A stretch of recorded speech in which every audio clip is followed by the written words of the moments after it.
What do you know? Welcome back. OBS has betrayed me yet again. Let's try that all again from the top. Hello, everyone. Uh, some things, a new setup, a new everything does not in fact change everything. The important thing, which is that OBS betrays me and me in particular. So, welcome everyone. I did some redecorating. So, last weekend we had no streams because my parents were in town, and I was setting up new bookshelves. So I have redesigned everything. We have a new, much cozier setup. All sorts of new stuff going on. New setup, same old habits. True. So, I hope you're all doing super duper well. Math, thank you so much for the 60 months, 5 whole years of Tier 1 sub. That's so cool. And Maraxa, it's so good to see you. The war is on! The war is on. So that's actually from a collection of Chicago Daily Tribune, kind of historically important newspaper front pages that I had, that my grandfather gave to me. So we had a couple of them folded up, one from the 1860s, one from the 1930s, on the old setup. But now we're zoomed in enough that you can actually read it. And you can see that the war is in fact on. And Parisian, thank you for the 48 months of Tier 1, starting us off strong. It is great to see you too. And KJ, also hitting 48 months on a 46-month streak. Incredible. That's a lot of years. That's like that's super lovely. Really. It is weird to think that I've been doing this for over 5 years, and it is just so heartwarming that there are folks who have been with me the entire time. So, really, really lovely. Thank you all so much. And Critmouth, I'm so glad you like the bookshelves. I'm really, really happy with this setup. It feels way cozier. Hopefully less echoey. And just generally, it's a good time. You may also hear someone screaming over that direction. Chat, can you hear the screaming? The decrepit, pathetic moans of someone who has never been given a single pet in their entire life? The baby is so loud. He is so noisy. So you will probably he might make an appearance later. He might make an appearance later. I make no promises. Currently, he is... What toy is he playing with? He's not playing with a toy. He's playing with my spare wool. That's fine. I don't need it anyway unless if my sweater rips this year. How did he get into that? That was closed up in a... Huh. Everything is a toy to this cat. Except if I pick it up and try to play with him. Let me be very, very clear. If I pick up a toy and try to play with him, he will be completely disinterested in it immediately until I set it down and walk away.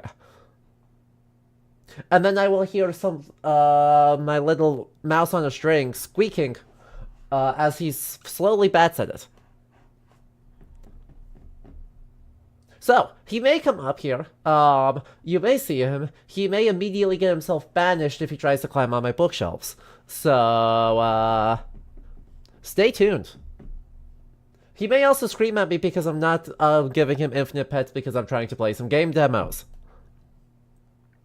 Speaking of which, that's what we are doing today. We are welcoming back the new setup and new everything with our favorite time of year. The cat's name is Winter. Like the season. He is a cutie. He's so freaking cute. If you're in the Discord, you have seen multiple pictures of him already.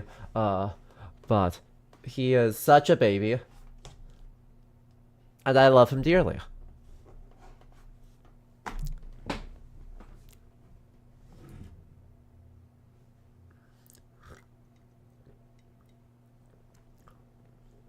And this dude, he is, unfortunately very smart. He doesn't always decide to use his brain cells. but I can see the brain cells at work as he tries to knock things off of my desk.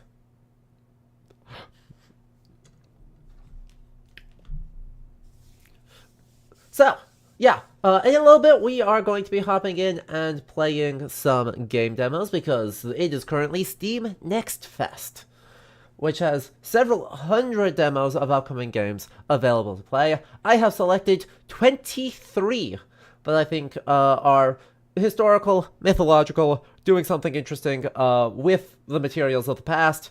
So we are going to hang out. We are going to have a lovely time with a bunch of those. We're going to get through as many of them as we can over today and tomorrow. That being said, today's stream will try and be just a hair shorter than tomorrow's stream because I have to finish making the slides for the very long belated, over a year belated, somewhat thorough overview of Heian Japan. That is happening tomorrow at the start of stream, so we'll get some extremely high-quality PowerPoint content, and by high quality, I mean dubious quality. I have spent a lot of time thinking about this, a lot of time working on it, but I still have to finish a lot of slides tonight, so we'll try and not go too late so that we can make sure that happens. So, I hope you are all excited for that, as like I am. You're the Weeb lasted so long, we're getting Neo 3 before it ends. Shut up. Don't remind me. The new goal, Jakista, is that we are going to finish Japanese history exploration next October with Silent Hill F. That is next year's spooky season game. We're going to be a year behind schedule from everyone else playing it. But that's going to be where we wrap up with Year of the Weeb in 2026. Don't hold me to any of that, I make no promises. We might procrastinate another year for no discernible reason.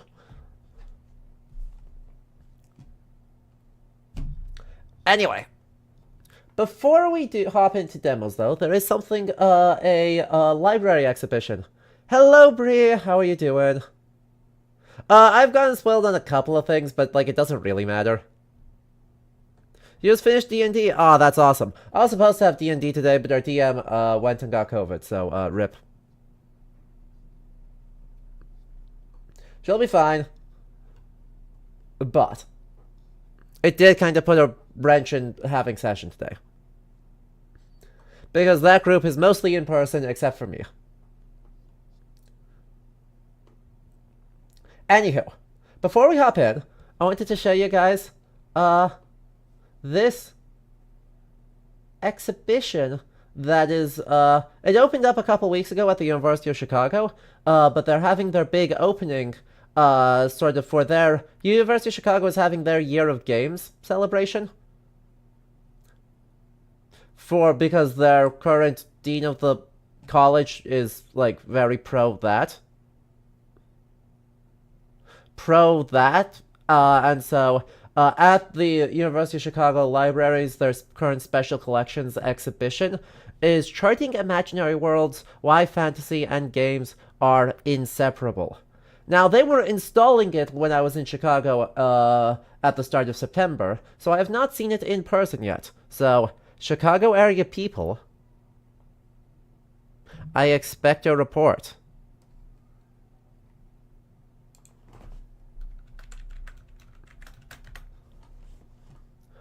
I expect a report on the physical exhibit because it looks rad. But they have a web version, which is super exciting, so we'll take a look at that first because I'm super curious to see what they're doing.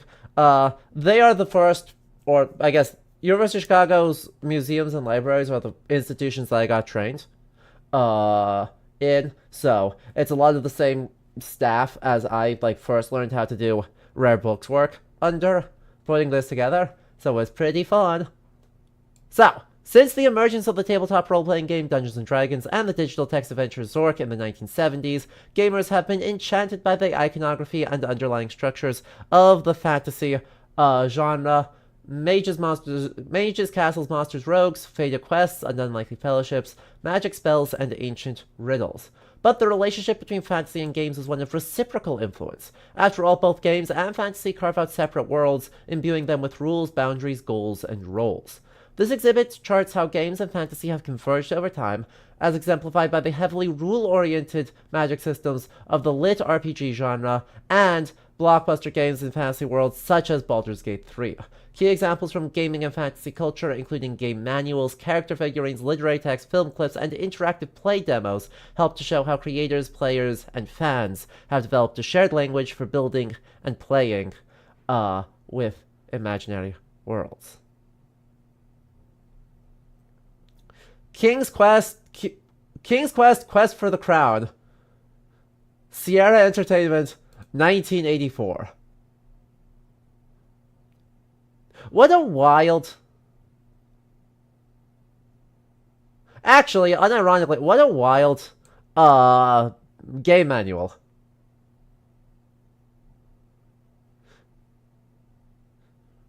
Like, ever so vaguely Kelmscott Press and, like, William Morris, except they fucked up all the margins.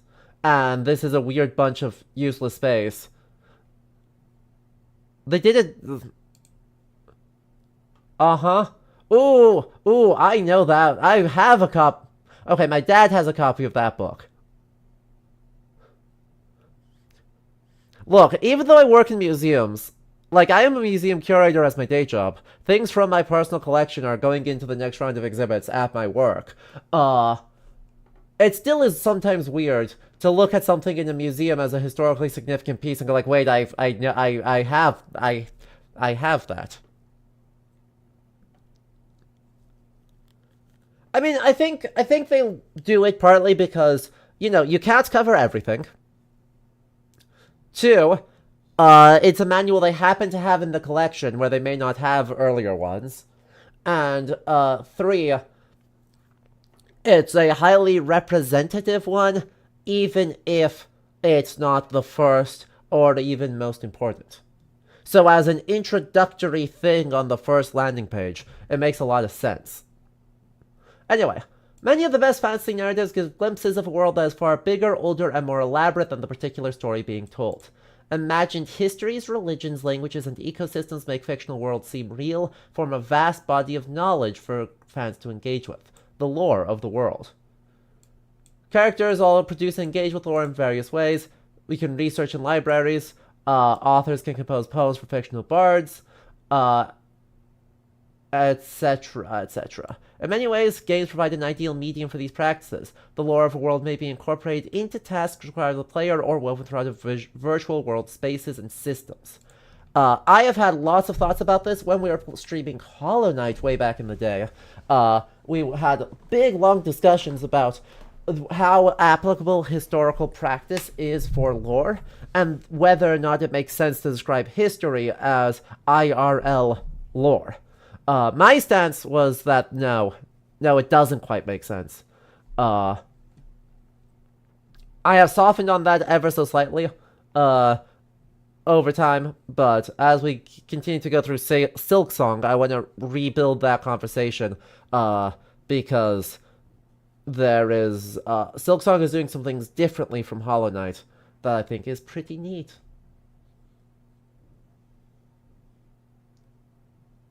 It's pretty neat. Oh, right, Appendix N is when they reference what the influences are.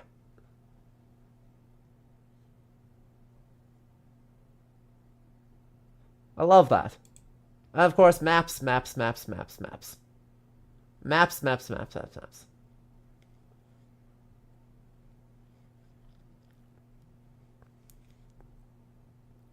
Perhaps worth a contrast to the discussion had about Civ 7's presentation of history. Ooh, now you're cooking.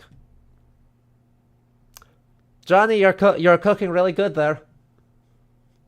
So we have maps. Stuff like the Civlopedia is always mechanically a lore index. You make a very good point. Except that, you know, it's so... I'll need to think on this. My immediate instinct is that so much of the information in the Civilopedia that is not explicitly siloed as mechanical use is so disconnected from how the things manifest in gameplay that it kind of fails as a lore index because there is no implicit larger world that is integrated from Civilopedia into environment, into gameplay, like there is in, your Hollow Knights, your Skongs, your Hadeses. You were at the Seattle Museum of Pop Culture when you were in the States recently, and one of the things on display was the original captain chair from Star Trek. That's awesome. I love that. One of Indiana Jones's original hats is in the Smithsonian collections. Okay, the quest. The term quest comes from the fantasy genre's roots in medieval European folktales, epics, and romances, especially the Arthurian romance. Quests in these stories featured knights fighting fearsome beasts, contending in heroic contests, and searching for spiritual meaning or earthly glory. Fantasy writers, inspired by these storytelling tropes, incorporated them into their own stories, and when game designers started to borrow from the fantasy genre, the quest became an essential structure in games. I wish we elaborated on this more. I'm going to be real. I wish we elaborated on this more. Specifically, right, you're looking at Ivanhoe, Walter Riley, and Lord Dunsany borrowing some of those ideas. Tolkien, of course, deserves a shout out here for being unbelievably explicit in what's going on. But yeah. Sonia, hello, how are you doing? It's been a while since I've seen you here in chat, so I hope you're having a lovely time. Also, congratulations. I haven't told you congratulations yet. For anyone who doesn't know, Sonia is a sci-fi and fantasy author, and for her collection of Palestinian speculative fiction, just won 2 awards.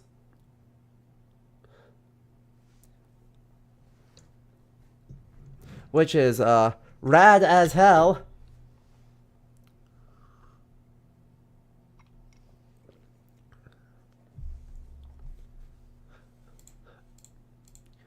Anyway, gaming culture quest is used to denote a task or objective, blah blah blah.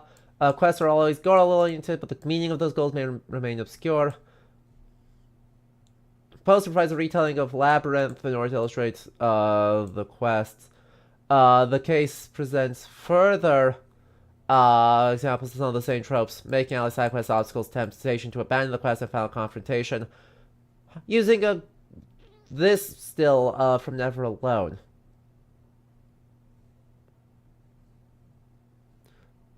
It's went from exactly none to 2.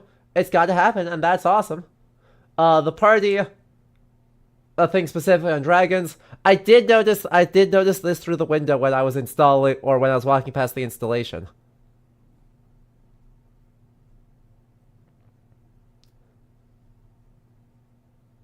What have you missed? Demos demoing? We're about to hop into the demos, but first I wanted to highlight an exhibition at the University of Chicago right now on fantasy and gaming. Because, like, y'all. Hi, welcome. They created an exhibit, scribbled my name over the top, and then refused to let me in early to see it while they were installing it. So how dare they? We're making up for lost time now. And just look at him. I saw this guy through the window, and it was just, oh. And Wolfie, thank you so much for the tier 1 sub as well. Ooh, new decorations. Oh yeah, also I redecorated. Isn't it great? It's a lot of the same stuff, but now you can actually see what it is. And like the jokes that the English aren't even human are almost like legible on screen.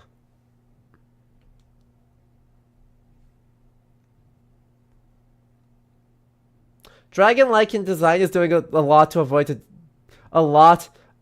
dodge discussing how Charizard is not actually a dragon. Uh-huh.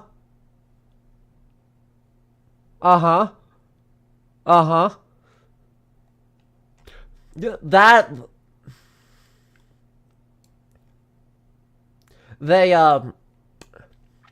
They saw the gamer actually nitpick, and they sidestepped it quite deftly. Charizard isn't a dragon. Palm tree with a face? That's a dragon. You're so right. Crafts and commerce.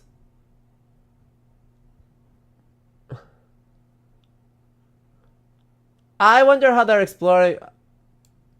Oh, love that. Love this, love this, love this. This dude, and thank you for giving the gift sub too, Sonia. That's so sweet of you.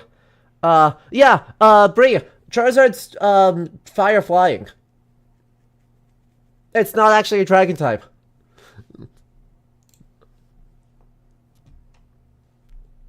Hysterical. Focus on creative labor in a world without mass production invites the fantasy fan to bring play into the real world in homes, fan conventions, and online. Fans create their own interpretations of customs, cultures, and foods of fantasy lands and share them with others in an endlessly repeating labor of love. I love that they're acknowledging this.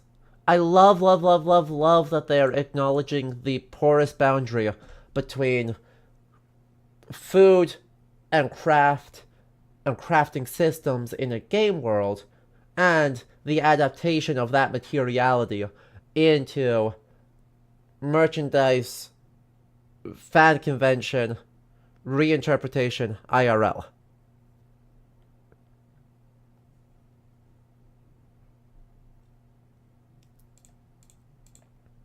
So we have cosplay mentioned. Some cosplayers take on a more elaborate challenge, mastering multiple crafts and disciplines to create a costume as close to film or game accurate as possible. I know some folks who actually learned historical, like, 18th century or earlier sewing practices in order to do cosplay better.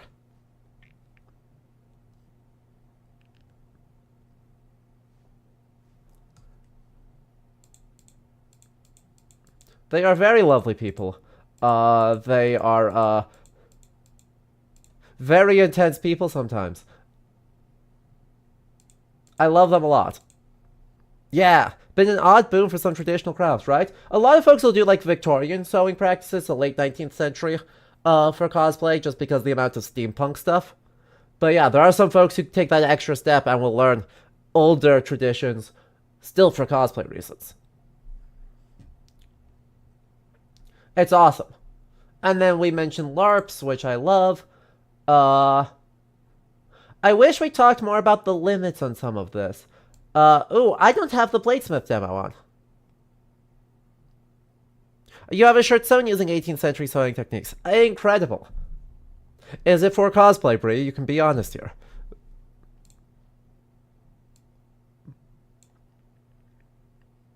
I mean, it could also be because we're like that TM, and that's perfectly valid, and I love that for you. But I don't think I have Blade Song. Yes.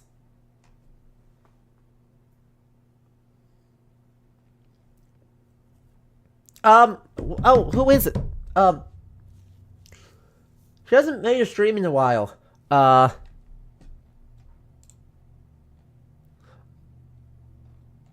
But oh, where are you?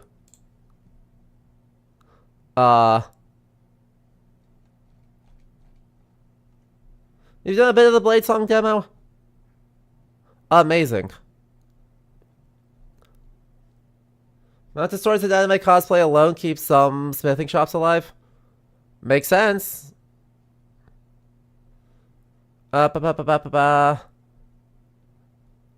Gosh, why can I not find her? I should, like, we've talked a fair amount, I should just remember. Zeta Jane! Gosh, that took way too long. Zeta Jane, who's, like, shown up a couple of times in chat, is, also does, like, historical sewing practices for cosplay purposes. And hell yeah. Got into history bending briefly before clearing your West workshop. Consumed your free time. Amazing. Nero's been doing a lot of Bladesong. That makes perfect sense. I don't know how well Bladesong will work as the demo version. Just because I have so little time to figure out how it works. But it looks real neat for people who like really know their weaponry. I am not that. That's fully not me. So, oops. But if we have time, we'll add it to the list. Do it at the end. Cause yeah. Anyway, Magic.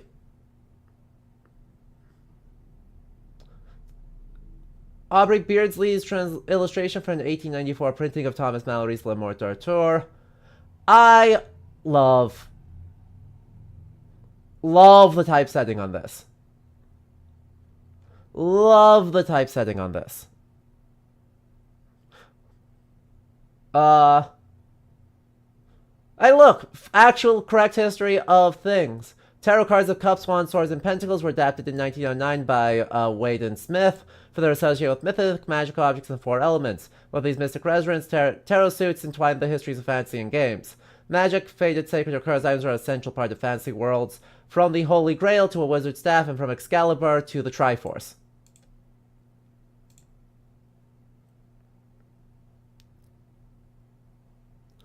Magic objects often drive narratives and change the ways players interact with magic systems. They may legitimize fated heroes who need to be destroyed or repaired to save the world. Magic objects make popular choices for fan crafts, cosplay, and merchandising. And, of course, magic systems, mentioning Way of Kings as, like, a really strong option, for we spent way too much time working on our system. Look, we had to get Brando Sando mentioned eventually. For an author that I'm kind of deeply indifferent about, I do recognize we had to have him mentioned eventually. Right, and before anyone, like, okay, so, there are a group of friends who I know will immediately say, well, why is Malazan Book of the Fallen not mentioned here? And the answer is because Brando Sando's way more famous. Deal with it. You read Way of Kings once, you finished the book, put it down, then never thought about it ever again. Yeah, I never read Stormlight Archives. I got through, it took me 3 tries to finish Mistborn. And by the time I finished Mistborn, I was like, okay, Mistborn was, it was good. I own a copy.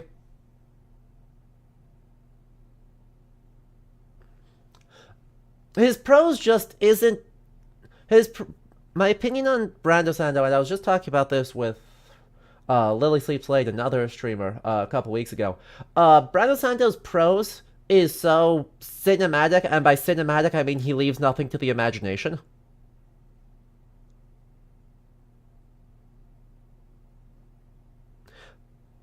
And so his prose is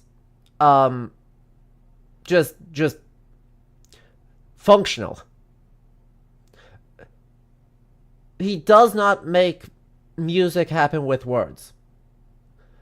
His prose is extremely functional, and that means it's often over-descriptive. And so weirdly, I think, right, the book of his I enjoyed the most was Elantris. His debut novel. Of the ones I've read, which is really just Mistborn and Elantris, I liked Elantris a lot more, because he was still trying to find his voice, and that led him to be more experimental with his prose.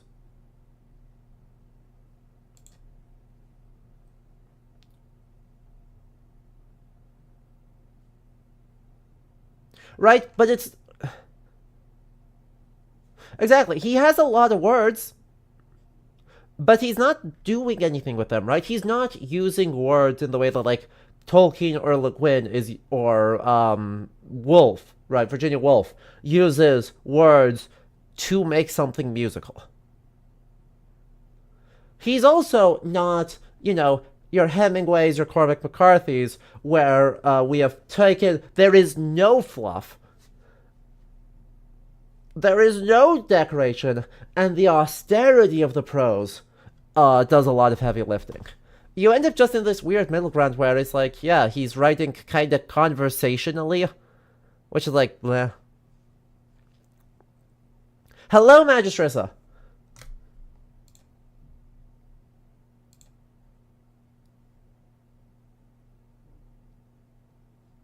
What have you walked into? We are finishing a summary of the current exhibit at the University of Chicago Special Collections, or take a look at their web-based exhibit, Charting Imaginary Worlds, Why Fantasy and Games Are Inseparable. I was over at the University of Chicago at the start of September when they were installing it, and Patty did not let me in, and I am very, I get it, but I am sad about it, so we're taking a look at it now that it's live and the web exhibit is up. So, huge team effort on that, but Torsten Raymer, the Dean of the University Library, is the one who pitched the Year of Games, so they're actually having a bunch of workshops this weekend. Let me pull it up on a new window here, see if I can't remember.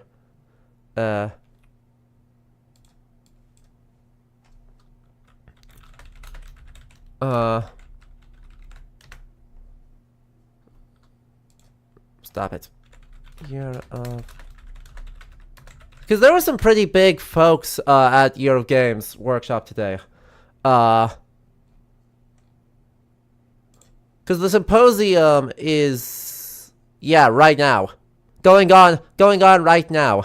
Alex Seropian, the founder of Bungie, is there. Evan Narcissa, who's a narrative designer and comic book writer, with additional people present, including Simon Parkin, Edo Stern, Chris Granner, Andrew Borman, the director of digital preservation at the Strong Museum, Joanna Feng, Foley artist,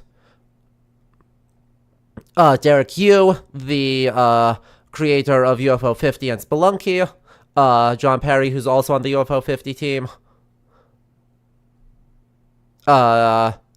Jake Elliott, the co-developer of Kentucky Route Zero, Ben Babbitt, game composer, Catherine Waterman, associate content producer, and UChicago alumna for Riot Games, etc., etc. So, huge group of people involved. That is literally going on as we are speaking over at the University of Chicago. So, you know, that's pretty cool.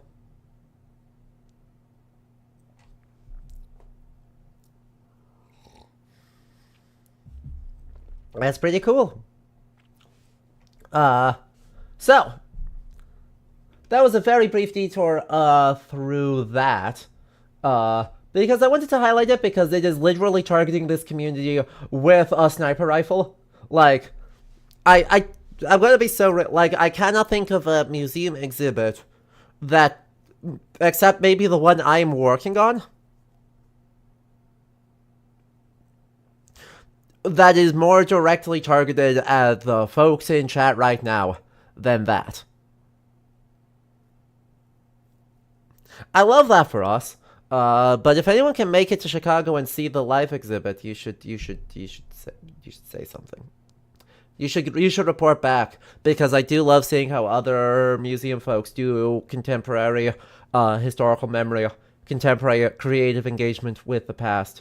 And I hope they're highlighting more early fantasy and like proto-fantasy materials, pre-Raphaelite stuff, William Morris, Lord Dunsany, some of those early fantasy materials, and actually exploring the thread of connection from historical material into fantasy and the development of these tools in a more robust way than just contemporary culture. Maybe you should actually take a solo vacation. You should take a solo vacation. On principle, you should go take a solo vacation, because solo vacations are good. You'd love to go so badly, but you're in the Netherlands and on a student budget. Good point.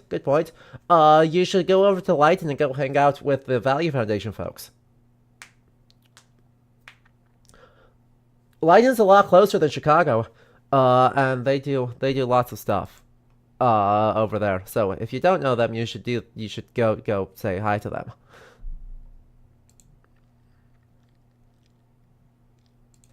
Right, meanwhile on the game side, the very direct, I want to play this tabletop or story, but on your computer translations are pretty critical. Exactly. I hope they also acknowledge non-American, non-European dev teams. Let's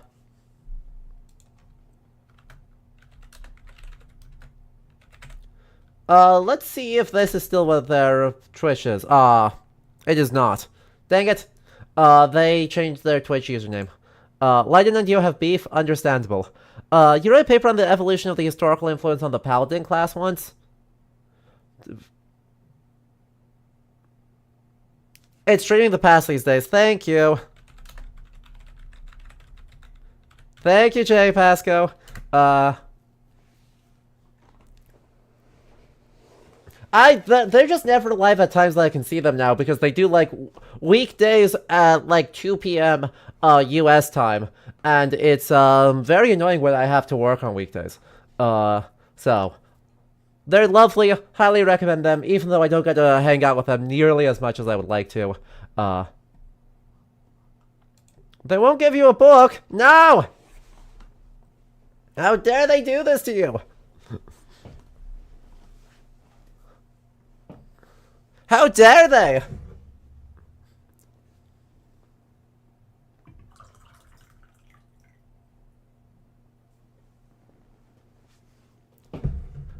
Anywho.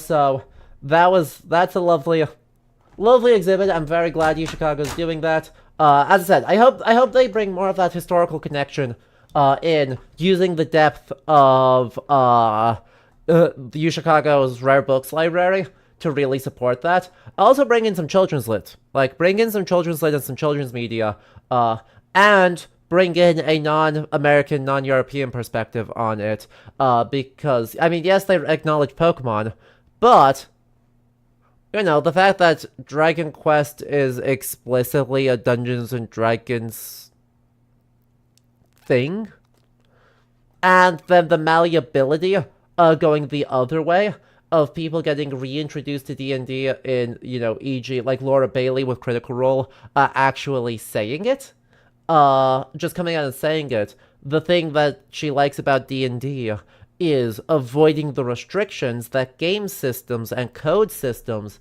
impose on dialogue and interaction. So, their gallery space is not large. Their gallery space is only about 1,000 square feet. So it is not large. They can't cover everything. But there is so much to be said here that hopefully they really bring in some really interesting media next to each other. Yeah.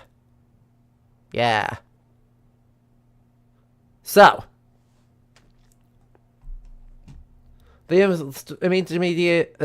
intermediary influence of wizardry on stuff like on stuff like Dragon Quest explains so much. Yeah. Gonna be rad. All right, but rather than listening to Final Fantasy V music, I think it's time that we go play some demos.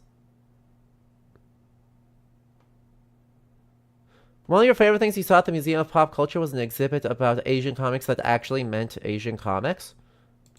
Not just, like, manga. They covered everything. Based.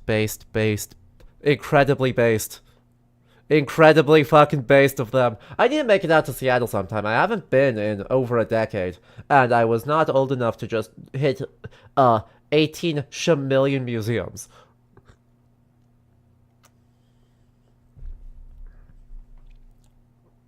So much 80s and 90s European fantasy in Japan is explicitly advanced D&D, to the point it took until recently for orcs to stop being pig people. Ganon. Yup. Ooh. They even looked at some of the ways artistic influences interlinked. World War II. Yeah. Shocking. Okay, so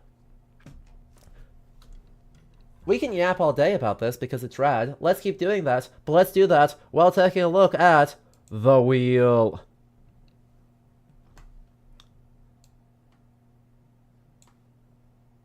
The wheel.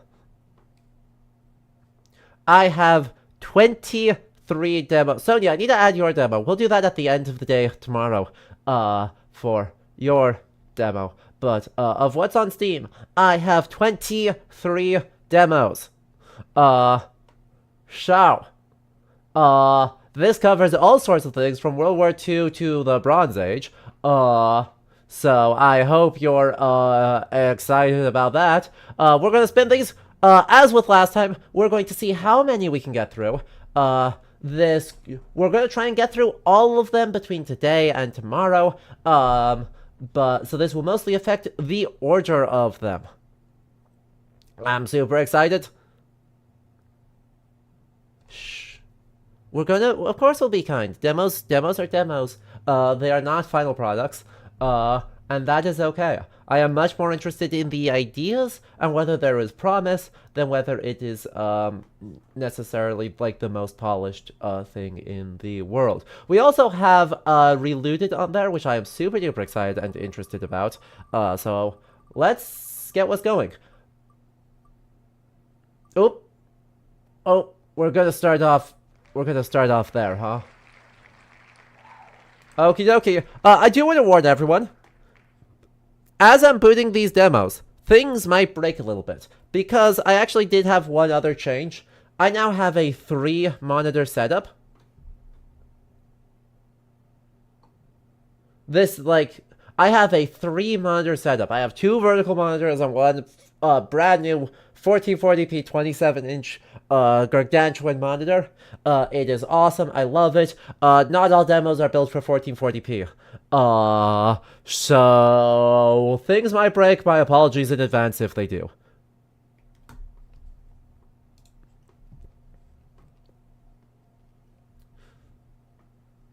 If they do, I'll just have to rearrange all the windows, but hopefully most of the demos work okay.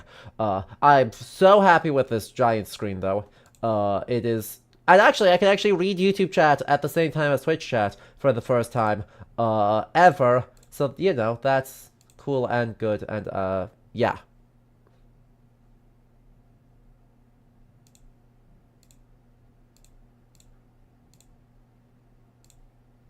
Oh, right, there's that.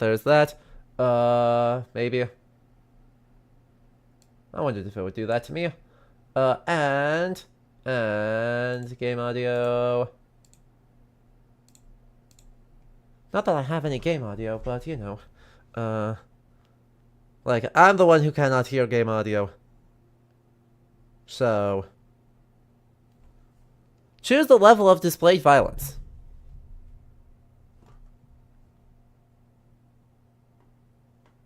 Gentle. Whacking each other with feathers. Gruesome. Realistic depiction of medieval combat. And grotesque. Unhinged brutality, you have been warned. Your dog was stealing a loaf of sourdough bread. Ah, fabulous. Do crimes. Do crimes. Do crimes. Do crimes. So. I'm going to immediately nitpick. In that, if they were saying that this is, medieval, and they hit us with early print designs, how dare you? If they're saying just 15th century generically, and they're actually meaning 1470s, I accept this. But if they mean 1420s, we should be working still with manuscript styles rather than with early printing styles. That being said, they're showcasing it really, really well. Like, they're rendering the early print style really, really well.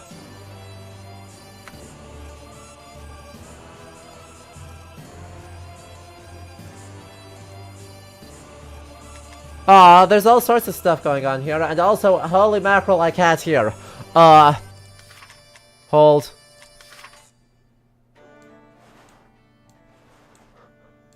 Ow, my ears. Okay, let's try that again. You've seen some people playing this? There's a lot of things to like, actually. This is increasingly common to have all of the extremely gothic decorations here. I'm fine with it. I'm loving these designs. Again, I'm really, really loving these designs here. Very, very good for early print culture and what you could do with woodblock engravings in terms of the style of the people, the arms and armors, whatever. He also has Split Hosen, which I enjoy even though he's otherwise all sorts of stuff. Factions are for kind of higher stature, you filthy peasant. Oh. Understandable, of course we are not affiliated with any house that would have heraldry, or, you know, one of the kingdoms, because, yeah. Because, yeah.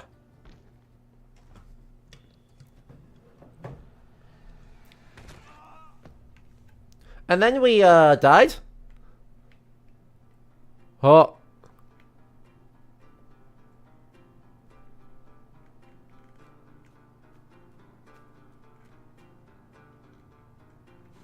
Is this gonna be a mouse or a mouse and keyboard or a not that one?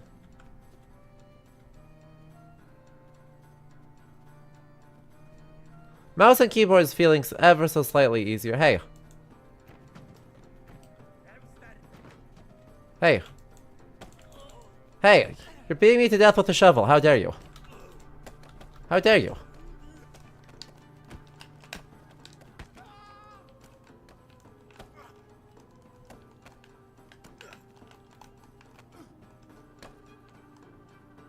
What?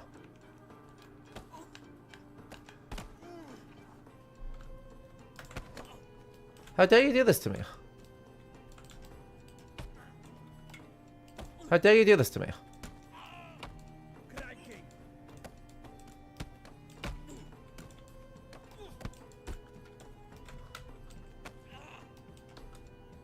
Oh, spacebar is not jump, it's kick.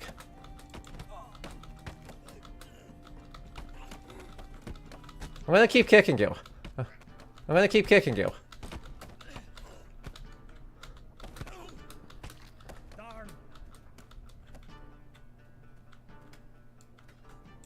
How do I pick something up? I would love to pick that up. I would love to pick that up. So I have shoes. So I have shoes and anything else. Yeah, yeah.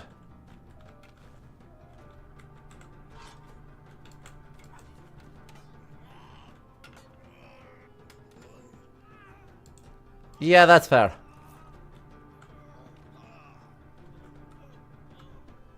Spear's good. Pro tip. Spears.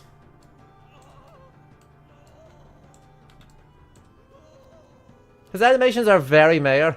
Yeah, we can't actually, you know, see anything. So that's always a problem. Oh yeah. What's your problem?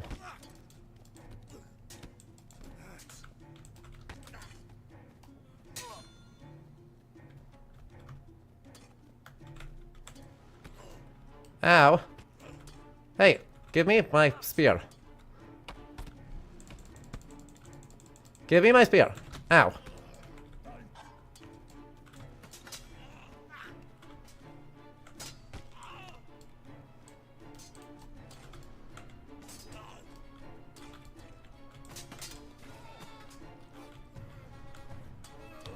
Apparently the solution is just have a pointy bit. Pole arms! They just work. Literally every time. This is extremely janky. I don't know what it's like, why? We put so much effort into its whole, space. Oh.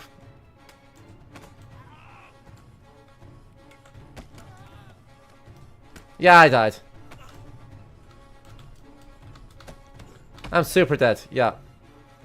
Like, I got my face bashed in. And we get a lovely Totentanz print out of the effort. Who knew? The most dominant weapon until guns became common is really good. Yep. Let's give it one more run here. I don't think there's a lot to necessarily talk about with this, but I think it is thoroughly enjoyable. That now that I'm slowly figuring out some of the, how does this work? Hosen! Ooh, and an actual honest-to-God axe.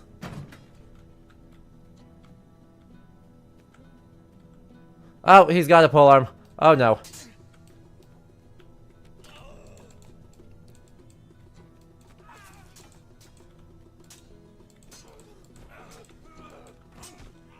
Yeah, I just kind of glanced him with in the jugular, and that did in fact work. That's a knife. As good as a knife is, what is a gun but a really long-range spear? You're so true.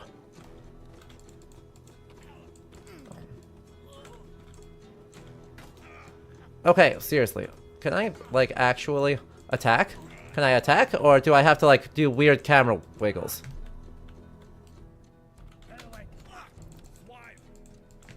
Do I have to do weird camera wiggles? There we go. It's a good thing I've got an awful lot of durability to knives. Like, I'm fairly resistant to knives. And that's good. No. I want the hat. Give me the hat. Thank you. I have priorities here. So, the thing I have the most oh no, I have to choose my hat?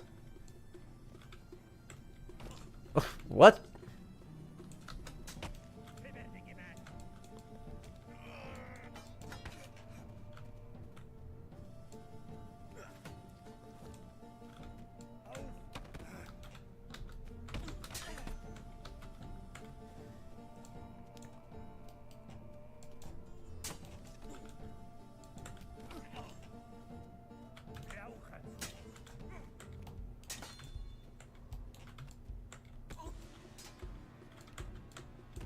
Hi, what is this?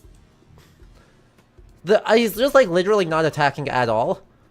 So it's like there's a physics based to this, but it's like it's based on just like not attacking in the slightest. So that's not great.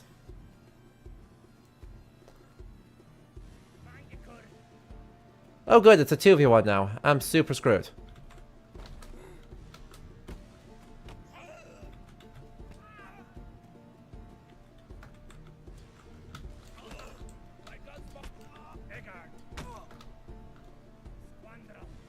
Exactly. You understand perfectly. This is how this works. I'm not going to be able to do anything here. Also, hi, yes. Tutorialize a control? Tutorialize a control. What are controls? I've never seen an explanation of how do you actually play the game. Lock-on strength. Mouse sensitivity, audio.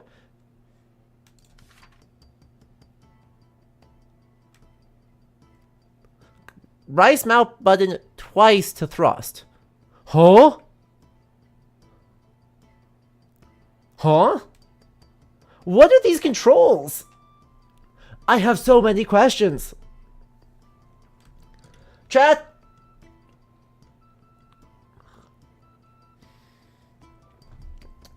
Anyone have an explanation as to how any of this works?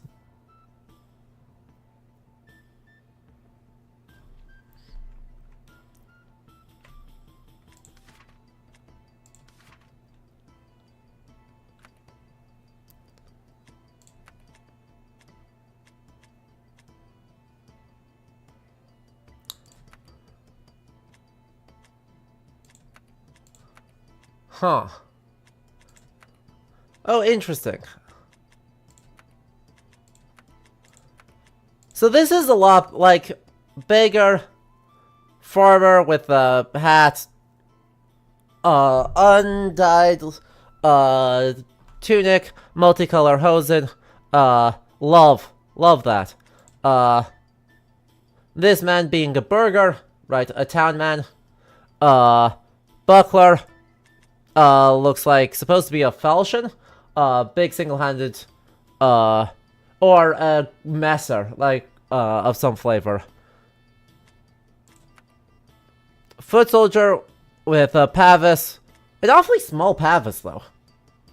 Like, that is not a very large pavis. And, again, either a messer or a falchion of some flavor instead of a spear. Longswordsman, man-at-arms with a warhammer and a longsword. Also a man-at-arms, but this one has a better warhammer and cuirass. Oh, look at that. Look at that. You can't see shit.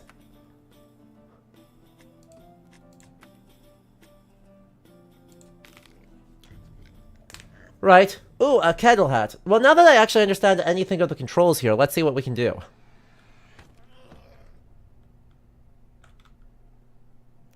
And by understanding anything of the controls, we're being extremely generous.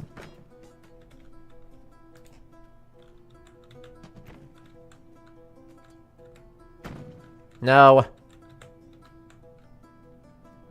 But yes, I do think that there is something like fairly intentional.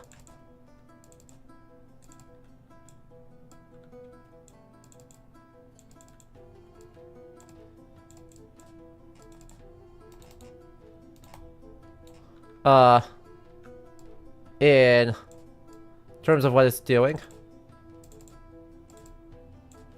Oh, gosh. Ooh, ooh, ooh, ooh, ew, ew, ew. So in order to actually thrust, you have to not only double click, but you have to hold the second click. Because if you just tap it, you just kind of wiggle.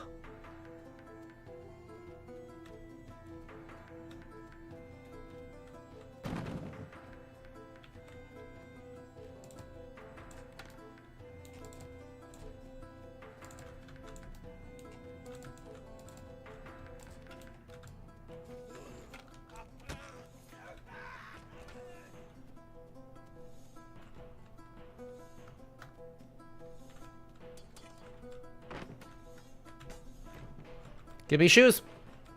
Give me an axe.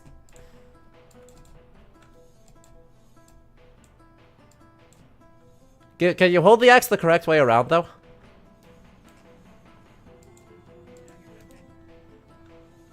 Thank you.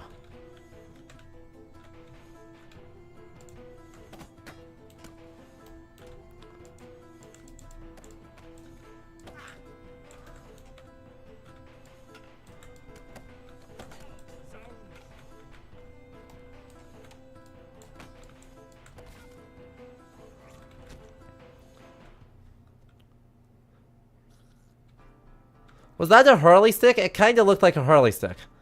I will say, though, why would I ever not use a spear? I mean, yes, that worked. Yes, I killed him. But why would I ever not use a spear about it? You don't like how the NPCs treat things that aren't swords like swords? I mean, we barely treat...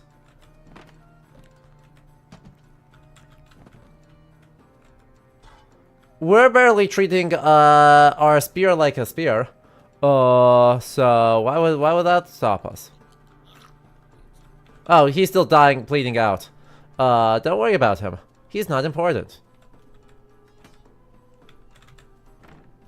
Ooh. That's so nice. We have no pants, but we do have a shirt at least.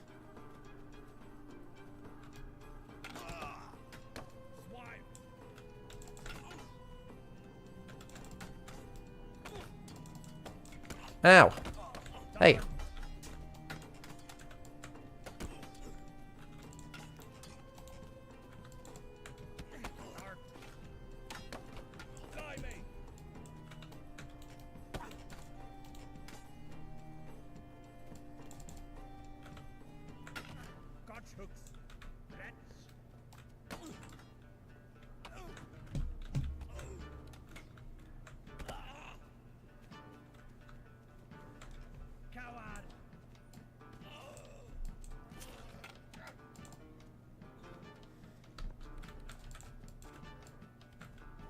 Wait.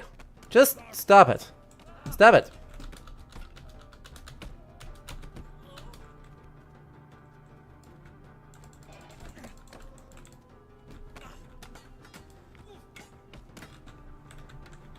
Apparently quarterstaff is the way to go here. Quarterstaff is 100% the plan here. I suppose I can steal your pants. No? Tragic.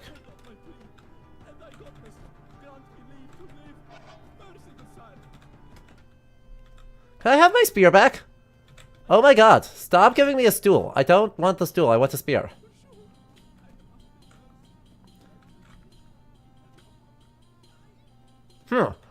Nightbot, what did you do? Oh, aw, Kiki. Oh, Kiki.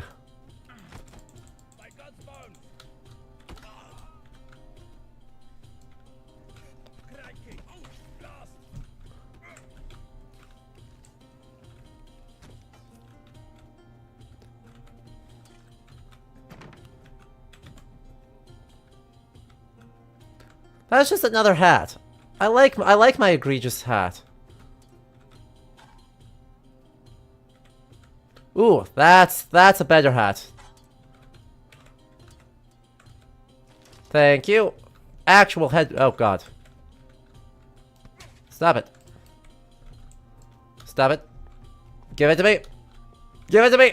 Now. Heck.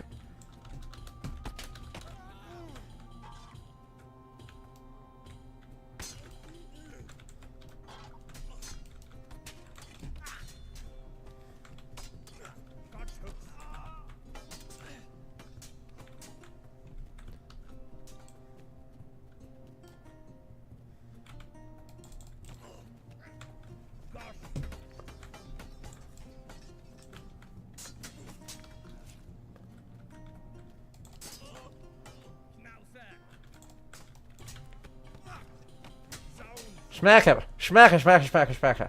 Smack him, smack him. It's not a drunken brawl.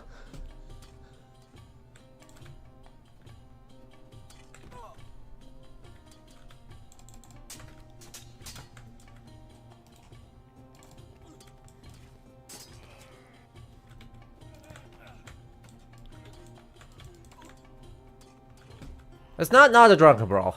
I'm just gonna go smack, smack, smack, smack, smack a bunch. Nothing bad can happen if you just go schmacka schmacka. Ooh, pants. New shoes, but worse shoes than what I had. So... And also, why the hell are we just in, like, such a fog-ridden wasteland that there's, like, nothing good happening here? Like, there's no point in being here. Because it's just a fog-ridden, empty wasteland with no decoration, no interest, or no anything. Like... Oh! He's got a hat! Give it to me! Give me the hat! Give me the hat! Got him in the knee!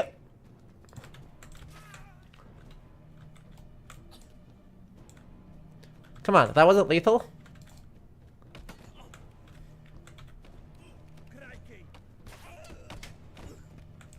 Oh, that was not good. Oh. Physics. I got dismembered. Sort of? Oh, yeah. No, I did fully just get got. Turns out that axe was bad for me. Am I fighting for my outfit? I wasn't not fighting for my outfit. Well... Medieval Silent Hill. I mean, it does seem to have the same problem that recent Silent Hill games have, which is like, why is there fighting in my Silent Hill game? Like, famously, Silent Hill, the franchise that has one of the most famously unbeatable enemies in all of video game history, is now like 90% combat. So it does seem fairly apt to call this medieval Silent Hill. Well, so the verdict: 1, I like the art direction in all aspects, except for the actual gameplay. Right, they've put a lot of work into these. And that's awesome. And there's a lot to like there. And, like, their arms and armor look relatively, like, you know, say normal put together.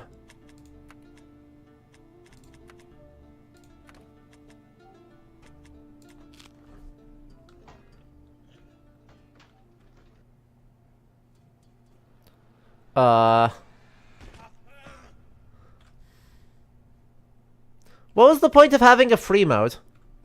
What was the point of having a free mode?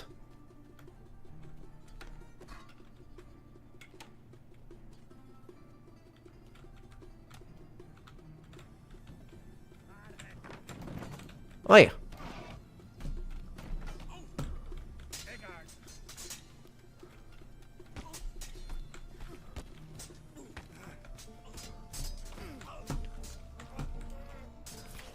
If you're going to ignore it completely, the moment we actually get started.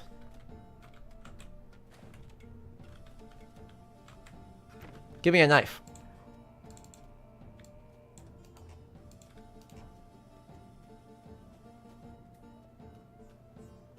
I wish I had a knife. Oop.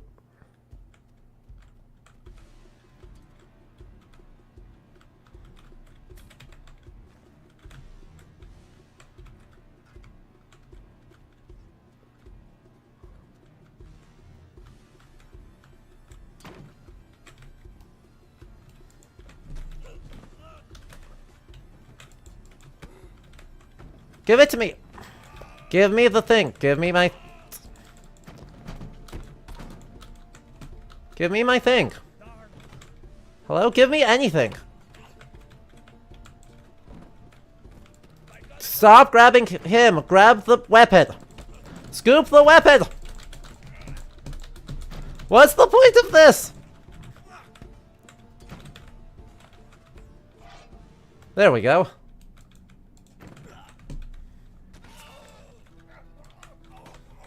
Let go. You have no hand.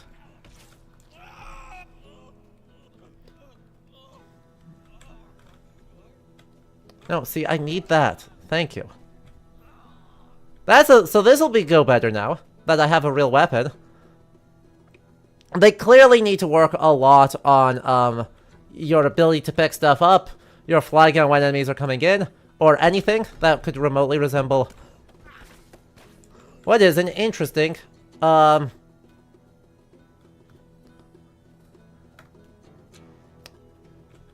don't know.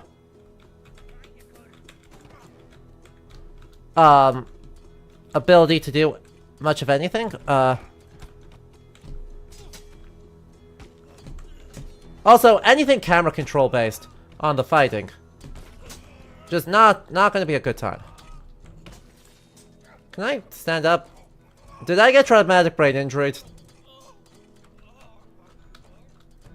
Did I get myself traumatic brain injury so I'm now stuck in the ground? I super did.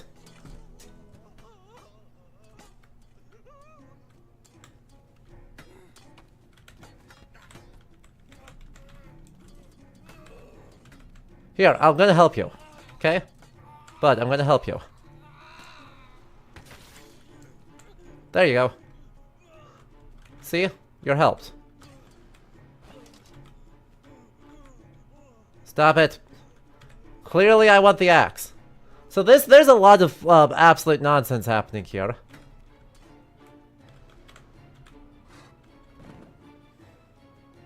But, right, you take to see how group fights would go. I think everyone would die.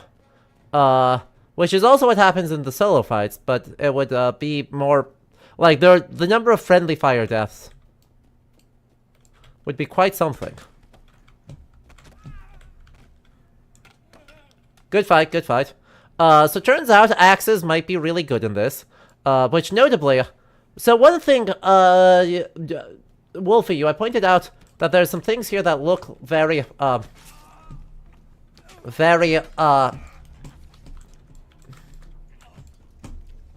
very Meyer. But that's like that's not actually true once we get into it. Because, you know, it's all mouse movement based.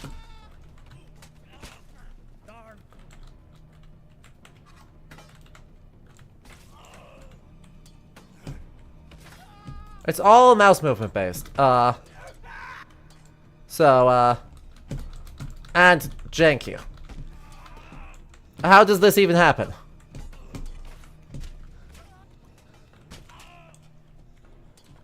How does that even happen? You're more talking about NPC movements than your own? Understandable. Yes, why would I want to grab that over the axe? Thank you.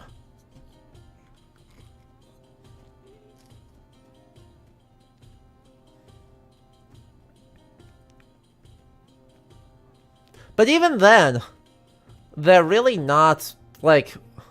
Maybe once we have people with swords, they'll start actually looking like they're fighting from a Vertücher, right, a fighting manual.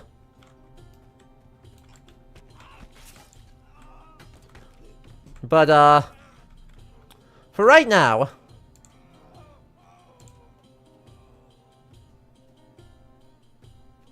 They seem, frankly, primarily interested in the comedy of this, rather than... So they put a lot of effort into their, like... Okay, I say a lot of effort. A lot of effort's a strong way of phrasing it, but, they put a medium amount of effort into their arms and armor, for a reason. And then, because they're just bashing it all up with their animation not being based on anything, and saying physics-based, not in terms of, you know, your blades have interaction, so you have an animation, but your animation is then modified based on your weapon weight, whether it contacts another thing, etc.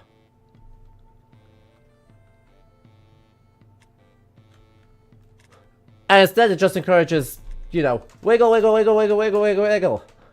With a little bit of concerns for spacing, and... Yeah. Yeah. In theory, I like how you can get within minimum range and ground their weapon and arm, but doing that deliberately seems unwieldy. Yeah, I mean, you should actually do that because,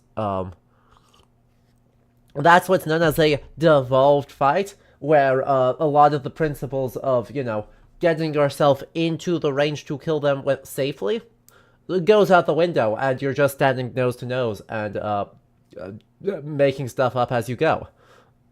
And yes, there are manuals that tell you here's how you do things like that, but there's a reason the manuals spend a lot more time focusing on how do you not do that, because it's bad. Yeah, you think you significantly prefer Ex Anima for a physics-based melee combat system? I don't like when physics-based equals mouse-controlled.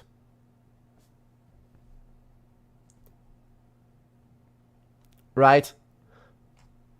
Physics-based in that the weapons have physics and interact with their environment in fair time rendering. Fine and good. Like, honestly, Kingdom Come Deliverance actually has a reasonably good example here. While theirs is not physics-based, there is a little bit of mouse control available there. And it's just a much slicker combat system that brings some of the German longsword manual style much more to life, much more interestingly and effectively than this game does. So, while I love the art direction, I think there's a lot of sharpening in the actual gameplay, what needs to happen. Next up!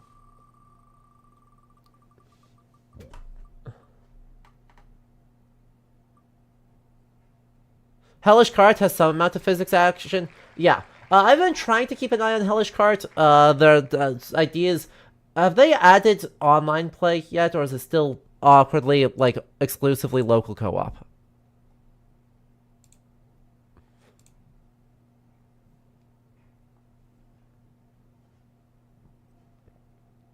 Because, let me tell you, online play would be loads of fun, especially if they added the spectator mode. If they added like tournament modes and spectator modes to online play, I would absolutely do community murder each other for my entertainment.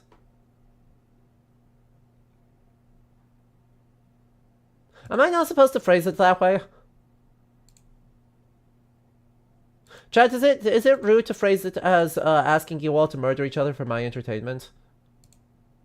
Like, I think that's just an accurate description of what would be happening. But right, like, doing, like, an esports shoutcasting over a Hellish Card community tourney, I think would be hilarious. I think that would be loads of fun. You think it has online play now, at least? Well, that's something that at least would get us a first step of the way there. It's online only through Steam Remote Play? Well, that's what I was afraid of. Steam Remote Play would be the problem. We don't want...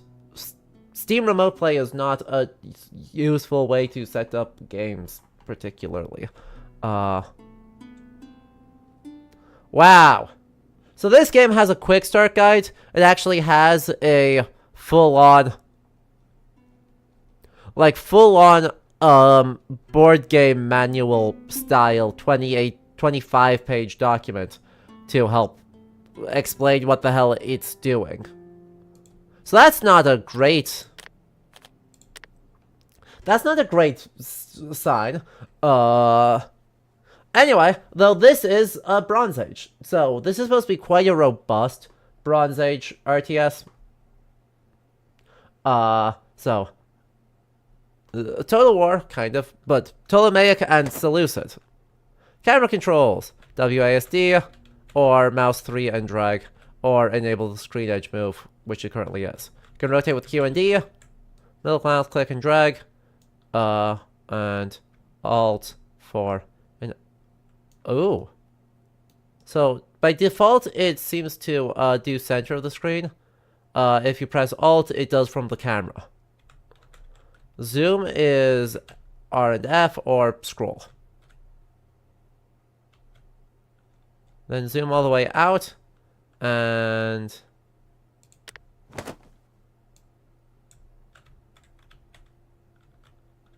Stop it. There you go, you can almost see it. Unit selection, click on the unit, flag your card to hold, select it. Left click and drag to select a bunch of stuff. So there you go, you get light infantry, heavy infantry,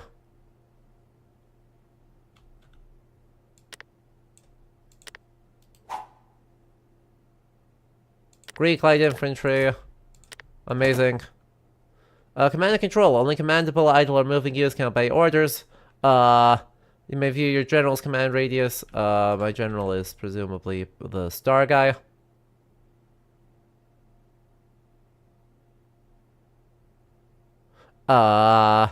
Wait for a courier.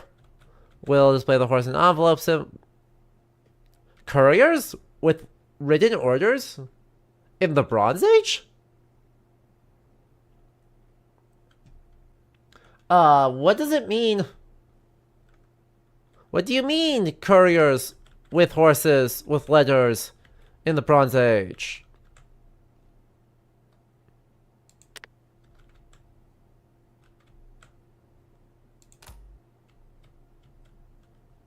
I guess, who am I playing as?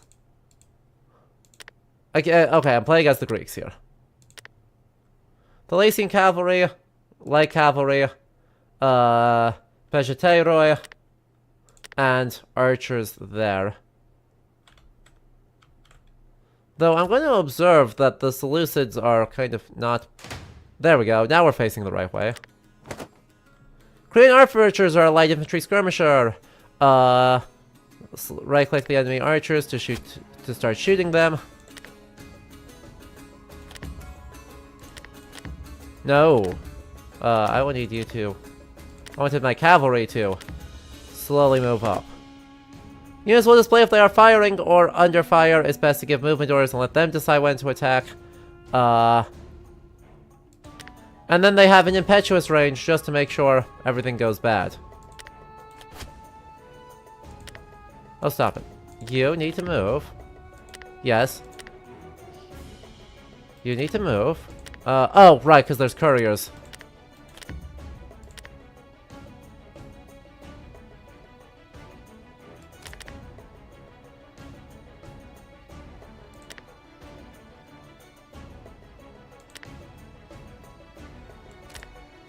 And so we go in and we're just gonna have...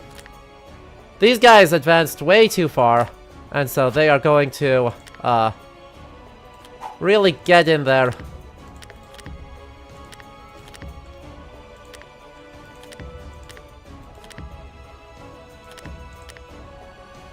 Hello? Oh, you guys are not in a unit.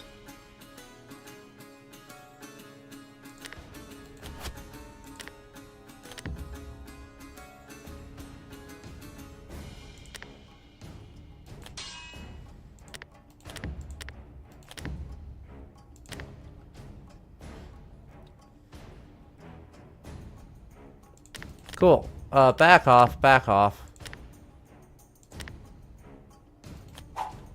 The heavy infantry should just start firing at these guys. Are these archers getting... They're rolling me. That's super annoying. Hello,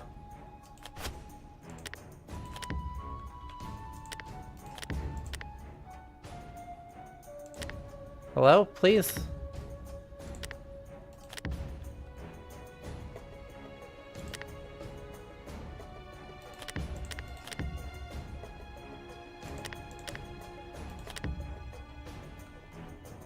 The short description, Steam description of Hellish Cards says it still is, whoop.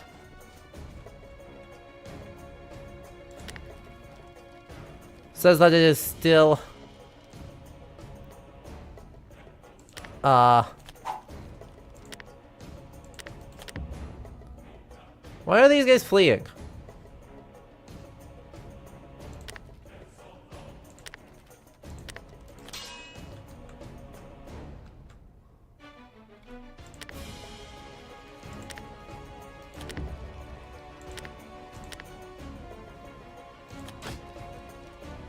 Oh, okay, you guys are blocking line of sight there.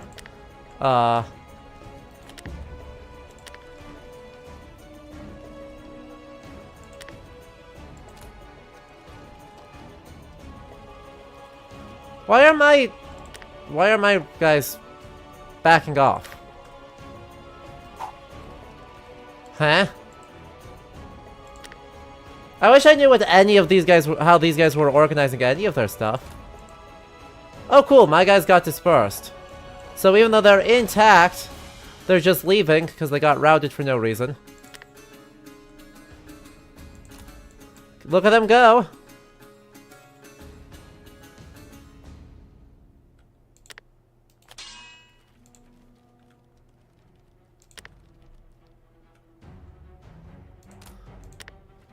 Wait, is that a bunch of Seleucid spearmen?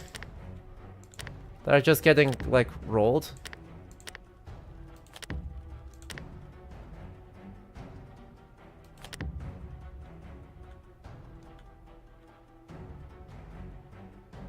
Okay, then. I wish I understood anything that just happened there. It's a nice thought, but I really wish I understood the single thing that just happened. We somehow won. But the spearmen both got broken.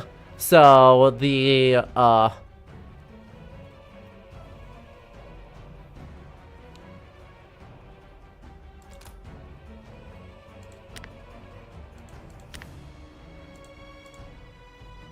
Oh!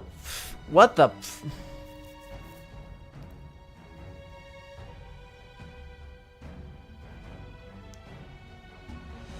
Make it make sense. Javelin, crossbows, longbow... Okay.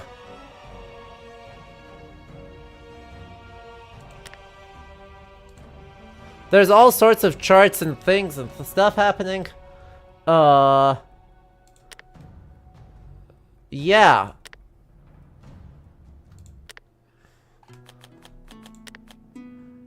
Let's get up to the intermediate one. Play Total War Pharaoh for a good Bronze Age Total War. You say good. Did Total War Pharaoh get good? Because I heard exclusively kind of like mid to bad things about it. Welcome to the Advanced Concepts tutorial. Terrain in Strategos can be moderately or severely hindering. Hindered have a foot symbol on their banner, which is dark red, is severely hindered. Overlapping friendly things also hinder each other.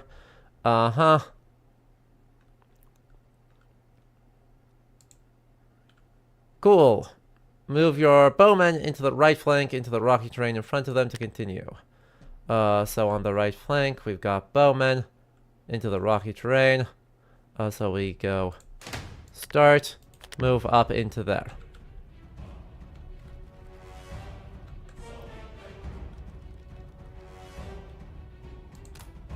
Oh, they're already disordered? Why are they already disordered? These guys are under fire, so... You must have line of sight to enemies to see them and to shoot them. Hills, trees, and distance can block line of sight. Unit terrain has a mountain symbol on the banner. Unit terrain will also have the hindrance icon, etc.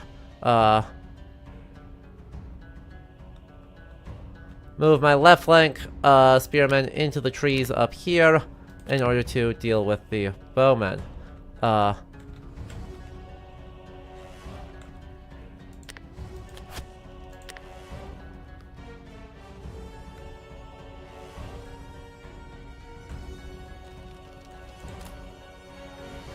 Oh gosh, they have like dice checks?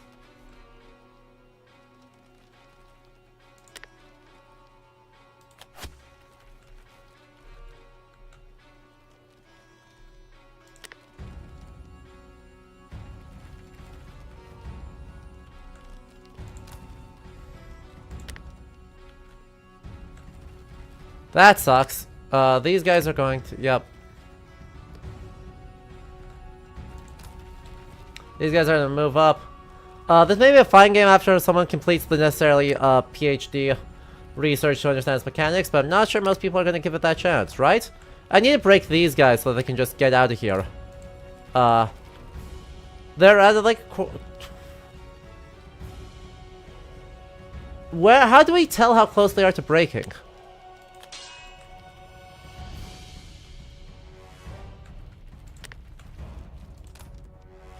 Like, they're at half health.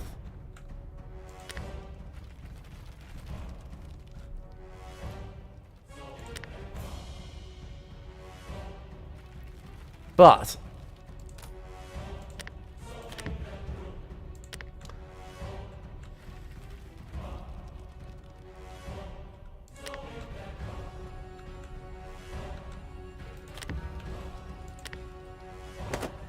So, set your Hepa speed time over the enemy bowmen to see the most recently revolved things.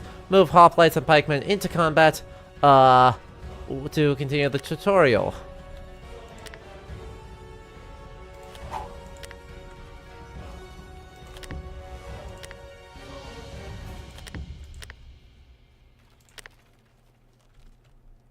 Oh, you need movement there. You need to move up. These guys are fragmented and are basically out of ammo, so they should be shooting. They should be getting shot at. There's the route. Awesome, love that. Move up, move up that way. You need to not be in the way. You need to move up that way. Yep, these two have hindered each other for no good reason. Just because they felt like it.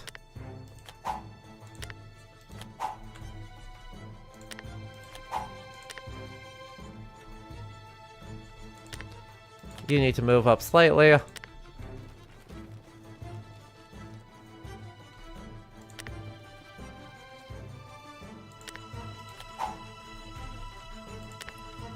All my guys need to just kind of move up.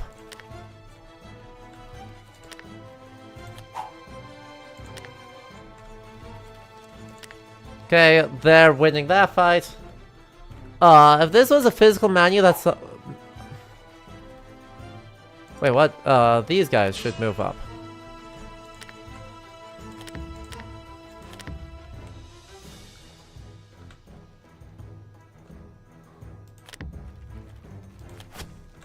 Oh, yeah, they're basically out of ammo. They should just get out of the way then. These guys should move in. My guys should stand there. These guys are screening them with fire. How's this? To win battle, you must cause at least 65% of the enemy force points to drop before you do. As units drop cohesion levels, their fighting ability and also passing future cohesion chests is reduced. One of my hoplets to continue this. Bottom left corner of the UI, you can see the line shift modes, which are these. Not all units can adopt different line shift modes.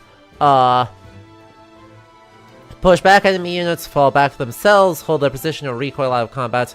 Only disciplined units can elect to fall back or hold position, only cavalry can recoil. Units in pushback mode take more casualties, and suffer an extra -1 on rolls, and do not enter the mutual melee passive.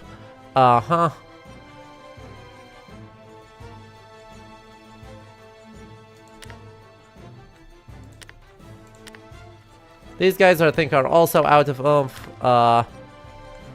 So we are actually playing as Alexander. Oh, this is Essos. Wait, sorry.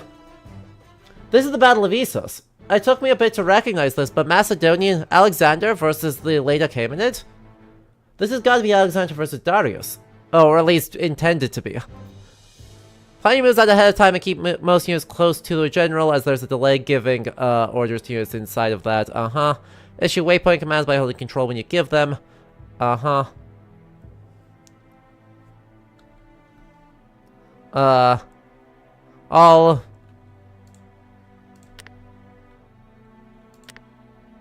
There we go.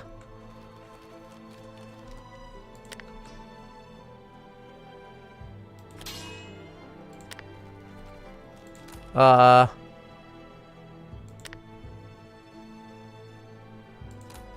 are these guys doing? Great. Actually, these guys should go this way. That's fully on me.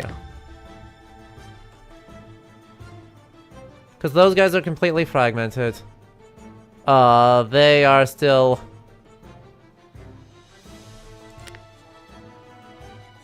There we go. We broke them, and we made that work. The quick start guide here is a physical manual.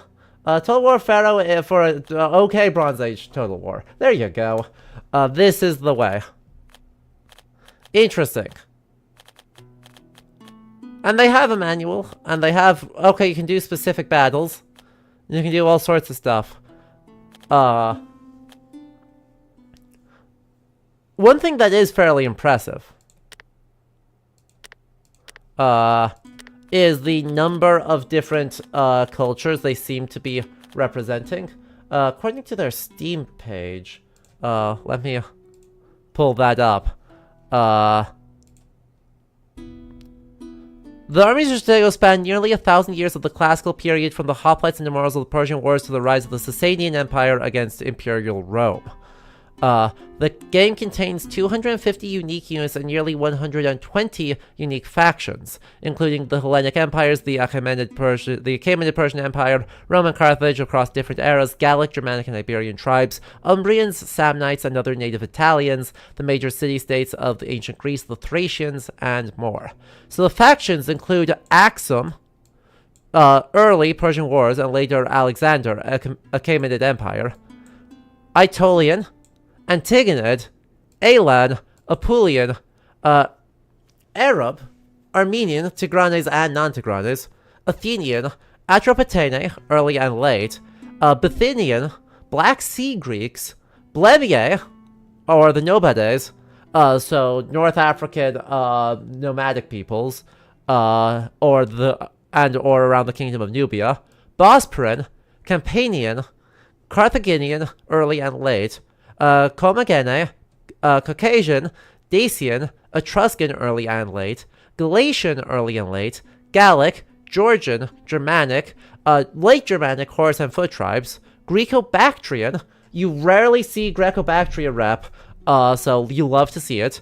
Greco-Indian, early Hoplite Greek, later Hoplite Greek, distinguished by city-state, Greek mercenary expeditions, Hellenistic Greek, Hasmonean Jewish, Illyrian, early and late, Indo-Parthian, Indo-Scythian, Italian tribes, Judean, Cappadocian, Kushan, early and late, Cairenian Greek, early and late, Latin, Libyan, Ligurian, Lucanian, Lydian, Lycian, Lysimachid, Maccabean Jewish, Macedonian, early Alexander and late Alexander, Massalian, Meroitic Kushite, Moorish, Nabatean, Numidian, early and late, Paeonian, Palmyran, Parthian, Pergamene, early and late, Phocian, Pontic, Mithridates, early and late, and pre-Mithridates, Ptolemaic, early, mid-late, and late, Pyrrhic, early and late, Roxolani, Roman, Tullian, Camillian, Polybian, Marian, early imperial and mid-imperial, Saka, Samnite, Sarmatian, Sassanid, early, Seleucid, early, mid-late, and late, Scythian, Slave Revolt, Spanish, Iberian, Celtiberian, Lusitanian, and Sertorius, Spartan,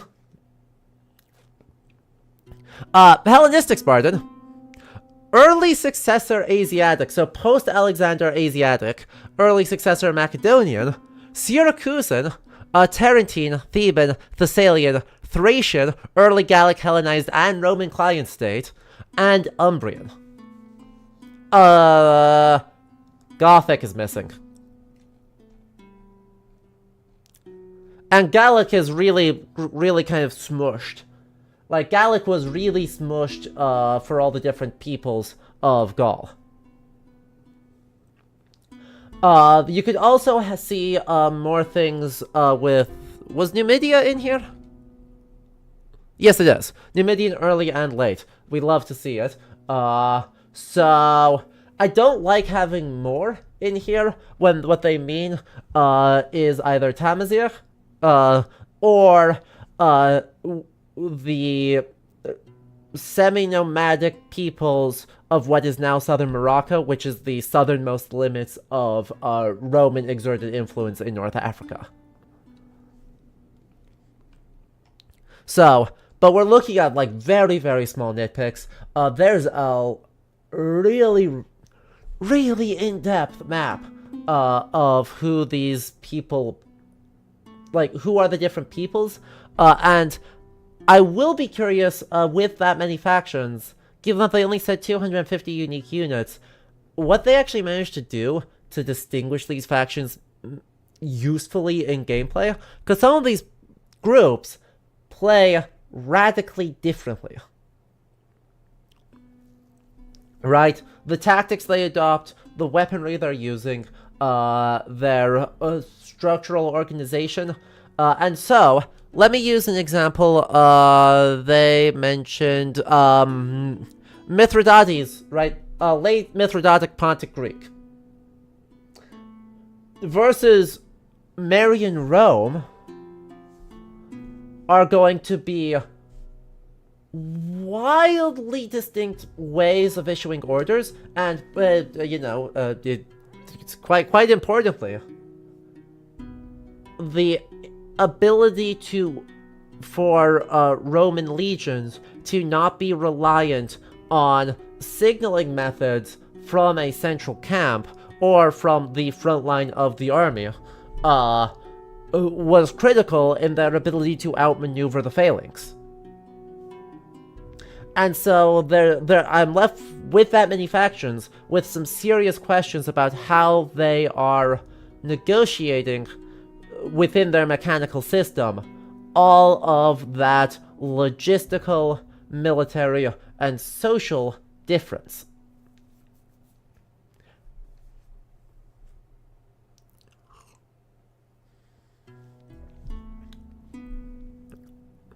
One thing I am noticing in both of the tutorials is that your general was positioned in a unit at the back of the army.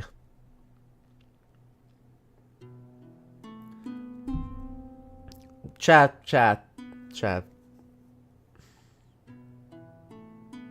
This is what we like to call Roman propaganda.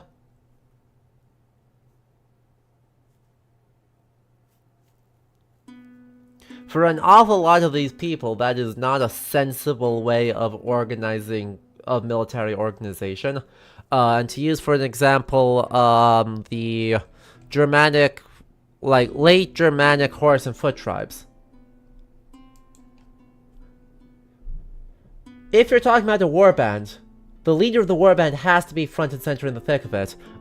We could also see that actually with the tutorial we just did with Alexandrian Macedonian versus the late Achaemenid.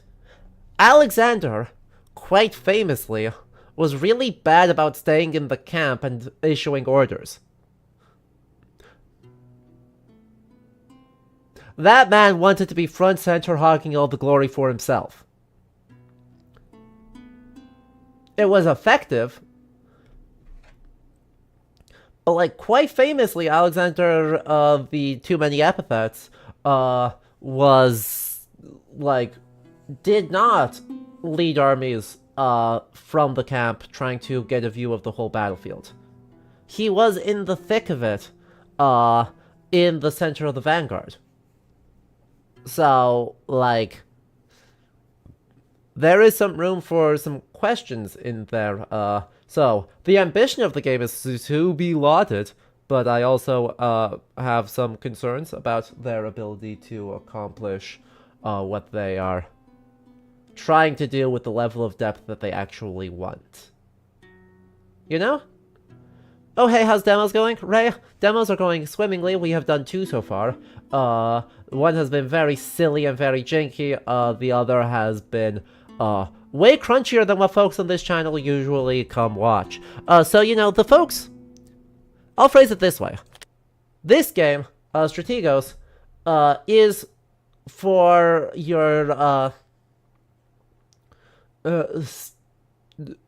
Paradox historical streamers, your Total War historical streamers, your folks like Steve who like to do all the deep, crunchy strategy games. Super duper promising, definitely one to keep an eye on.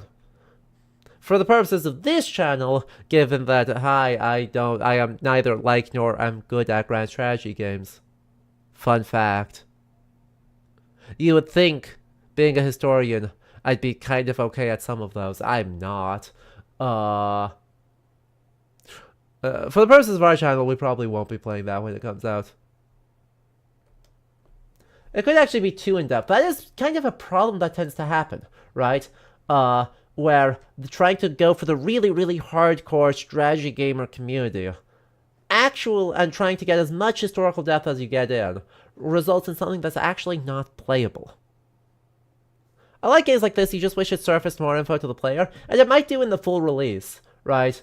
And certainly by the intermediate tutorial, I had a significantly better understanding of what I was trying to do than I did in the very first tutorial. So that may just be one where it's just got a really steep learning curve, and, you know, if you spend 20 hours with the game, you're gonna get everything you need to get. It's just, you know, we didn't spend 20 hours, we spent 20 minutes.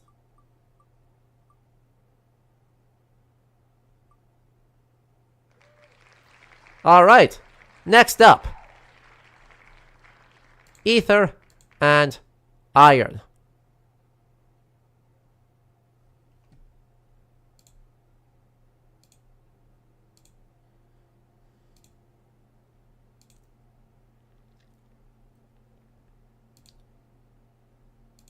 Yeah, many of the ambitious strategies, it needs a better tutorial or a temperament that can dig into the strategy guide. Agreed. Thinking. The game is currently spinning. Oh, good. Good. I don't know that I like that we need, an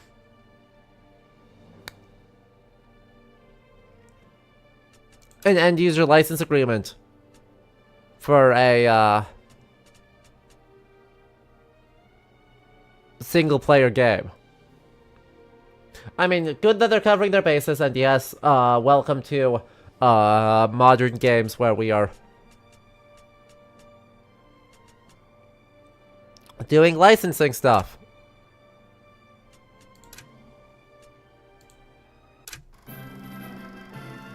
News of the world! Every man, woman, and child remembers the day that Aether first captured their imagination, that gravity became nothing more than an inconvenience. Prepare yourselves, fair citizens of New York, to feel such wonder again. The Helicline Institute of Aeonics is announcing an early Aether Tech showcase ahead of the 1939 World's Fair. So come one and come all, and be inspired. Gaze upon new skyward frontiers and see that there is no alternative to a future amongst the heavens. Looks like it's time. There's no thriving in this city, not in the lowers. They call it that for a reason. Drowning in the rain, lost in the shadow of the uppers. But with a job like today's, a girl can hope to finally catch her breath. Just a transport. No guns, no complications, no room for another screw-up. A second chance from a hard case like Mr. Blanc doesn't come around often. I just hope he's not setting me up. But something still isn't cooking right. Mr. Blanc doesn't give second chances to anyone. After that last job went south, he could have tossed me into the well and watched me get torn apart 6 ways to Sunday. Now leaving the station. Someday, I can leave the smuggling business behind. Oh I boy. don't have to worry about backroom deals, meddling tyrants, or pulling pennies from the smoke of a gun. Maybe I could even find a place in the upper. It is retro-futuristic. Yes, absolutely the right I'm only word. welcome up here on business. For now. Absolutely the correct word. Someday, I'll have a whole place to myself up here. Something entirely mine. No thing and nobody holding me down. Just But I me do and the love, I sky. love this art style. Finally free.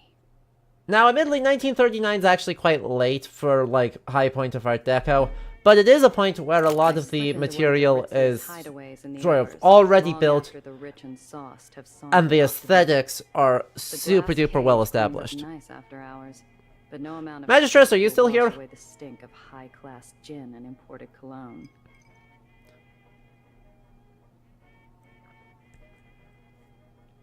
I need fashion checks, because this doesn't feel like late 30s outfits to me. I mean, is it stylish as hell? Yes. But, it doesn't really look quite, like late 1930s.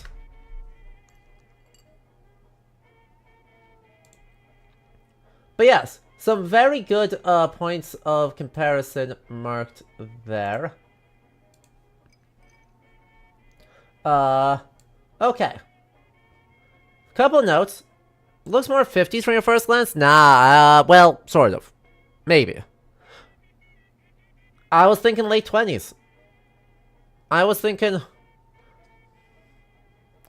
Right, there's elements of it that are definitely 50s. But there's also elements of it that feel a little bit more like late 20s than late 30s. Specifically, I'm thinking like the giant pinstripes. Don't strike me as super duper 50s. But anyway, I do want to highlight, once I get it corrected, sorry, one of the disadvantages of having everything like this is things tend to break. Or I tend to accidentally click and then, my windows get messed up. But they mentioned the World's Fair of 1939, and that is a real thing. It was themed slightly differently than what they mentioned, but April 30th, 1939 was designed under the theme Building the World of Tomorrow. Feature various pavilions showcasing advancements in technology, architecture, and design with an emphasis on consumerism.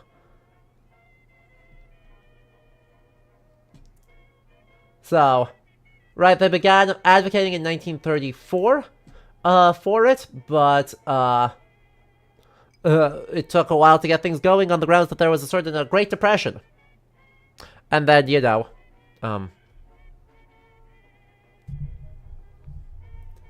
and then, you know,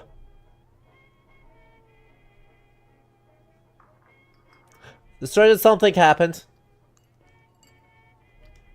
Certain slightly important something happened in 1937 that definitely slowed things down a bit. Anyway, So the fair emphasized cultural achievements more than previous exhibits. In particular, the fair served as a showcase for the Art Deco and Bauhaus styles. The main pavilions hosted artwork by Rembrandt, Da Vinci, Michelangelo, Caravaggio. Artists of the 30s, such as Alexander Calder and Salvador Dali, commissioned pieces for the fair. People in the future enjoy artifacts such as the Gillette safety razor, messages to the future from Albert Einstein, a Mickey Mouse cup, a copy of Gone with the Wind, and a picture of Jesse Owens winning a gold medal in the 1936 Olympics in Berlin.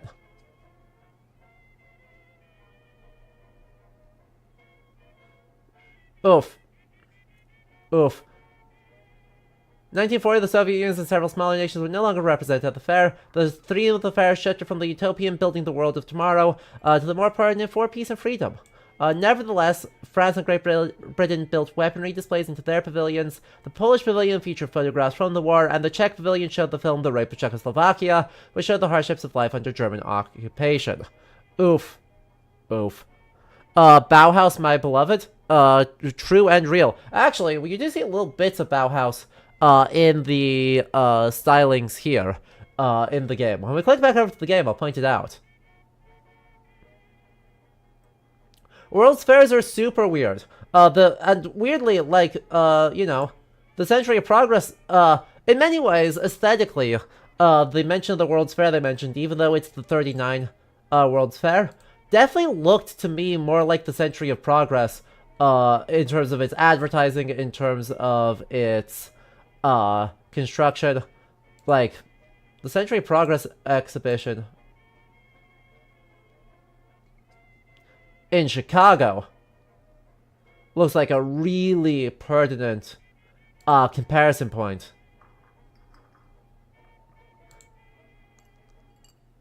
There's also the Golden Gate Exposition, Golden Gate International Exposition, because for whatever absurd reason, the Building the World of Tomorrow exposition in New York was not the only World's Fair held in the United States in 1939.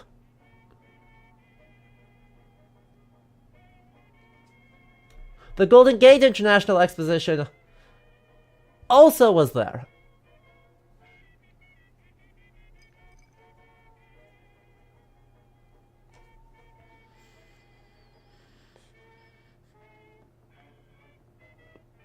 I don't know. It remains a mystery. It remains a mystery.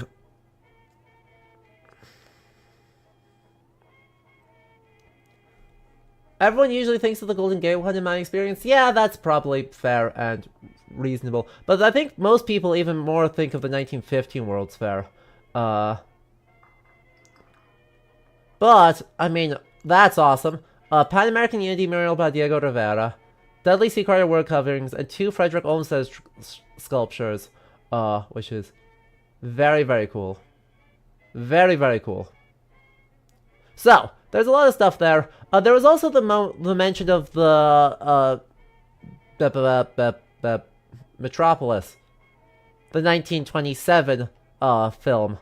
And it's just a really, really good shout, among who... Right, for the aesthetic language that this film is drawing on. Because so much of, like, the popular idea of Art Deco, I think, does come out of Hollywood.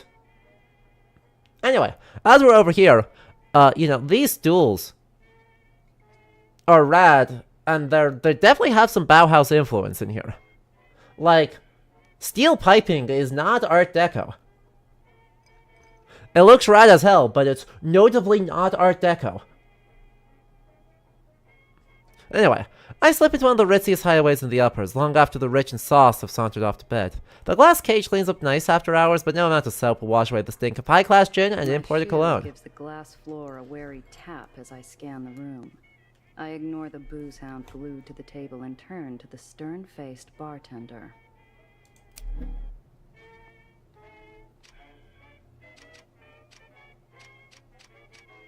You say that, but I'm going to examine him. Booze hound's a whistling faucet, and his drool-spattered watch is worth more than my whole outfit. The regulars flock here to take in the view over a bottle of something expensive and bubbly. Every now and then, a soul gets grounded. And this is the best seat in the house. Hero talents. Complete missions and encounters to earn EXP and level up. When you level up, each of your heroes gain a talent point for you to spend. Each hero has access to different talents. Increase your talent proficiency to more likely succeed in dialogue talent checks and unlock new skills. Increasing talents to certain thresholds will unlock new skills. These skills grant your heroes new abilities and bonuses when they are part of your crew. Thank you.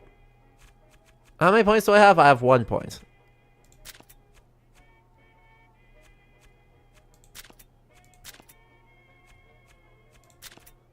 Clicking your feet, you can do stuff there. Ooh, there's more. Scientific knowledge and understanding of ether technology gives you an edge in understanding. Okay, look, I'm sorry, Gumshoe. Upgrade Gumshoe. You know me.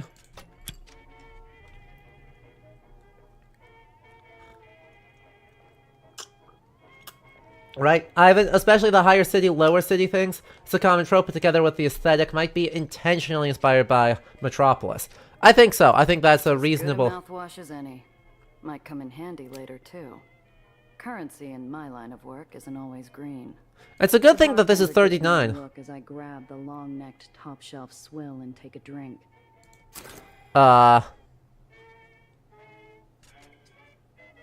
Speak to Mr. Blanc carefully. The regulars flock here to take in the view over a bar. My eyes dart to the back door.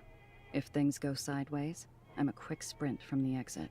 Gumshoe, like the hit game Ace Attorney. Bartender's eyes True. follow my hands, making sure I don't get too familiar with a patron's belongings.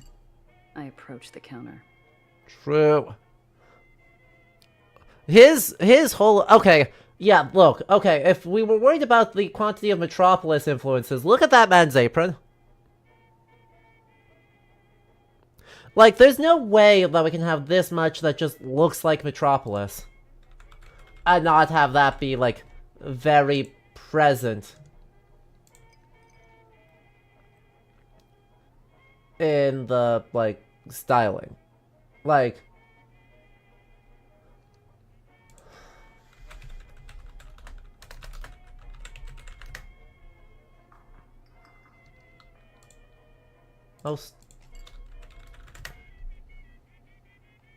I mean, there is certainly plenty of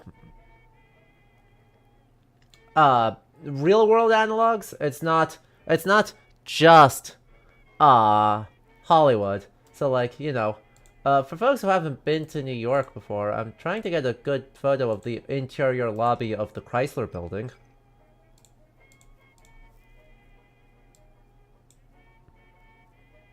Like, it's not like there's not real-world influences happening here.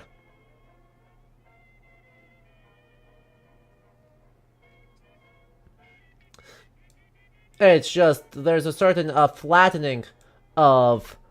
There's a certain flattening of the aesthetic style based on these ultra highline, Art Deco, buildings that becomes one hell of a vibe, but it is just a vibe. Is this one of the many Disco Elysium successors, or is the presentation at least inspired by it? Oh, yeah. Oh, yeah. But, you know, we should expect that, because it was Disco Elysium.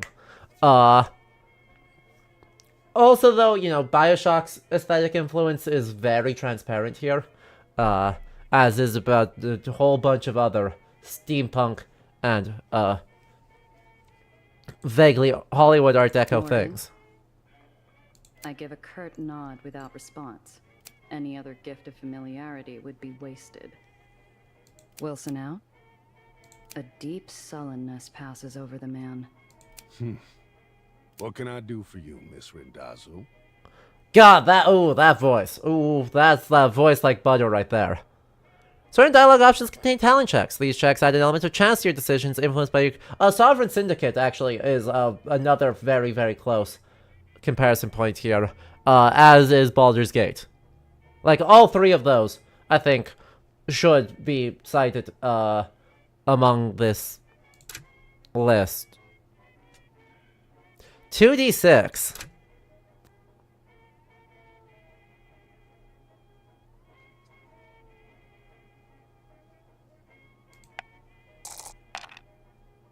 Well, Look at that. 6 Morgan's XP. eyes are gray, his knuckles raw, and the scent of 2-day-old body odor breaks through his strong cologne. Wilson never misses a shift. Never's a big word, Miss Randazzo. Especially in this line of work. It's been a while. How's business, Morgan? This is... it might be a PBTA-based game. Business carries on as usual, Miss Randazzo. Mr. Blanc's morning is full, and in the evening we host Kid I know Holiday. that name from the radio. Shame I'll have to miss hearing her live. The glass cage might tolerate my presence during after hours, but its patience runs dry whenever respectable clientele's on the floor. Yeah, it's a shame Magistressa seems to have had to duck out, or go lurking, because, this is fully also, like, she's much more equipped than I am to, identify some of those influences.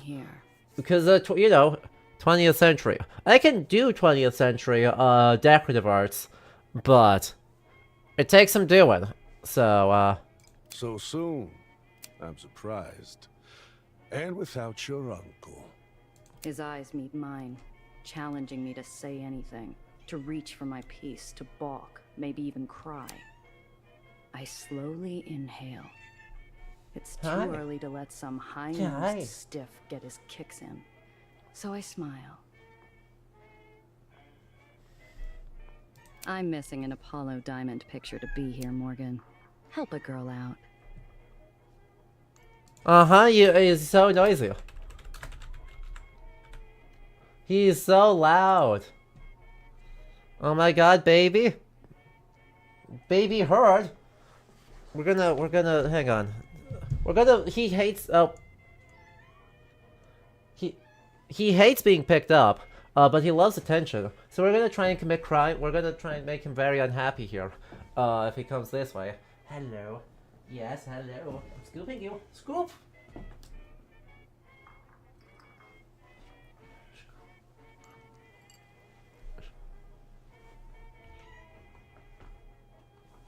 Really? You weren't mad at me after that? Oh. Oh, chat. Oh. Chat, he's done a flopper.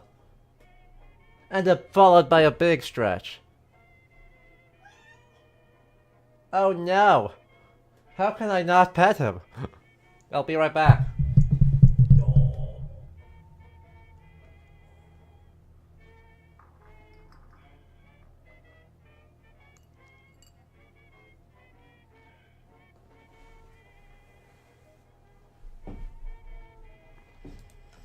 Uh-huh. Like he knows you were showing him off for long-range attention. He just does that all the time. He loves to, like, run up and then just flop over and say belly rubs. And if you start belly rubs, he will, immediately do, like, a full Superman. Yeah. Be less loud. I'm like, doing things.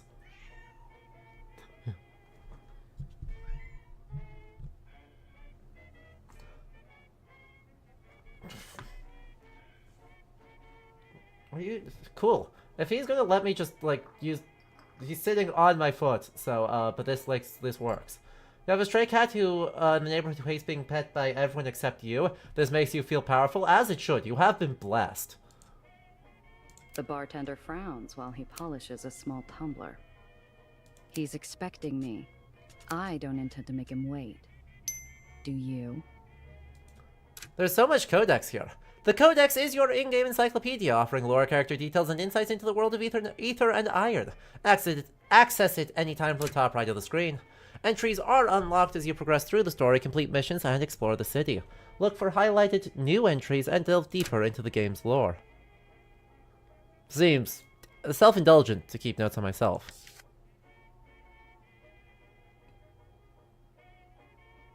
Weeb? If he's a man, if you know anything about if he's a man at all, no, string in the uppers does the leap back to him. Uh-huh.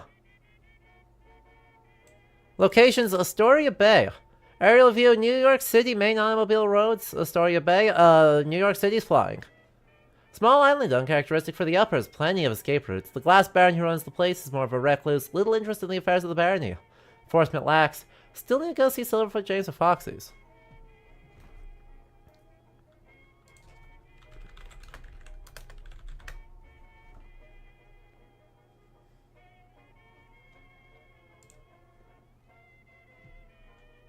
You know? Question. Question for you, chat. Obviously, like, you know, when they say Baron, they're referring to robber barons. But do you think this whole idea of making New York City fly, do you think we can blame Robert Moses for this? Glass Cage. One of the oldest and most successful bars in the uppers, the ambiance of the Glass Cage attracts the rich and well-connected from across the city. Its famous glass bomb provides breathtaking views of old New York and provides patrons that lofty feeling of being above it all.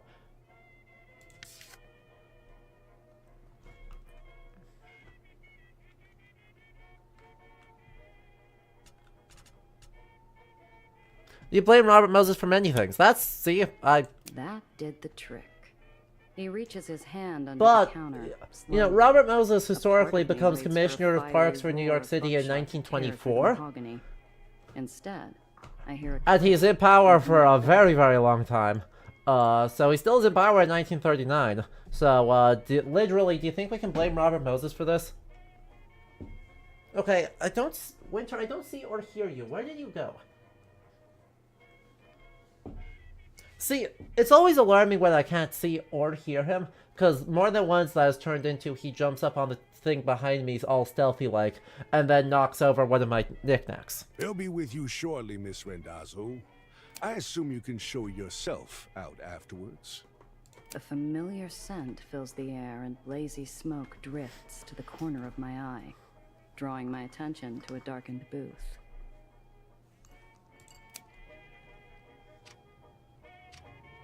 Ooh. The table's already set. A narrow beam of light splits the booth. On my side, a glass of my favorite whiskey. On the other, an ember held in the hands of a man more shadow than flesh. Drink. I down the high-class poison. Might as well enjoy it while I can. A smooth burn sits on my tongue and melts clean through the jitters. The shadow sighs Ew, around whiskey. the cigarette, as though he'd sipped from the glass Ew. himself. Ooh. Not my spirit of choice. Look, chat, why have whiskey when you could have amaretto? Manners. Good. He stubs out the pleasantries with his dying cigarette. Onto a new smoke. Onto business. A young woman from the Heights requests transport to the Lowers. Nowhere in particular. The Heights? What's some girl from upstairs want in the slums? Tourism. She wants tourism. She does go grayscale when she's internal monologuing. I don't care. She requested discretion. Okay. She seem like the type to cause trouble? If she's getting into my car, I need to know what to expect. She is young, naive, harmless. No threat to you. Well, You're the one who knows things, and that's all you know? Boo. You have what you need. Idle speculation is wasteful. Boo. Mr. Blanc's got a face a statue would envy. He knows more, but he's keeping it to himself. Sounds too easy. For you, Randazzo, too easy is all you get. For now. And if she brings in heat from the Heights? Where's Wilson? Morgan looks worse for wear out there. The yellow flame flashes on caught breath. Mr. Wilson is no longer under my employ. Uh-huh. Shame. He owes me money. Know where I can find him? The booth darkens to a silent gloom. Even the embers quiet their dull murmurings as Mr. Blanc leans We're gonna... forward again. we're out of line, but we're right. You'd do best to forget Mr. Wilson. Him and those he associated with. Or you too will find yourself out of my employ. I'd struck a nerve. One that ran By deep. the way, I love... Too deep for me to feel comfortable going any further. Mr. Blanc is a monster in his own right. I don't want to know what ghosts haunt his closet.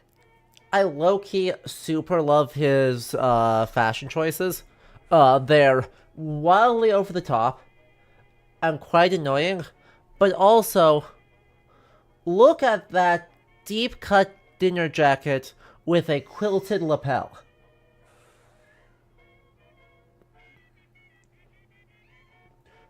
Ridiculous.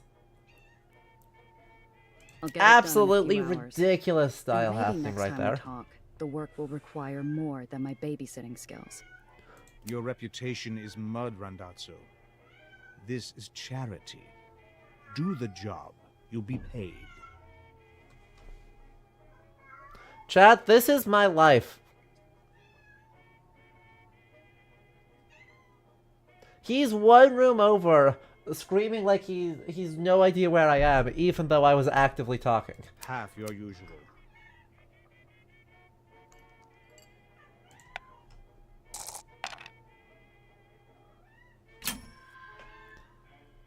Half my usual? You called me up here to insult me? Is that politely? You are not the same smuggler you I- were a year ago. Is I that think politely? Who you are now. Is that... It's a conversation I'd had several times already with too many clients. Conversations I'd lost. Turns out one bad day wipes out a lifetime of reliability. His meow is so meow? True. I'm every bit the same person I was. That's why you want me on this job. Why you need me. You can't risk your little Heights socialite giving you a bad name with the fat cats upstairs. If she held any influence, she wouldn't be running away. Oh, Winter chirps too. Winter chirps too, but he chirps while stepping on my throat at 7 in the morning. So she's running away. And he didn't dispute the first part. You could have called anyone, but you called me because I am the same person. No one else will protect her like I will. Oh, That you know. And that's worth a little respect. His cigarette extinguishes itself, obscuring what little of his face I could see in pure black. He did need this girl protected. Question was, from whom? Your usual, then. And Randazzo, I expect your usual? Winter, are you done, or are you going to come back over here and continue screaming? You'll find her outside, being $30. obvious. Good luck, Randazzo.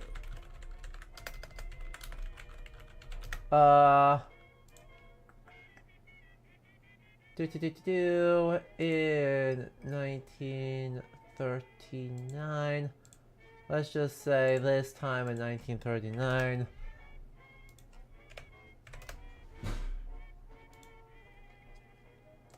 $700. Also, I just heard a bang, which means he just got himself into trouble and knocked something over. Give me just a second.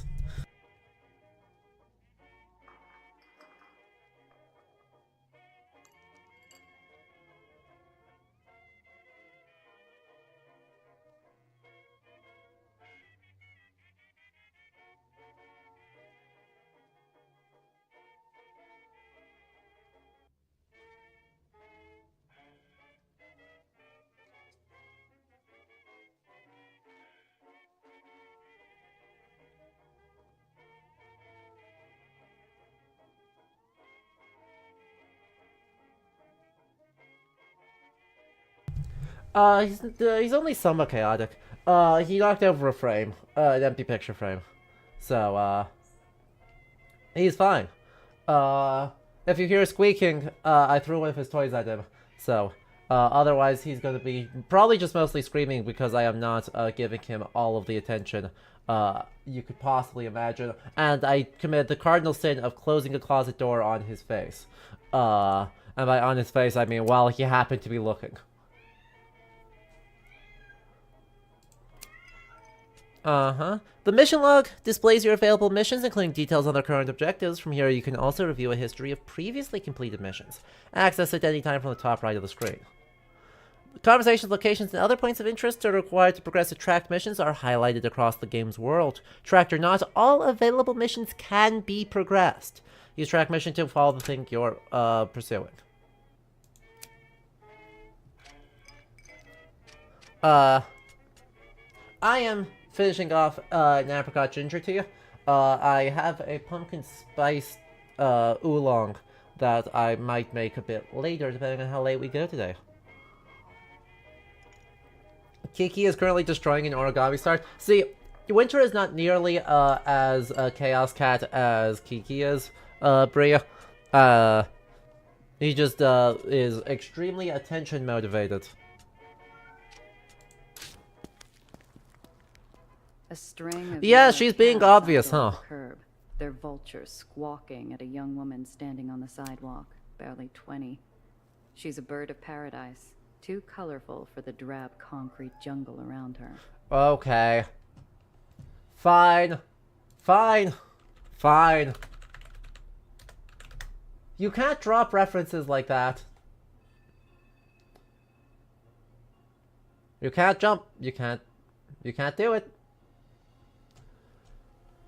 The concrete jungle, well, it obviously enters the vernacular here, is coined by Upton Sinclair in his 1905 book, The Jungle, which is an act of, social activism for the harsh social realities of early 20th century urban life and the complete lack of public parks.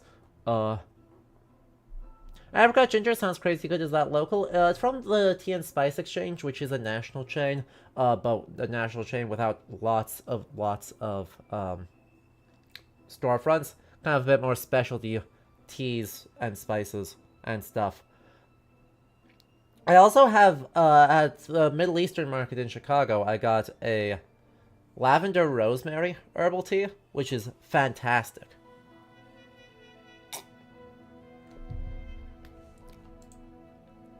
Obvious was right. That's the one. Taxi platform.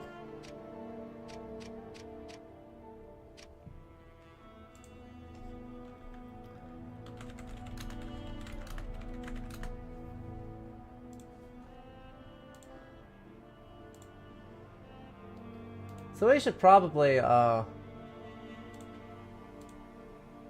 for God's sake, give me the good one. Give me a high resolution thing. Give me a high enough resolution file, thank you. Wikimedia Commons, thank you for helping me out here.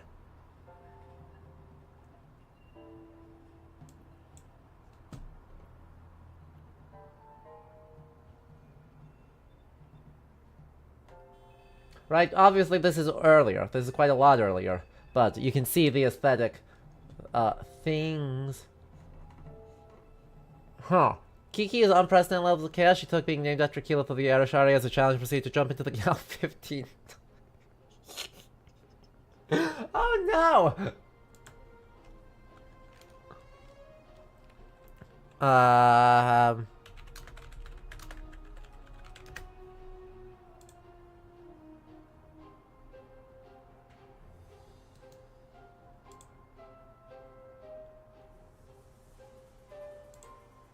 Why is that image not loading? There it is.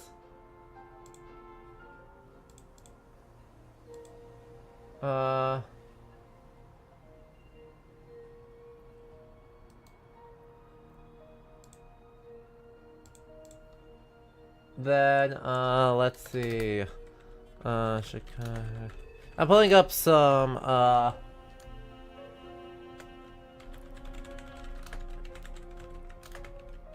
examples for, the,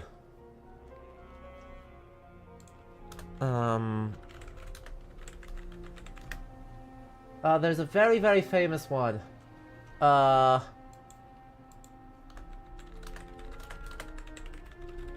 There's a very... There it is.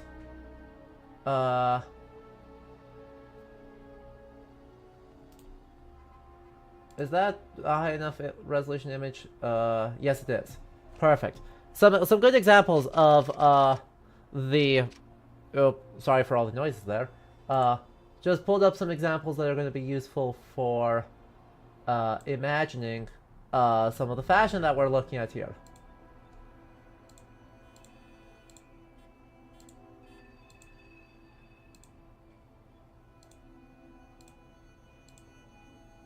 So,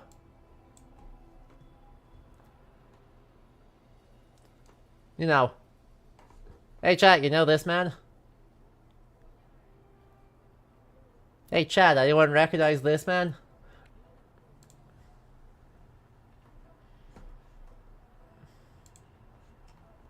Famously, the only thing he did was tax evasion. Correct. True. 100%. Oh, absolutely the only thing he did. This is Al Capone. This is Al Capone a few years later, in 1939 actually.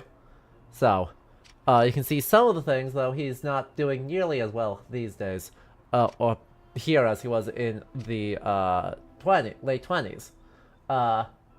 So, I mean, you can see sort of some of the detachable collars, some of the heavy pinstriping you see echoed in the game, in the man there. You might also look at, say, you know, Depression photos. This is in 1937. So the comparison, of course, with the stereotyped white family for Louisville, Kentucky, with the pinstripe. You can see the pinstriping on the man's shirt there and the narrow tie. Echoed. Oh, I should be on the right thing. Right. So you can see striping on his shirt, the very narrow collar, and the narrow, tightly knotted tie, echoed in there, and in the striping there. You can also compare the coat cuts and a lot of that material to the coats we're seeing in here. So, honestly, just a really stellar job at echoing 1930s, late 1920s and 30s fashion language as communication of class. Like, really some stellar stuff going on there. This is one of the many reasons why I love demos with like alt history or kind of more loosely inspired by stuff, because there's just so much more you can pull on. Bet these platforms don't see many folks from the lowers. I mean, I guess arguably the drivers, but It's really something. Someday, I'll wake up to this every morning. what's this boot, like, Zio always liked cabbies. temporarily Said they were embarrassed useful. millionaire? This is where he and I disagreed. What is with this temporarily embarrassed millionaire attitude, Gia? One of the buzzards has her cornered. The girl's smile is a mask. She's being polite, but she doesn't realize how ugly this could get. Hey, beat it. This fare's mine. And of course the hats. And of course the hats. We can't not forget the The hat. cabbie gawps at me, stunned I dare intrude on his meal ticket. He sneers and turns back to the girl possessively. You pay her no mind, doll. Listen, do you like music? I step forward and dig the snout of my pistol into the unwashed folds of his exposed neck. At the cold touch of iron, he lets out a little rat squeak. I also love these sketches. Like, Now that's a music. fun little aesthetic touch. Oh boy, You're with me, Principessa. The girl locks eyes with me and instantly puts the pieces together. She's a fast one. thanks ever so much, but my friend's here? Have a nice day. She trots over to me. Uh-huh. The buzzards grumble and fly off, on the prowl for their next piece of roadside meat, leaving one stubborn hanger-on to squawk. You better watch your back, Carly. We'll see you That later. sure was scary. I didn't realize. Thank you, Miss Smuggler? I give Yeah. her a once-over, like a filament. Miss flowing Smuggler, up perfect. inside a Nailed bone. it. Her shaken nerves are slowly replaced with a beaming smile. My silence doesn't seem to deter her optimism.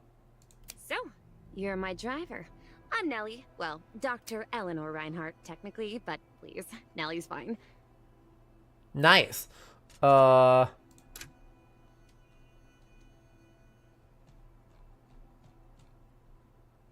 Uppers, the lowers. The uppers. Well, by the way, what a great shot. A very John Singer Sargent in the relief carving style. Now, I've heard some call it a facade. The soaring skyscrapers, the clean-cut concrete, the gilding along every edge. I don't care. I take a reliable 9 to 5, walking down the street without getting shot at a smell other than rot in a heartbeat. As soon as I have enough. A 9 to 5 in the 1930s?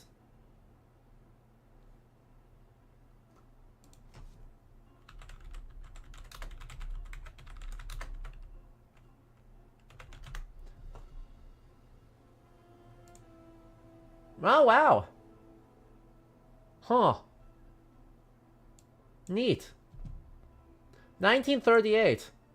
Was a landmark. The Fair Labor Standards Act of 1938 against the history of judicial opposition. It's in these, in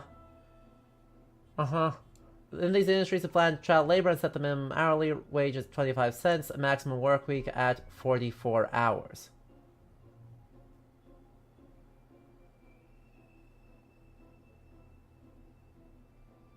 Huh.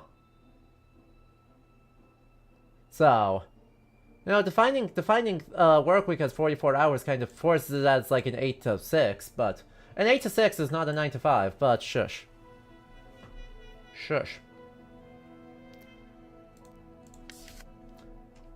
It's the Heights. It's a dream too. Oh.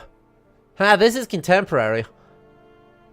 That's fun. This is Epcot. So this is post-war futurism. That's really funny. Okay. We're doing fun stuff. We're doing fun temporal shenanigans here to further communicate class. Right? We've got historic European capital TM. Right? I mean, our aesthetic here, we're looking like late 19th or kind of 1870s to 19-teens construction, row houses, brownstone, etc., that's been then retrofitted with sort of industrial elements. We've got John Singer Sargent, the height of Art Deco skyscraper-esque stuff, and we have post-war futurism to communicate the upper echelons of reality.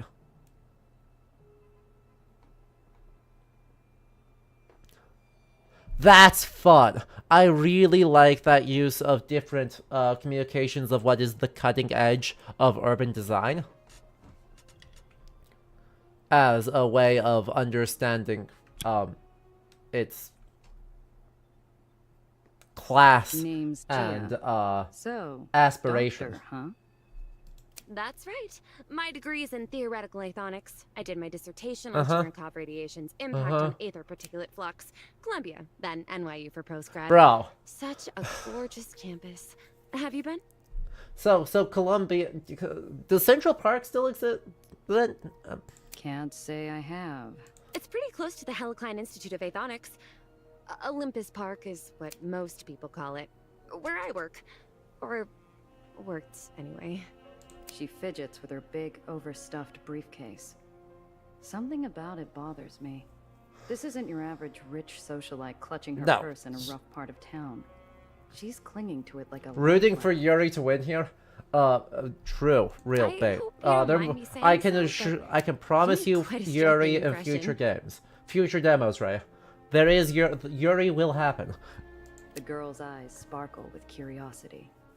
She's a bright little thing, smart, switched on, and she's doing an admirable job of hiding how scared she really is. Also, we are egregiously hard-boiled.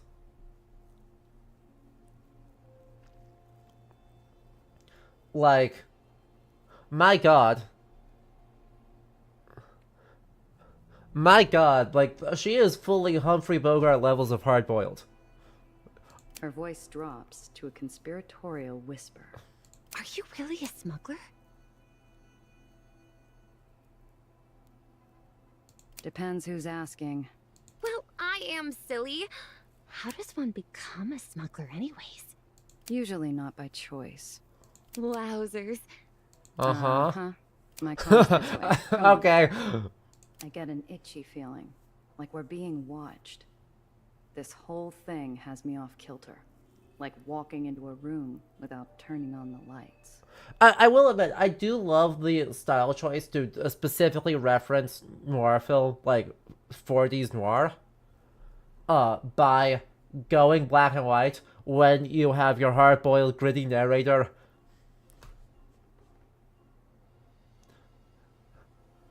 commenting on the whole situation like it's a radio play or kind of a cheaper noir film. Travel to the ferry station, buy tickets to the lowers, stow away on the ferry. We step into my ride. I twist the ignition, and we set off. I catch the girl scanning the interior, her eyes taking everything in. So, where am I dropping you off? The lowers is pretty big. Oh, anywhere, really? I'm sure Nope. I'll find my way where I need to. Nope. There's Nah. only sincerity in that voice. Mr. Blanc wasn't kidding. This really is a babysitting job. This is such a polished demo. Are you What's kidding? that Like, button do? nuh-uh. Yeah, don't press that. Ah, so it must be some type of modification. I bet it's a supercharger. They always have those in the comics. Oh, I know. It's an ejector seat. Wait, it's not for the passenger side, is it? Your Honor, I love her.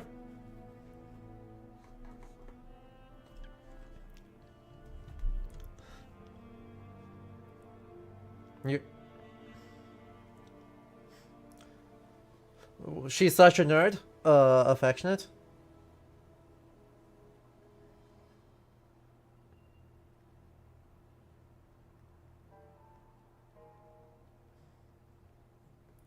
Uh...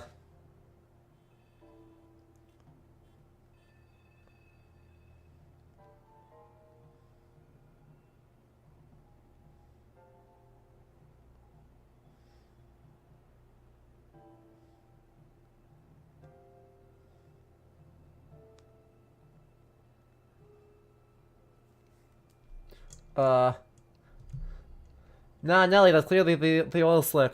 You wish listing this game for sure? Oh, absolutely. Kritmer, that means that this is already a huge success, because that is one of the many goals I have with these demo fests. One is to check out, what is the state of historical gaming? What are the interesting upcoming trends? Is there anything we can notice? There were weirdly many, like, explicitly religious, like, either Judaic or one where you could be Jesus, which was like, yikes.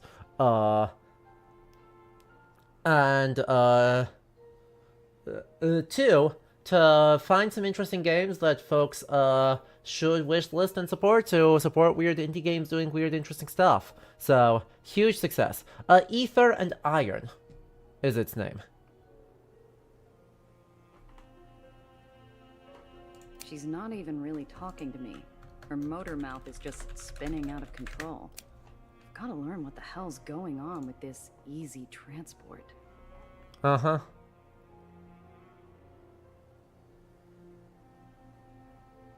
So, first time in the lowers, huh? Doing some sightseeing?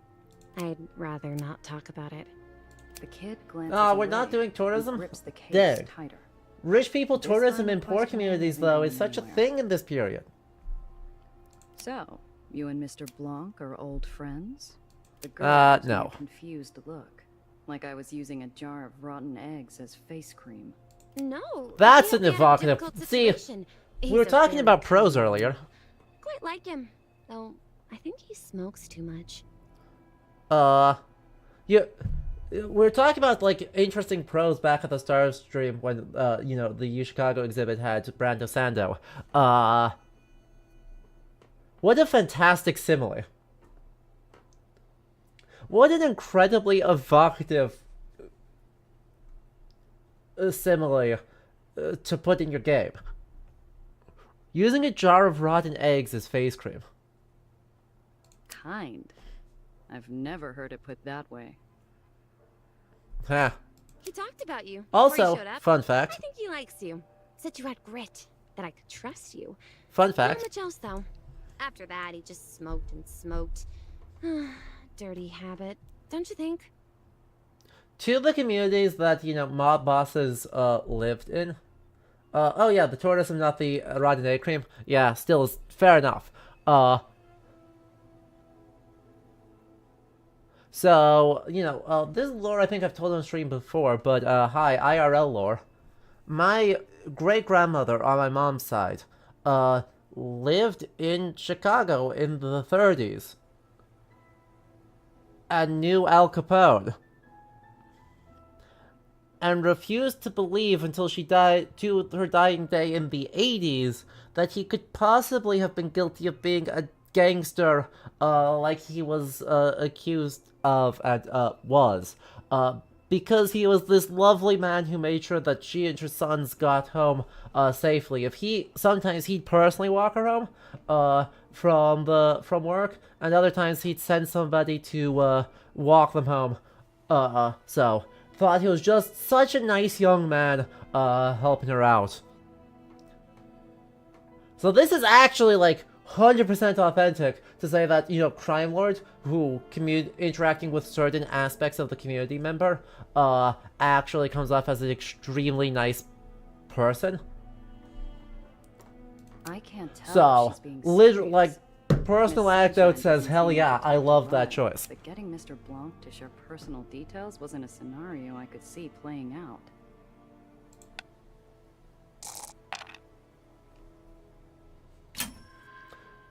Wow, that's so wholesome. If only it wasn't, you know, Al Capone. Like, I'm gonna be so real, chat. The faint smell of ash filled Was saying the wholesome for Spent Al temperature Capone cleansing ain't it? Small aether burns scar her fingertips. Not an ounce of luggage other than the case. Doc has something to hide. So where are you going, kid? Family? Friends? Oh, no. I'm here all by myself. Anywhere you planning on visiting? I'm not much of a tour guide. That's my own business. Thank you.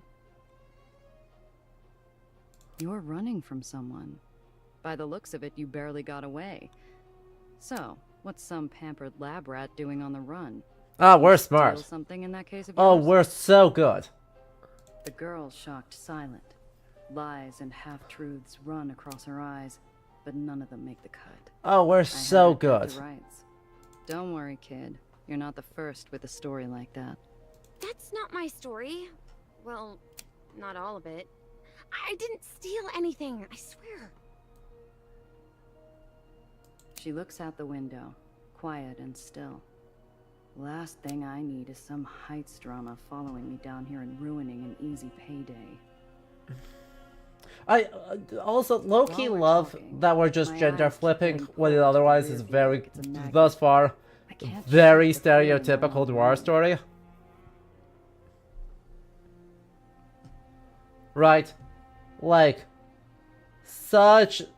For what is in truth an extremely stereotypical noir story so far, but just, you know, genders flopping our hard-boiled lead already really changes the dynamic. I juke down a couple service paths and hop across an access junction. Sure enough, when we pop back onto street level, the same dark shape is lurking behind us. Hang on to something, kid. This might get bumpy. I pop open the hidden compartment under the dash and point to it. The girl catches on almost instantly, and there's only a moment of hesitation before she shoves her briefcase inside. You have a friend who grew up in Chicago in the 50s and 60s. The mob would send people around every so often to ask if anyone had any complaints. They take notice and try to fix anything that was brought up. It's a way of protecting their own territory, but it also does a lot of genuine good for a community. Exactly. Right? I mean, you can also reference, like, the Black Panthers for different black communities in different parts of the country, right? These extra state... I mean, what get termed, right, organized crime. And it is organized crime because it's definitionally criminal to be extra state. But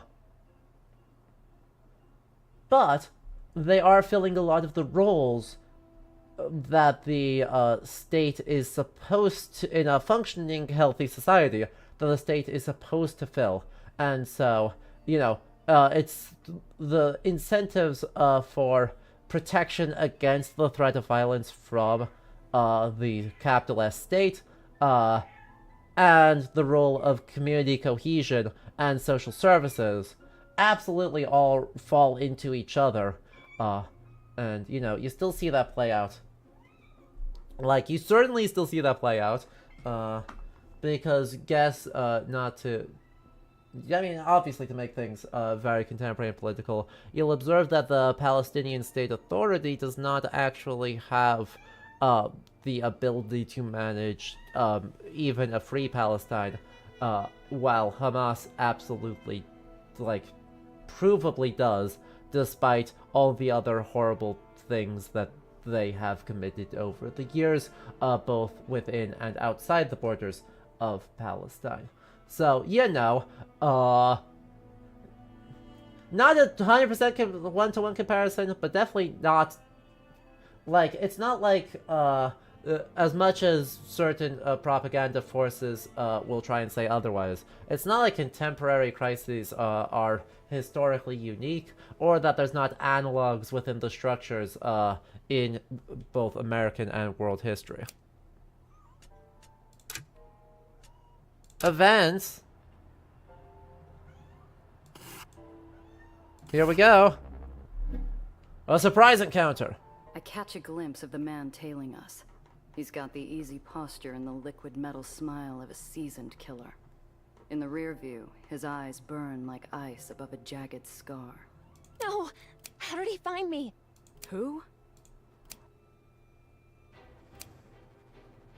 Time you came home, Nellie? darling. Who is that? Looks like you found a little tour guide, Eleanor. Got no quarrel with you, smuggler. Pull over and can drive away clean. Can't, Gio, please, we can't. Don't worry, kid. Just keep your head down. This will be over soon. Enemy vehicles can be damaged by selecting a weapon and then an enemy vehicle to shoot. Each weapon can only be used once per turn. Hover over locations to preview your path. Click on a location to move there. Moving forward costs more than moving backward. You can combine attacks and movement by selecting an ability and then choosing a location to use it. Combat is dynamic.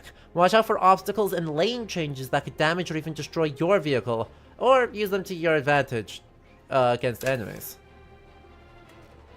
So that's a civilian, and there's a problem.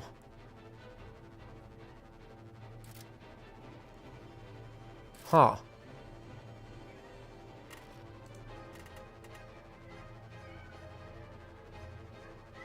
How much do I have? Shotgun.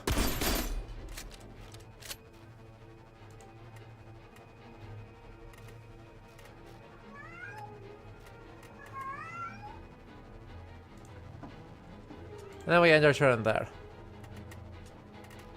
Oh! Did I not end?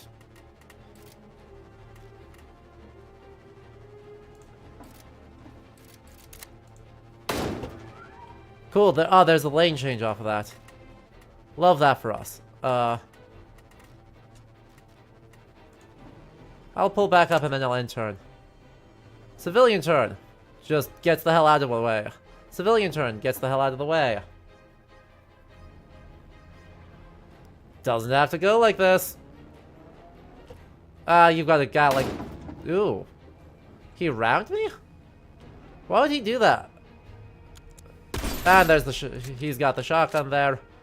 And it's my turn now. So, that's cool and good.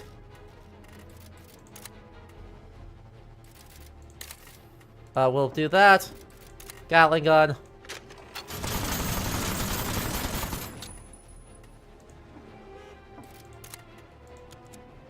Shotgun.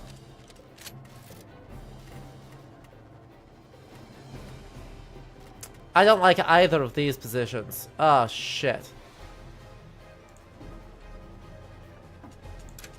And then we're gonna fall way the hell back. Didn't expect a chase scene like this. It looks cool, right? I actually really love it.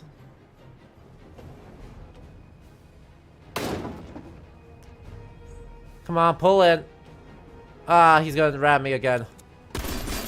Ooh, it just hit me with a shotgun. Okay. And hit me with a shotgun from the other side? No. Okay.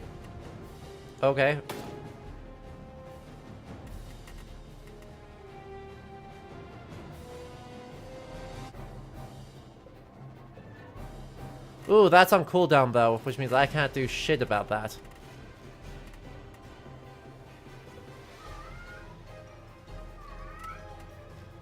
Means I need to just focus on getting the hell out of the way.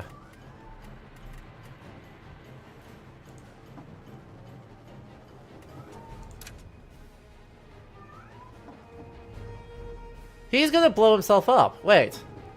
What's this man doing? He's a dumbass. Another notch on the dash. Oh, hi Kiki. We did it, Gia! He's gone! I love this combat. That was too easy. We need to get off this island. Now. Those of the Sicilian mobbed out of a need for protection from the northern Italian state and helped consolidate holdings and create infrastructure when no resources were allocated. Exactly.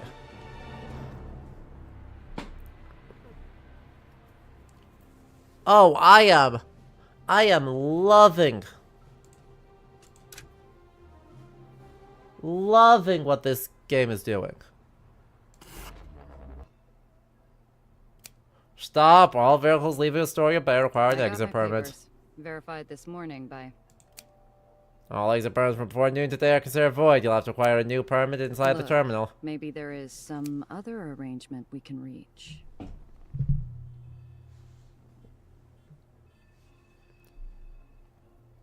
I flash a clip of greenbacks underneath my outstretched expired permit. The guard looks unimpressed. Damn upper snobs, too good for money.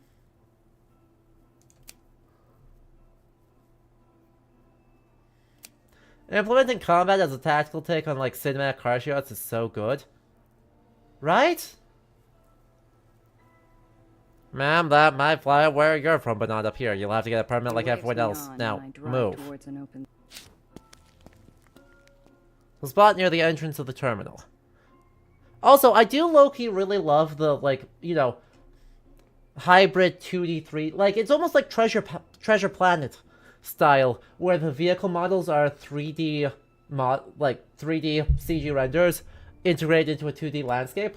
Like, I have such a soft spot for that hybrid 2D, 3D style of, like, late 90s, very early 2000s animation. And I think they're using it to great effect here, to still evoke a lot of the same... Evoke a really useful about, laughing in the sun, aesthetic space. I'd have to think more about it to know if, like, how that integrates within the noir vibes. Or would need a much better knowledge of that era of animation to know how it integrates. But... Cosplay who now? The other character... well, we'll find her when she shows up. The femme fatale of this scene. Hi, Sassy Catastrophe. So, right, we're playing as Gia, but we're currently escorting a Dr. Eleanor something or other. I've got a codex. Also known as Nellie. A brilliant scientist with a mysterious problem, Nellie arrived in the uppers clutching a mysterious briefcase and looking for a ride to the lowers. After nearly escaping the accident that claimed the lives of her research team, the brave and somewhat naive idealist decided to take her investigation to the source.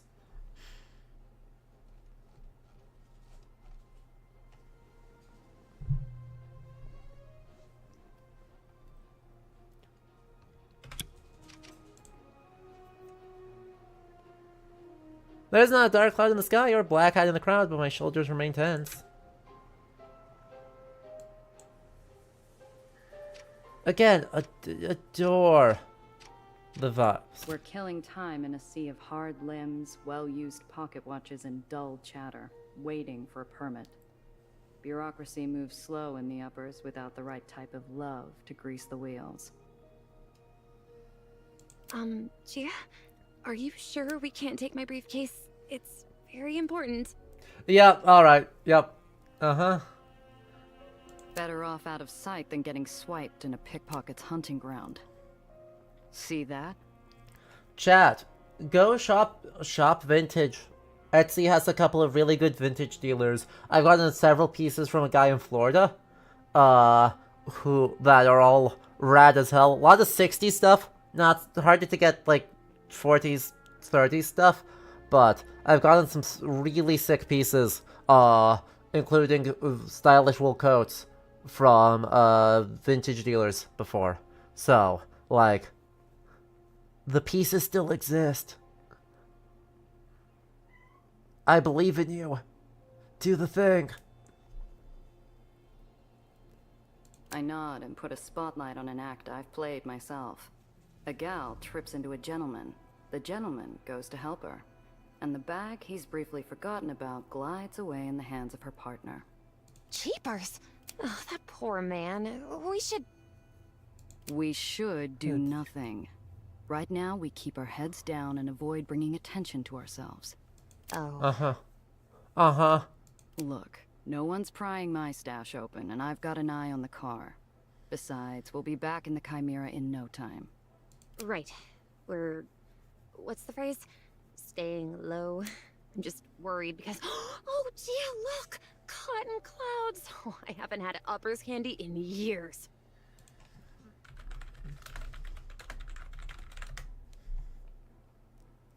Huh.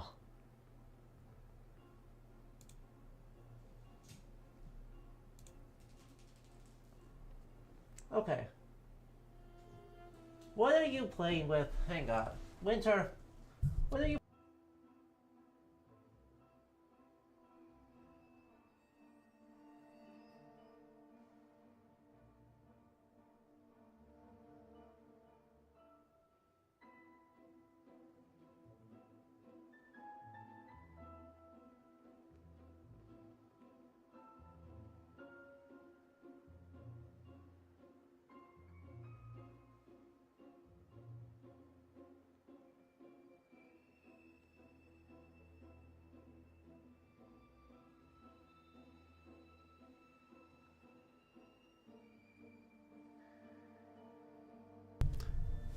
Winter was batting around a spare piece of Lego from the kit I put together last night, which is very nice, but I don't want him to try going, very fun, and good for him that he's really enjoying it, but I don't want him to go and decide that suddenly is edible, because that would go very badly, because it's a one-by-one little piece, and he could eat it, and he would choke on it. So...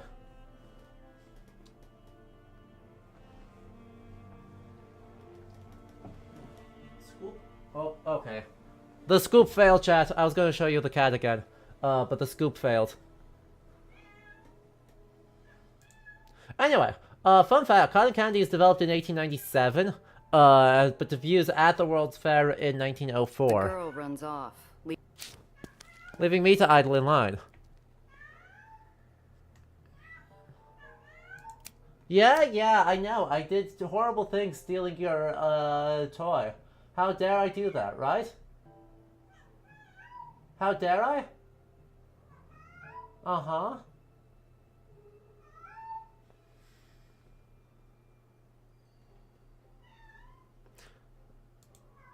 He's like... you say at the Mo, as if he's not like that all the time. Unfortunately for me, he's like this all the time. He was super duper quiet in the shelter, and he came home and he's been just like screaming nonstop. He sings you the songs of his people. Uh-huh. Ooh. She's like a bird from a cage. Bright eyes sparkle as she flits at every vendor between her and the cotton cloud stand. He does not sing in the shower, but he has multiple times tried to think that the toilet is his water dish, and I'm like, no sir, no sir.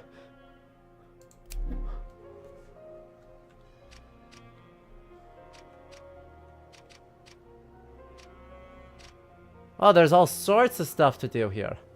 The vendor sculpts pink and blue clouds for passengers in search of a sweet souvenir. Nellie looks ready to buy out the whole Thank you so stand. much, Sassy Catastrophe. Have fun at the wedding reception. Congratulations to the couple.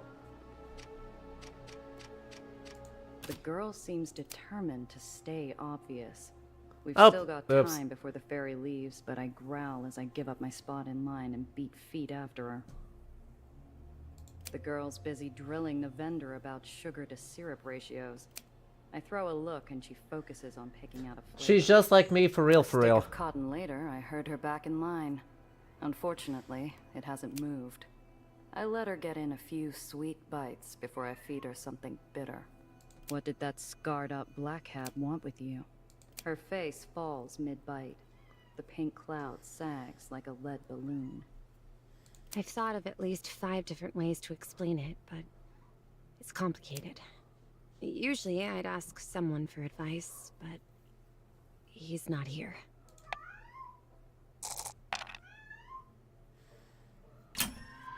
Yay, 7 XP. You knew who that was. You'd seen him before. Who is he? I don't know. That wasn't your average tracker. He was big time. Someone you hire when there's no room for error. Uh-huh. Someone with deep pockets is after you. And that black hat's not going to give up till he's finished the job. What, the fact that I smashed his car up doesn't do anything? The Come on. girl's whole body gives up with a single deep breath. She seems almost relieved to spill the beans. He's the reason I ran. I saw him at Olympus Park. Huh. I saw what he did. Interesting. So we have 3 heat already out of 6. And I'm guessing he didn't want any witnesses. Mechanics of storytelling is being beautifully used just from how every check against Nelly so far has been easy, right? There's also, I think, a 2d6 system is going to be super interesting here. Because, like, a difficulty 9 check is so much harder than a difficulty 8 check. Because, you know, statistics. Like, probability curves. So, on the flip side, even a +1 in something is going to be an enormous benefit. Because, you know, the being able to turn a 7, the most common roll, into an 8 or into a 9 is kind of a huge deal. Yeah. Gee, I don't know what he's going to do. Nothing is what. Not while you're with me. She perks up at the small glint of hope and I give her a half-hearted smile. It's one thing to deal with a tracker, but if this guy is a hired killer too, I need to be more careful. Look, kid, I got shot at for you. I was told to expect a simple transport and now I'm stuck looking over my shoulder. You owe me a whole lot more than it's complicated. What's in the case? I'm sorry. You're right. And I'm sorry you got shot There you at. go, you called it. It is in fact her research. It's my research. It's very important, but I don't know why anyone else would want it. I give her a side eye. I need the whole picture, but all I'm getting is an unfinished canvas. It's the well. What about it? So a bodega sign falls off and disappears every now and then. Neighborhood's already coming to pieces anyhow. It's expanding. Getting bigger. Stronger. Ooh. It's going to get bad, Gia. Really bad. Look at her when she's all serious and annoyed at us being too cavalier about how bad things are. Tell me what this well is. Not a soul in the lowers would tell you they want the well to stick around. Those gravitational shifts are a pain. But to say it's getting bigger? Growing? Might be something there, but this wouldn't be the first time the Heights sent some do-gooder down here to create a problem and act the savior. Hashtag Robert Moses. You're pulling my leg. No, I swear, Gia, the car! Well, that's not good.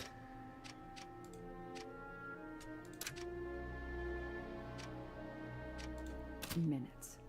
I'd only taken my eyes off the car for a few damn minutes. Time stops long enough for me to catch the tail end.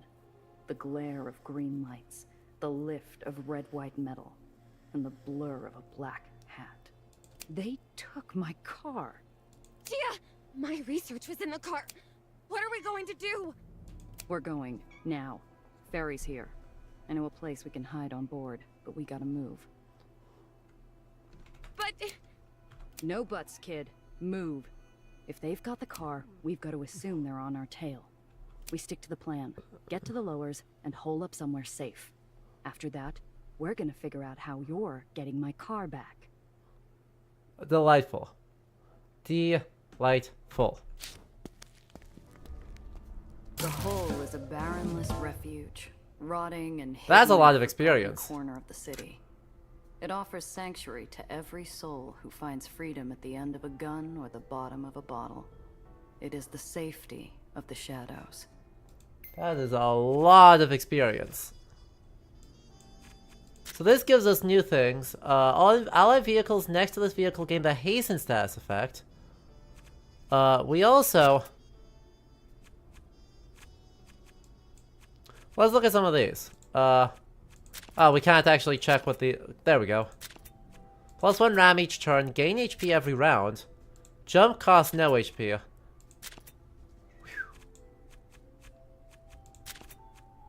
Huh.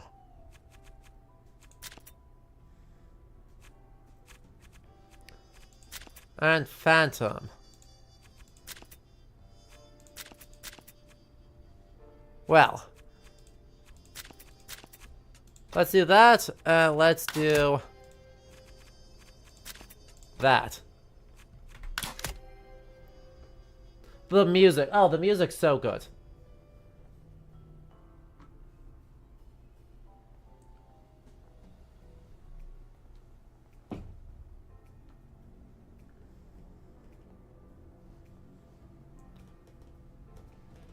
Yeah? Do you like that? I want to scoop you. Scoop.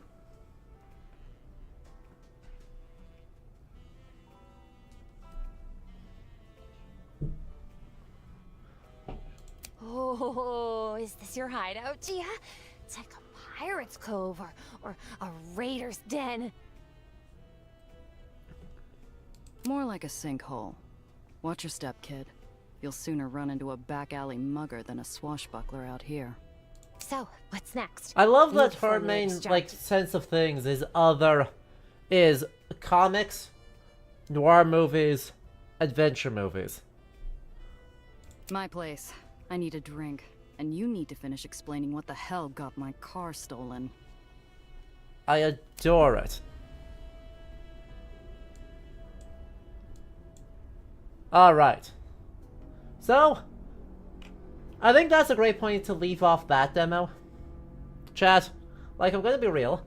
I'm loving this demo a lot. I don't need to be sold on it. I don't need to be sold on it anymore. I'm sold. Play it yourself. We'll add this one to the list of, hi, we should definitely, probably, almost certainly play this one, when it comes out. Cause, you know, a lot of stuff in the 30s to be talking about here. Like, awful lot of stuff. Sometime next year. Sometime next year is gonna come out. And we're gonna have a great time with it. And yeah. So, there we go. What a huge success. What so many things to look up here. Which I love for us. Right? Anytime the demo makes us open like 7 windows, just because we got so much stuff. Oh boy, I'm sure that just broke awkwardly. Don't mind me. There we go. It still loves to accidentally maximize itself instead of staying in its spot like it's supposed to. So, that was Ether and Iron, which means it's time to spin the wheel again!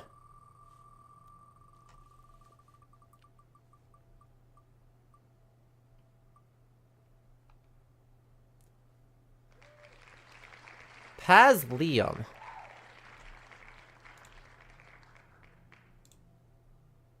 Okie dokie. Howdy, hey, what did you miss? You just missed the rad as hell demo. Raptorus. You've missed cat cameos. You've missed wildly in-depth 100 different factions of the classical of the ancient and classical world. And you missed Robert Moses did everything wrong, but this time we're in the sky. So, you know.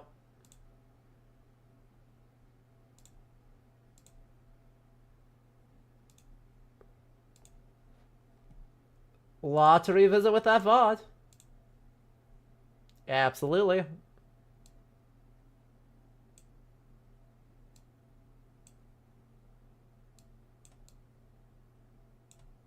Good. No, hang on.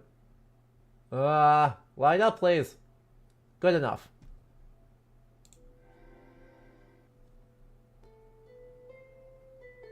Do I miss a certain missing Viking Age demo? I have 2 on there. Is there another one?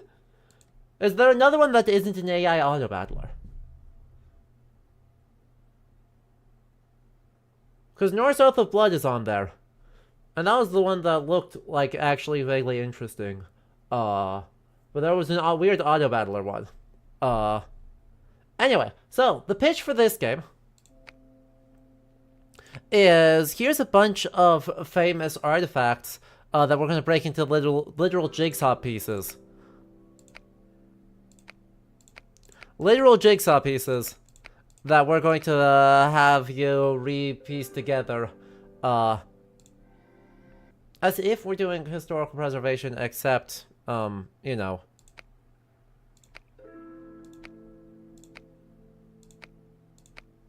Literally jigsaw pieces. This is something, actually, I've seen fairly commonly, among,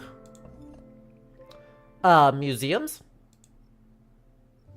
Right, I actually see this with museums, somewhat consistently, where part of the idea is, oh yeah, how do you teach people about archaeological practice in a museum context? Well, you create a replica of a thing.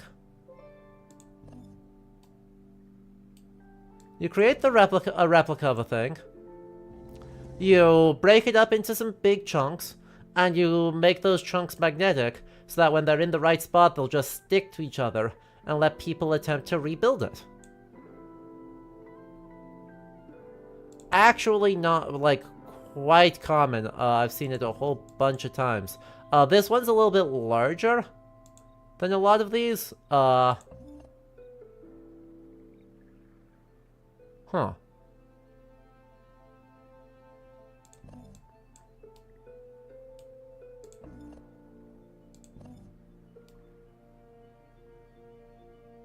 But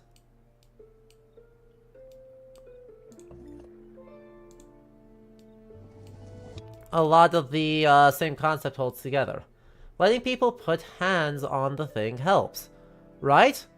And it's one of the... It's a practice I super agree with, except for one notable note of that no one should. If I trusted visitors more, I would have fewer concerns about it. Unfortunately, if I've learned anything, it's that trusting visitors always has some amount of risk to it. And if any visitors do, think that this is a replacement for, or in any way actually analogous to actual archaeological work, we rapidly get into some interesting ground. We rapidly get into some interesting spaces when anyone thinks that with their nice, big, convenient, easy to interpret chunks is really at all like the actual archaeological practice. So, it's an important utility thing, right? Or it is an important educational thing, and one that I do wholeheartedly support using. I've seen done really, really well. But anytime we're able to highlight the ways in which this is not how archaeology works, it's not bad. It's not a bad thing. This one has an odd shape to it. It almost looks like, it suggests to me that it's supposed to be either like a shoulder or a side piece.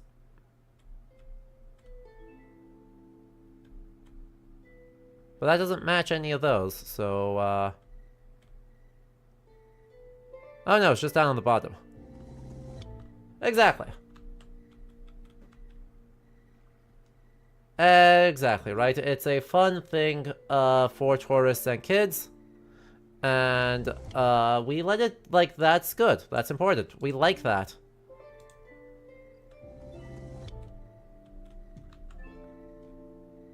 Because the point is, of course, the point with these is that we should be trying to get people excited. Why is... What are you doing?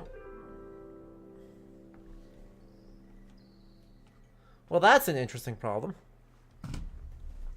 Why is my... Why is my mouse going all sorts of way? Where's the creature? My mouse is doing all sorts of things. So I do wonder if the creature did have kind of bumped my USB cord.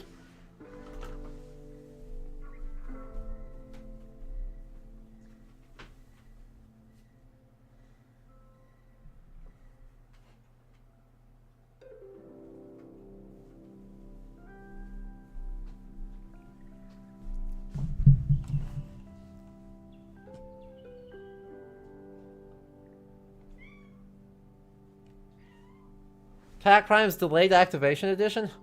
It might be, because, I don't know what that's doing, but...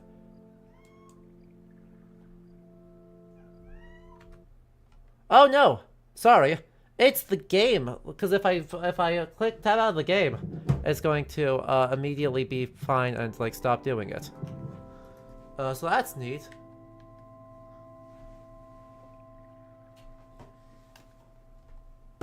So, unplugging my controller solves that problem.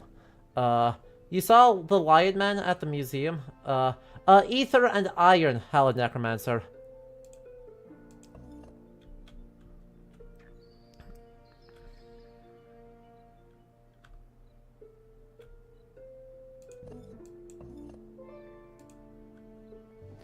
But yeah.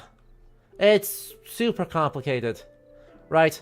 I don't have the patience to be a very successful archaeologist in terms of reconstructing pottery shards. Fully no. Fully, I do not have that sort of patience. I could not do it. I'm very grateful to the folks who can, so that I don't have to.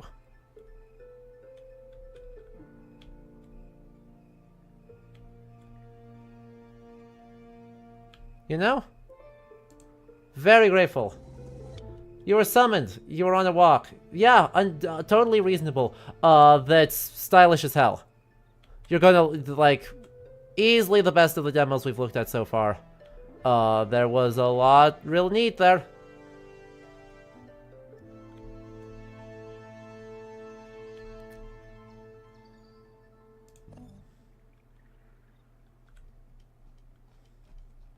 There was a lot real neat, you know, 1939, but with the most stylish of vaguely, Art Deco vibes you could ask for. I do mean vaguely, like, a lot of the sort of focus on, kind of the craft and the unity of form and function, of, Art Deco, did not really come through in the aesthetics in terms of in favor of the, you know, glam noir Art Deco.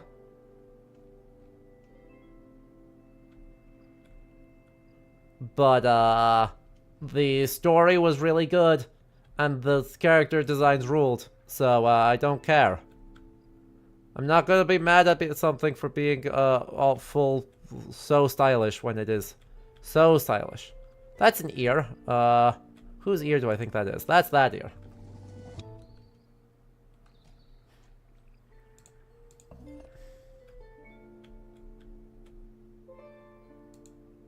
You poked at the trailer? Nice. When you have thoughts, I would love to hear the more thoughts, because you know that time period so much better than I do.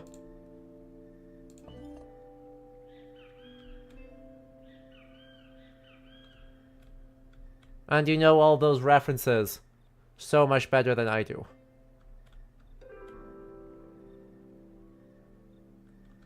Oh gosh, and then there's all the stuff up here too.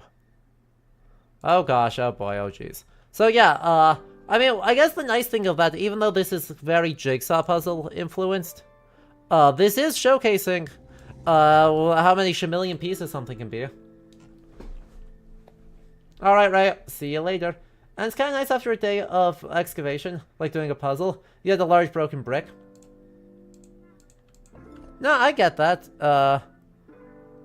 I totally vibe with that it's nice and peaceful and contemplative and relaxing, which after, depending on the level of catastrophe that you've been working with, that could be important.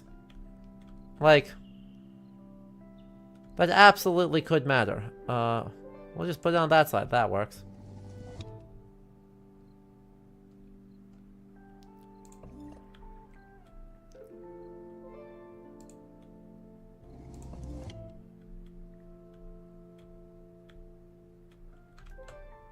Oh, nice. I accidentally stumbled into it.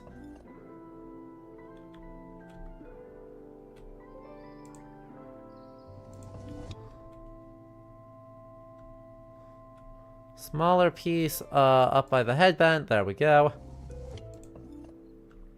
This piece also looks like it's kind of near the base of the crown. There we go.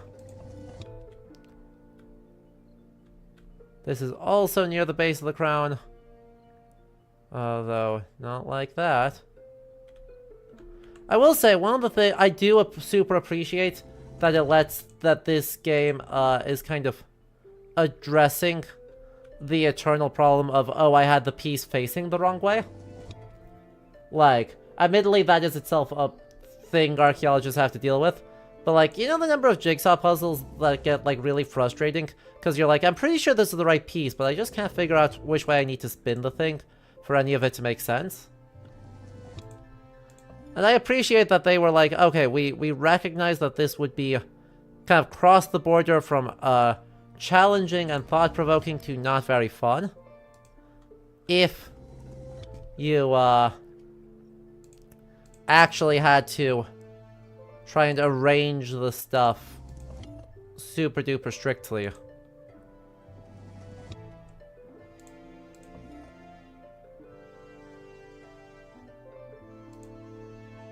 So the audio line is just a really nice quality of life feature. I wonder if they'd let you turn that off.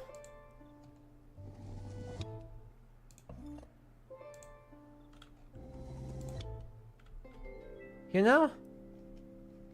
To be like, actually, no, I do want to figure this out tip to toe. How do I go about doing that? For that little bit of extra practice-based focus. Hello, Karabachi! How are you doing, friend?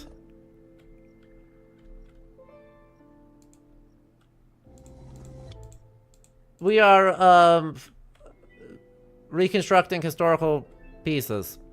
In a nice chill time. In a nice chill demo. One really... I guess I'd have to look at this to kind of 100% confirm that. But one thing that looks kind of notable... here... oh, that's that one. Is... spots of, like, damage that are very much part of the original. Or that are part of the way the object is now, but were not part of the original condition of the object, are being preserved.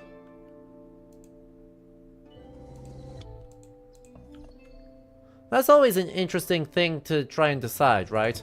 When you're doing a game, using a real historical piece in a creative project, do you, and should you, present it as you imagine it was when it was new? And I say imagine because there are multiple valid reconstructions for very many pieces, and it is not necessarily the case that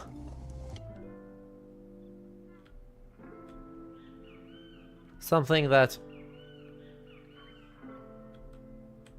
I guess it's not necessarily the case that the one you choose is the best guess historical recreation, nor is it necessarily the case that the one you've done once should be the best guess historical recreation.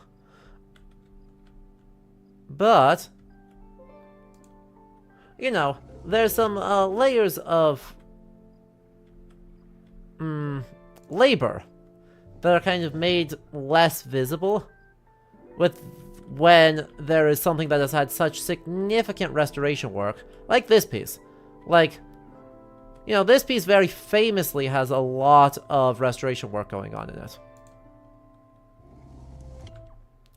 So you can see, you know, the ears are busted. A lot of the pigment has faded there. So there's been significant work done on the object to make it reach even this condition, for which it is well known.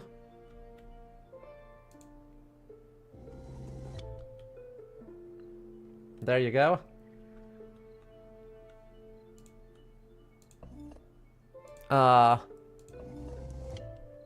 Right, you can see the plaster work on the ears hold to kind of reconfigure those.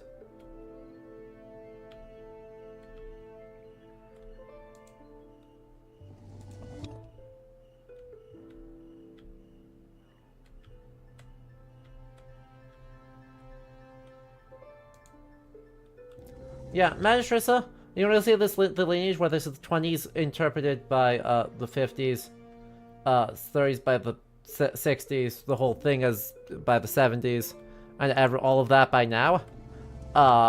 Yeah, there were some really nice small parts, small things, like some of the NPC outfits look really good for Depression era stuff.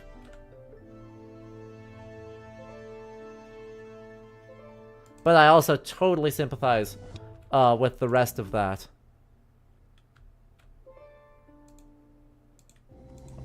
Right, main character designs are particularly and always egregious in terms of historical accuracy versus sick as hell design.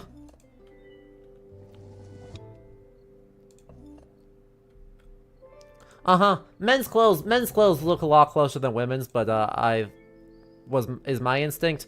But that's like always my instinct, because did you know men's fashion changes much more slowly and subtly than women's does. In other news, water is wet and the sky is blue, usually, unless if you're in the upper Midwest, in which case there's a good chance that it's cloudy and gray.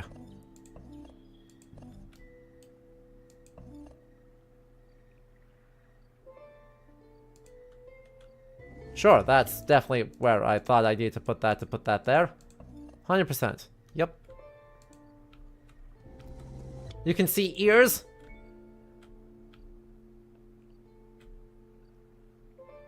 How dare you?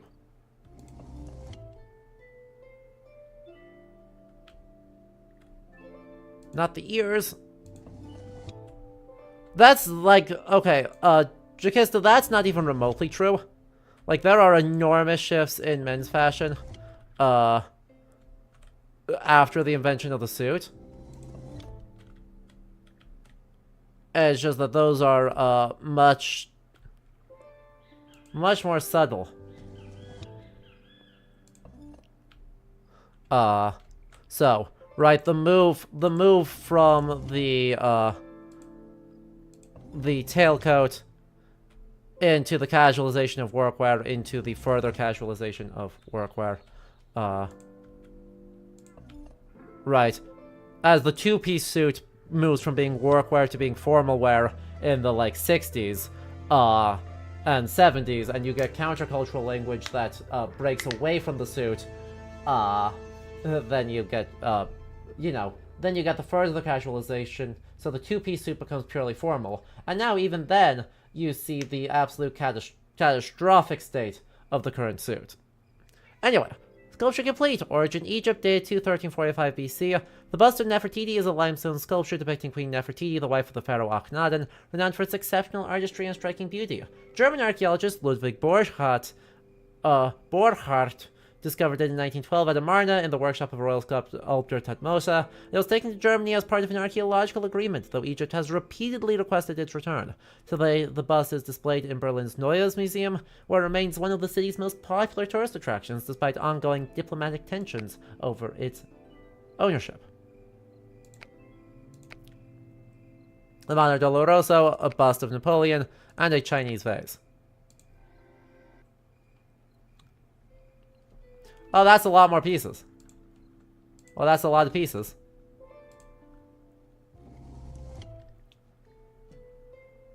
Exactly. T-shirts as clothing instead of underclothes.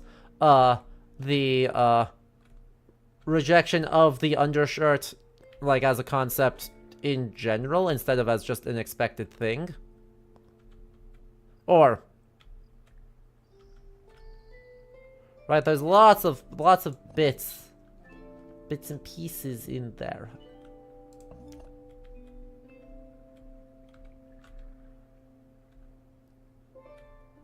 Well, I got a ding. Why did I get a ding? How did I get... what dinged? Huh? How ding? Why ding? What? Oh. Oh. Yeah, the good they give you the history of the pieces they're reconstructing. It's why I chose the, like, included this in the demo list. Because they specifically highlight that one of their things they want to do is encourage curiosity about these pieces, encourage people to learn more. And so giving actually, in many ways, a fairly detailed overview was quite nice.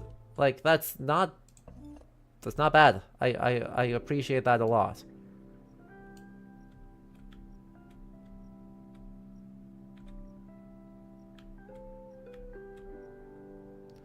Of course, there's a lot that's kind of dependent on the how well known the pieces are. Like, they're not picking little known pieces, but if you had to say the bust of Nefertiti versus the Mater Dolorosa, like, one of those is way more famous than the other one.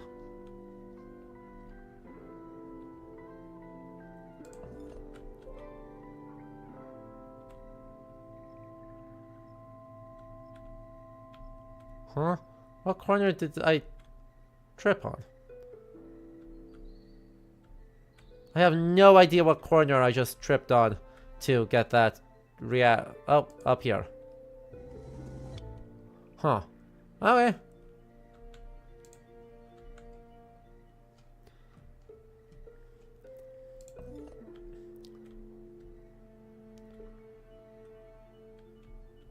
Yeah, Mantressa, I totally get you.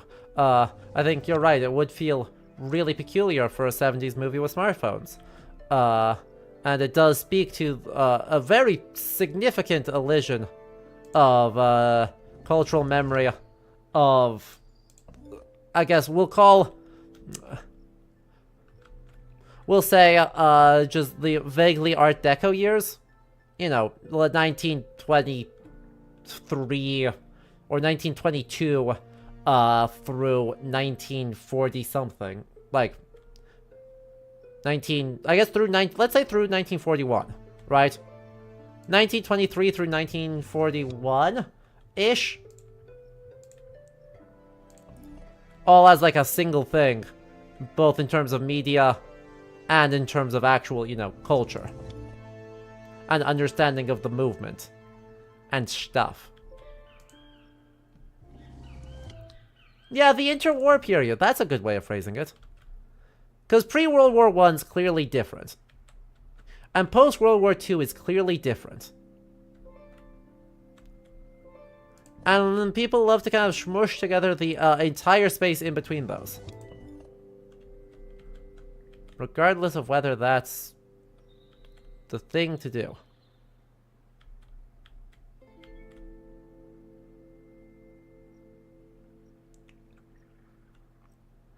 Okay, but like you cannot tell me that the 50s looks like the 30s and have anyone believe anything. Like, I'm sorry. If so, I believe you that someone would make that claim. But that person is just saying words. And the existence of a claim does not need to mean that someone needs to listen to a claim.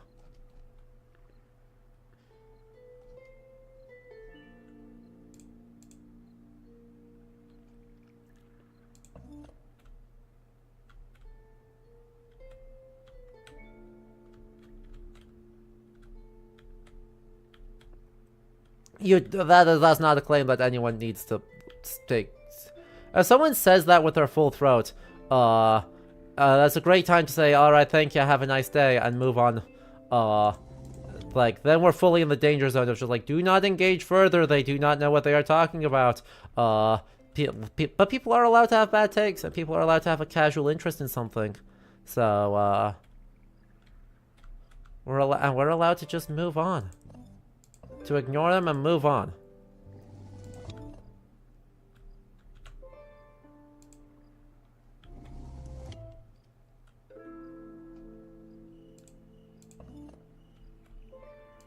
It's very much I don't watch black and white movies, right?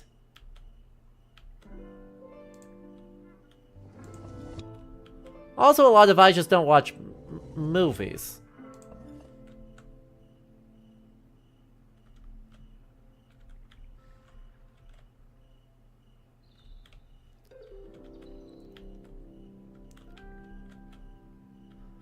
I mean, I guess if your entire conception of what the 50s are like are from Cary Grant movies, I could see how you end up with that idea. But like, holy moly, if your entire conception of what the 50s were like is from Cary Grant movies, I like want to put you under a microscope and study you like a weird bug. Because how do you even accomplish that? Especially in the present day. Like, accomplishing that in the year of our Lord 2025 would be so wild that I want to do an anthropological study of how on earth you got to that point. The starting point for 50s is always Rebel Without a Cause, which is probably not ideal, but it's a 55 movie set pretty close to contemporary. Certainly, for youth culture. Like, I think there are far worse, like, if you have to have a one reference point.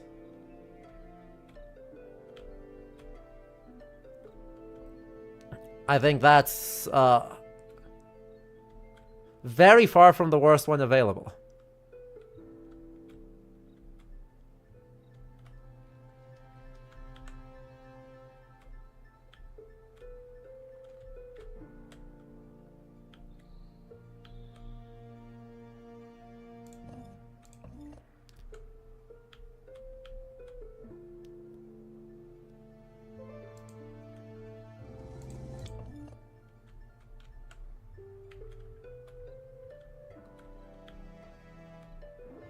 I do enjoy how, like, chill the tunes are in this. That matters quite a bit. Like, just really nice, calm harp music. Just a little bit of epicness, just a skosh of the idea of the, drama and majesty.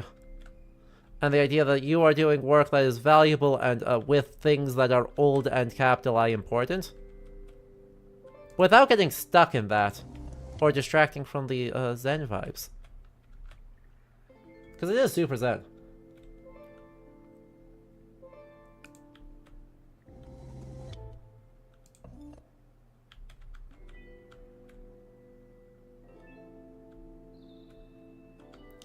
But, I suppose, right, I'm also really not shocked that, the 30s kind of get forgotten outside of a very specific subgenre. Or that the 30s, I guess, not forgotten, but, like, incompletely understood. Beyond a very, like, specific genre of depression photographs. And maybe kind of sort of John Steinbeck, if you're a nerd. If you're a nerd or have a, like, strong English program in high school, you get some John Steinbeck. But otherwise, right, how many people, think Prohibition is 30s? I bet that answer is quite a lot.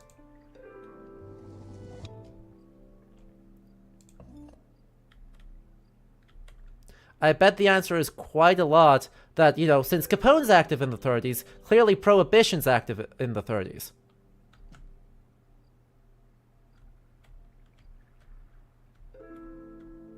When, like, nah, bro. Like, not even a little bit, bro.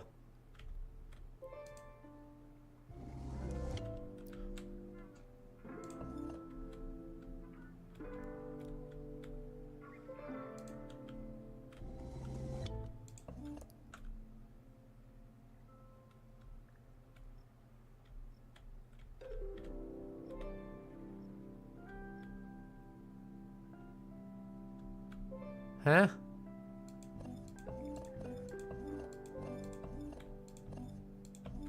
I don't know which one is triggering on. Oh, that was not even close. We got depression on, we're damn well gonna drink about it.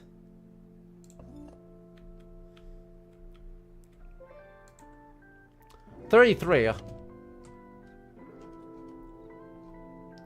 Yeah, it starts right at the start of the... I think it is 1919 that it gets passed. It goes into enforcement the next couple of years.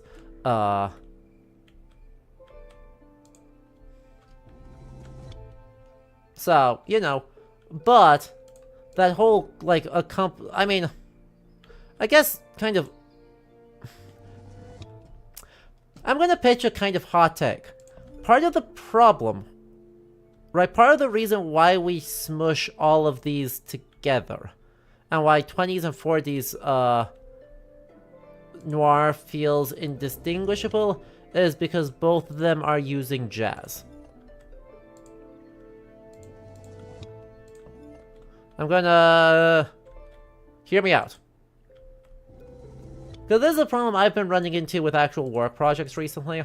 Trying to license jazz video footage. But the problem I've run into is that very few jazz recordings are public domain. Even stuff recorded in the mid-20s. Because the same guys are active until the 60s. The same guys who are recording stuff in the mid-20s are still recording stuff 30 or 40 years later. And a lot of them don't die until actually quite recently. So like the first guy to own a saxophone in Denmark died in the 70s. Just to give you a sense of how recent we're talking. Like, we're often looking at only, like, 3 to 4 generations of musicians to get from the origins of the jazz age to the present day.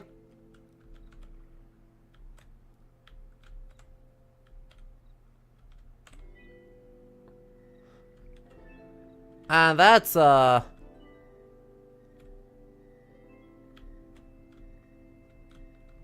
Cab Calloway died in 1994.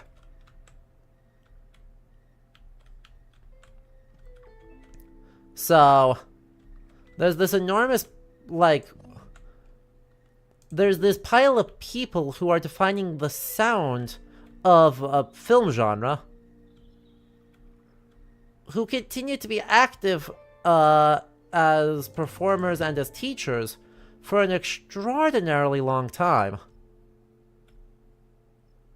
And so, right, this distinctive sound of,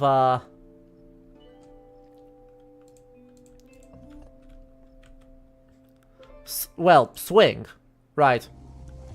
The sound of swing kind of lets anything within the realm of swing absorb itself and kind of get culturally mashed together. It's not until the 50s, like the mid-50s, as bebop becomes kind of supplants swing as the dominant jazz sound, that I think you really get a break in where that, like, cultural boundary can be drawn.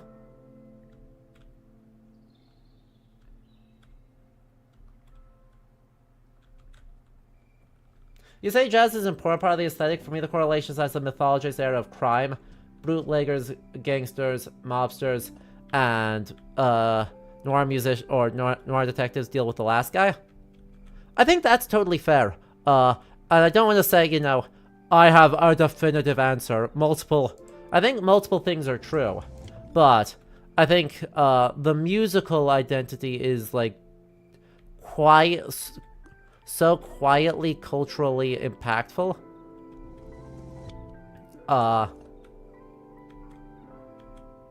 Because, you know, it's music. Being simultaneously loud and quiet about it is a huge deal. And the jazz age, like, the same guys last for so long doing the same stuff. Like, good God, I had a call just last week with someone who played with John Coltrane.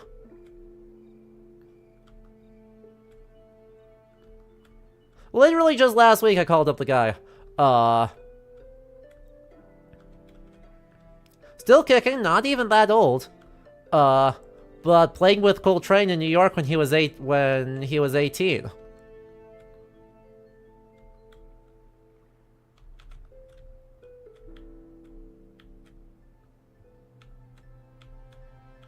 And like that's a whole thing. These guys just aren't that old. And so it's a cutting edge, hip, young sound. If those guys are still able to perform 30 years later, well, by God, they're going to still be performing.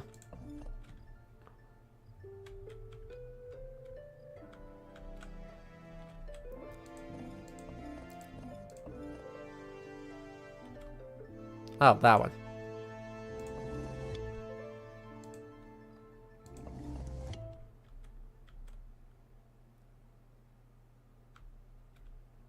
I mean, some of those guys you couldn't get to retire if you tried. James Cornbread Harris, the first Minnesotan to do a rock and roll album, still is around. Incredible. I love that. And I do gotta say, right, there's a lot of these music traditions that are like, oh yeah, they're actually not that far out of living memory. I mean, a fun fact I learned literally yesterday, chat, do any of you know what an auto harp is? Formerly part of Prince's group. That would make sense. I mean, I assume the folks who already know have some familiarity with American folk know what an auto harp is. Yup, Madrissa. Yup. I was less asking you and more asking everybody else in chat. Kinda? For the Europeans, it's a zither. Like, it's a German zither.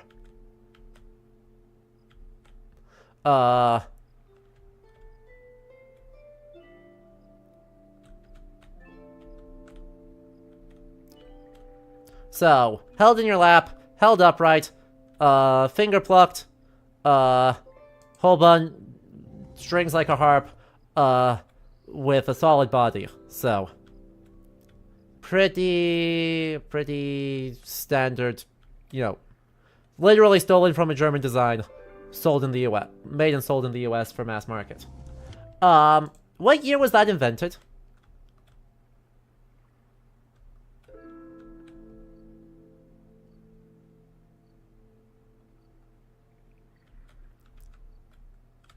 Don't look it up, just guess a year. For this very traditional American folk instrument.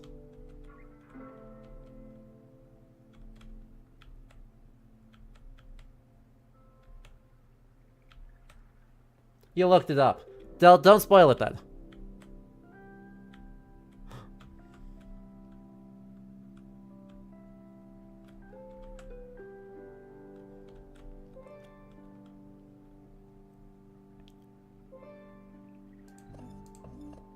Eh? Oh, there. I'm blind. Anyone? Any guesses? Since it's American, you're gonna say it's not older than the 1850s.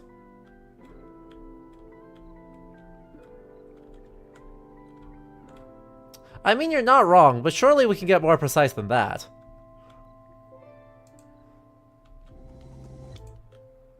You're thinking 1890s. 1897.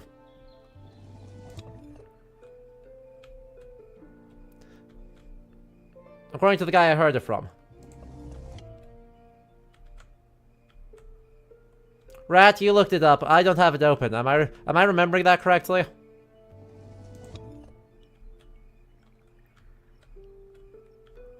Because I am obviously still trying to place stuff and, like, multitask. I wouldn't call it a staple instrument. I wouldn't call it that far off of a staple instrument either. Like, I mean, it's not fiddle and banjo. I'll give you that. Hello, Jelmok.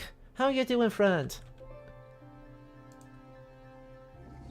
1881 patent. Okay. So I may be misremembering here.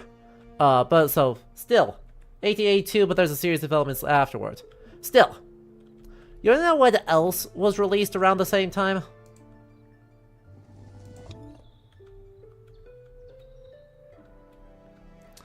The first record players.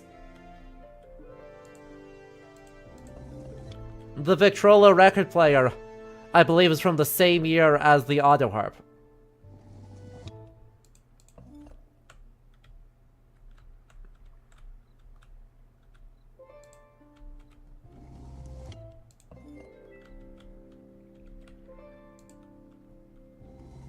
$1893 for the name Autoharp.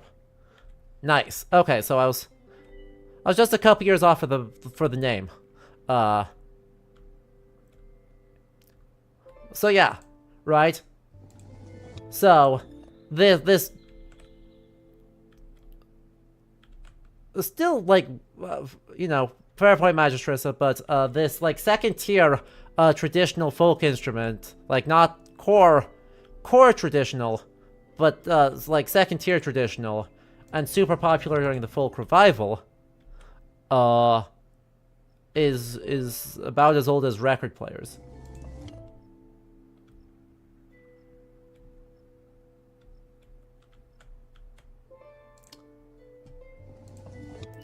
Really, just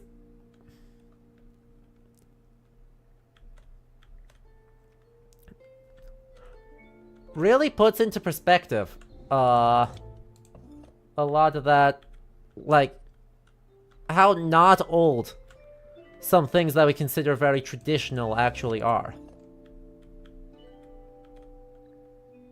Right? You're fascinating how some things are so much older than seems logical, and others are so much younger, right?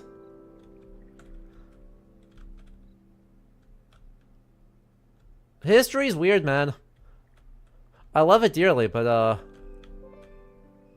beyond any shadow of a doubt, it's weird.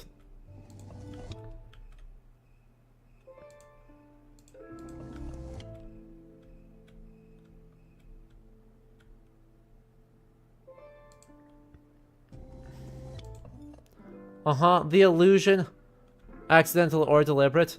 of traditional hits extra hard right now, right? And I do want to emphasize, right, just because it's not old doesn't mean it's not traditional. Traditions do not have to be ancient to be legitimate. But we also don't want to, like, pretend things are more ancient than they actually are. Like, we don't need to do that to value things.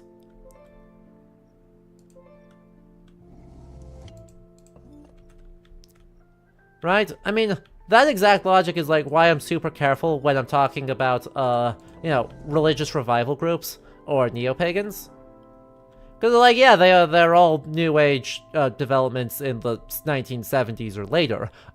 Like, and their practice has way more to do with, like, 30s, right, early 20th century up through the 30s and 40s,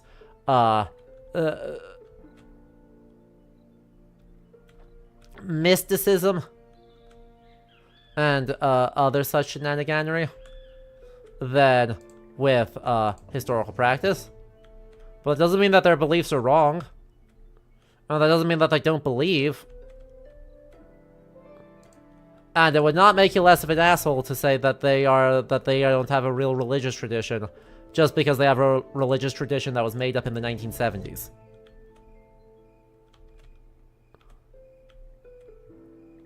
And rule one is just don't be an asshole about people's beliefs.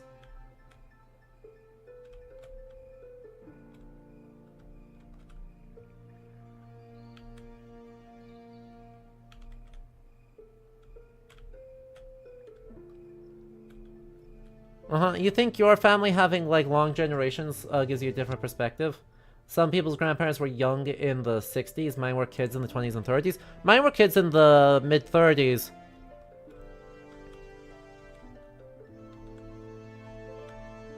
So, I'm right there with you.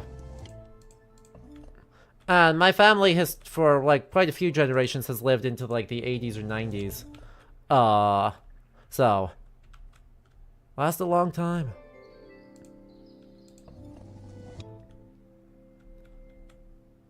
I think my grandmother was born in 37.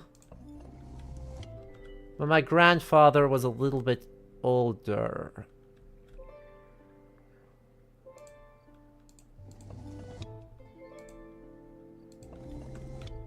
By the way, this game is so soothing. This is such a good yapping game. Like, underrated, important thing for historical games is every once in a while you need a game that's just really good to, like, not have to think and that you can just yap to. Your parents were born during World War II. My dad's parents were born in the early teens. Yeah, that's a lot of living right there.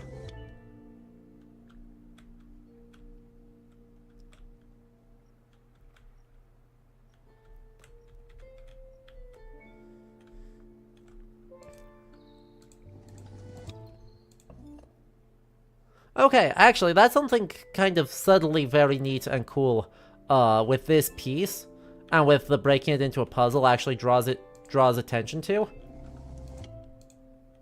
So,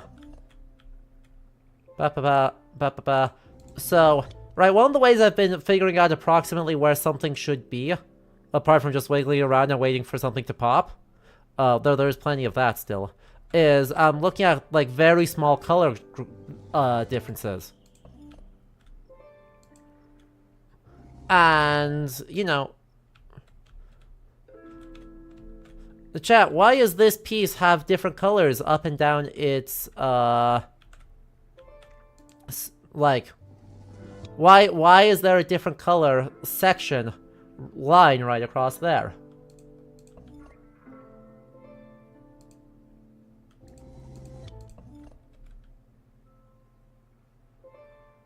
Lovely bit of a materials question.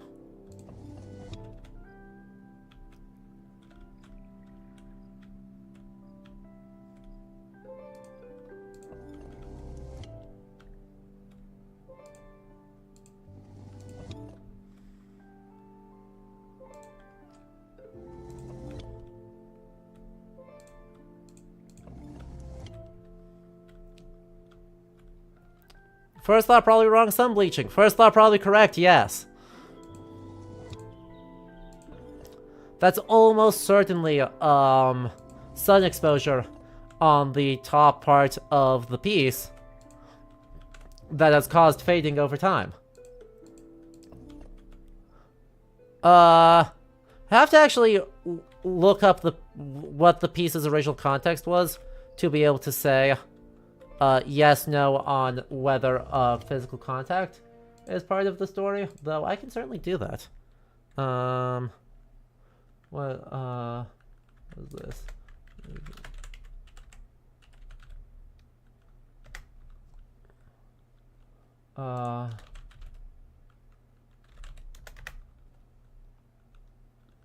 Is it the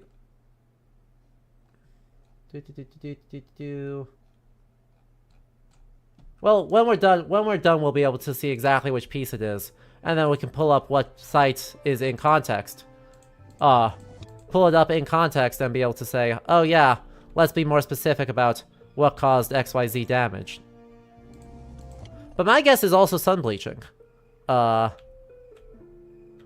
it has all of the characteristics that I would expect for sun bleaching. Right, the idea that the top part and parts is generally more faded than others. The kind of really sharp angle across the front versus on the back right there. So right over the crest where a shadow gets created, you immediately see less damage. A lot of those details make me think, yeah, sun's very likely the culprit there. And that's a material concern, right? Fading over time and pigment degradation. That is very much part of, you know, the material conservation of the object, and a concern that museum professionals need to be worried about. But is that something that a lot of audiences are going to necessarily, right? It's something that you don't necessarily notice, except when it's broken apart like that, and then it actually specifically calls attention to it, and I really like that. The Mater Dolorosa, housed at the Plague Chapel at Brückestrasse in Peindorf in Austria's Burgenland region. The statue portrays the Virgin Mary in mourning, embodying her 7 sorrows and profound compassion for Christ. While the sculpture date and materials remain unknown, its association with the Plague Chapel suggests origins in the Baroque or early modern period. More than a devotional image, the statue reflects both enduring Marian veneration and the collective faith of communities facing hardship.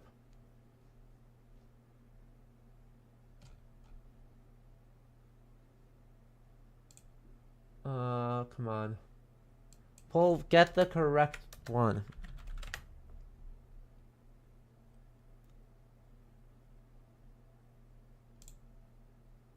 And cool. I love when we're able to get something really,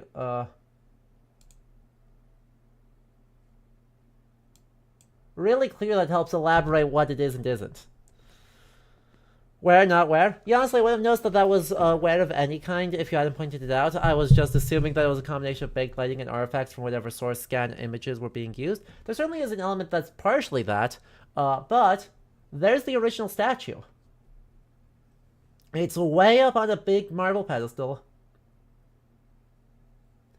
And it is sitting out in the middle of a field. So I think we can safely say that there is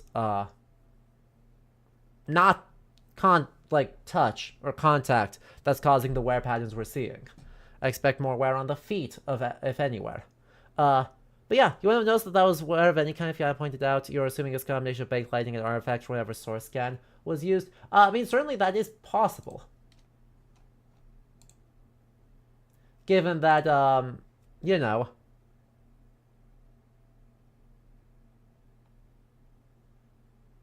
Hi, I found the model. I found the model they used.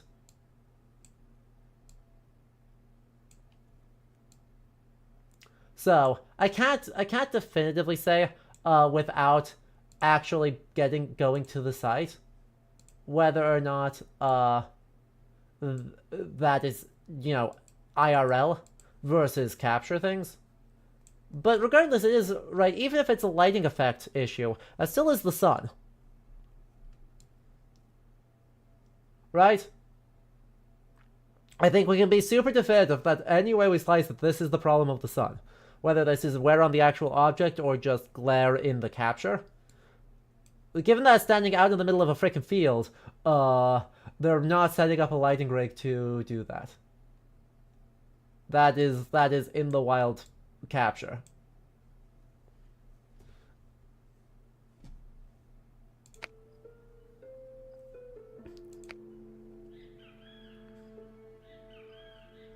What game are we on?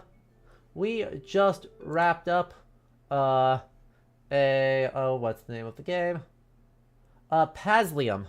We're not gonna do the, Qing Dynasty vase or the Bust of Napoleon, because, I don't have time. We have lots of demos yet to play, and we are already at 4 hours. So, that was a lovely chill one, with lots of yapping available, and I think there is something genuinely quite interesting available, in terms of what sort of material and artistic considerations. Treating something like a puzzle, right? Treating historical artifact construction like a puzzle instead of as an archaeological educational tool actually does. So that was neat. And I appreciate that they actually tell you about the actual object, including where it is, so you can go find it easily. That's something a lot of places that use a lot of games that use real objects don't do super well. Use Spot Helmaiden on there, I added it just for you.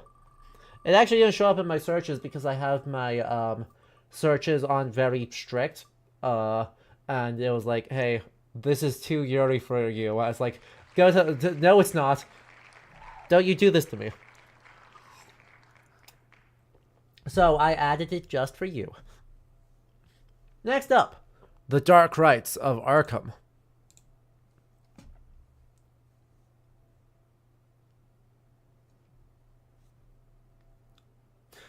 And thank you for the 16 months of Prime with an aw thank you. You're very welcome. Voila. By the way, chat, now that's getting into evening, and we're starting to get dark, is this setup too dark?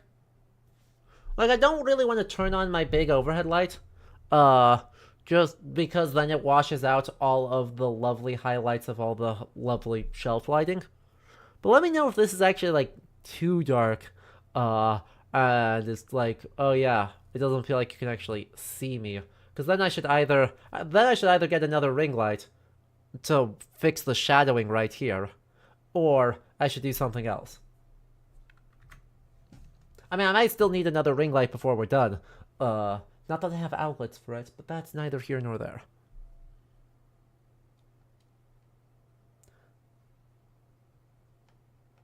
The man's place of prominence? True. No, I'm really pleased with this new setup, right? Because, yeah, I mean, we lose some of the chess table, but you couldn't see the chess table behind me anyway. So being able to highlight fewer objects in more detail, I think is a huge success. Don't worry, I'm sure he'll come screaming again. The audio cameos are so real.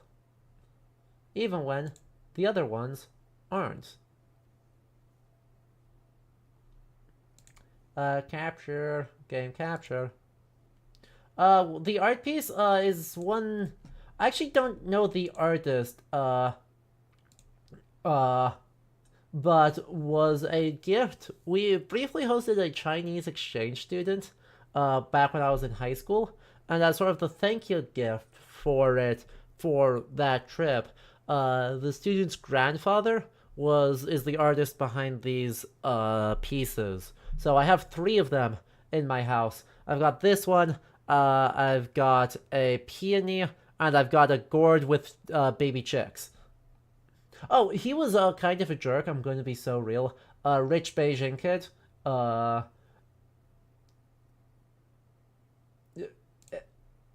They are can be very entitled, and so was not a good fit for the family. But it was still a very sweet, rich kid sort of gift to bring original art pieces by his grandfather, who's actually a fairly prominent artist.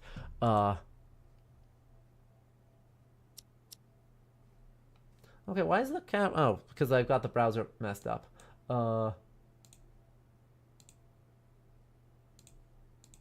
There we go. Except that the capture is all sorts of messed up because 1440p monitor is lovely, but when the maximum size of the demo is 1080p, it tends to get itself confused. Hello, Sonia. Welcome back. So we are about to hop into the Dark Rites of Arkham, which is simultaneously 1930s and Salem witch trials. And presumably Cthulhu, given that it's Arkham, Massachusetts. Right, chat? Can we agree the odds that Arkham, Massachusetts and Lovecraftian horrors, are gonna both, like, that's a match made in everywhere. Here comes that damn son of a bitch cop. It's about time. You should know these hallways carry quite the echo. So, watch your mouth, will you? I wasn't talking about you, Detective. Foster. Foster, huh? Aren't you that detective who got booed from the force for losing his marbles? Well, welcome to another hype train.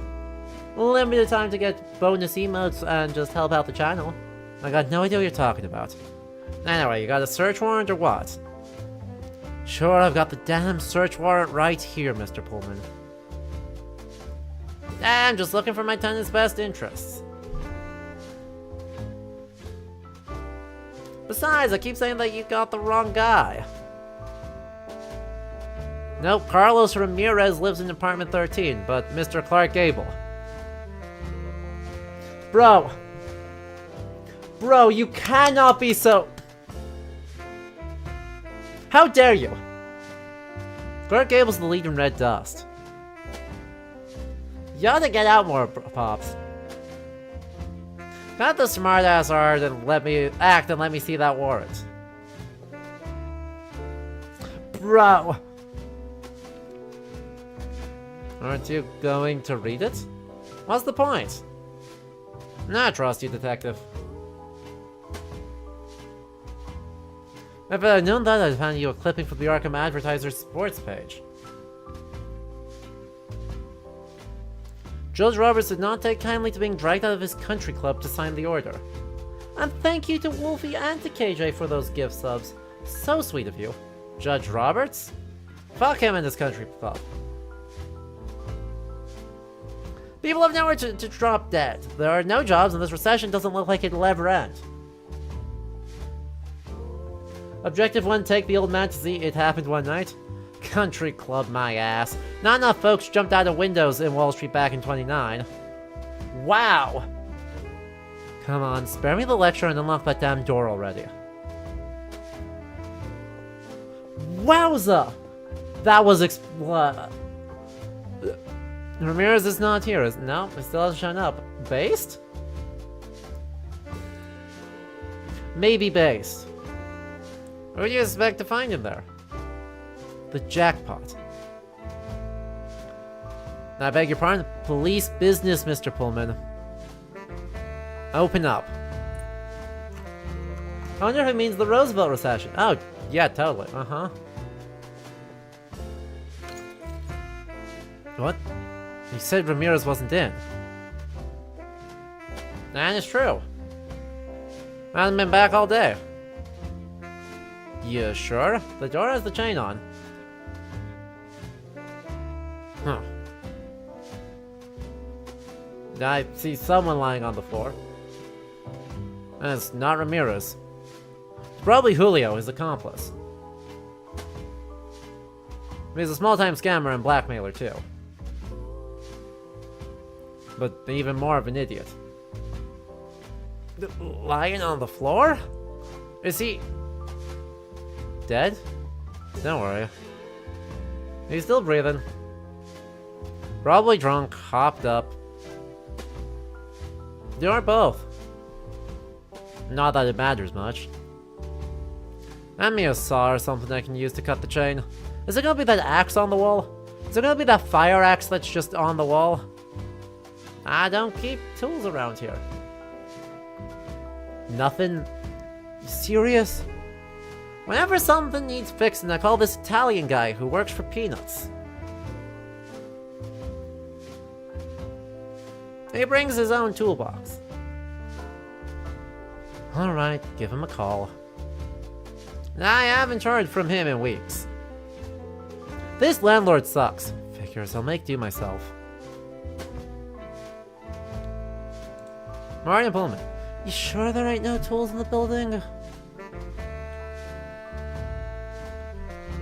Like I said, the guy who does the dirty work is the one with the tools.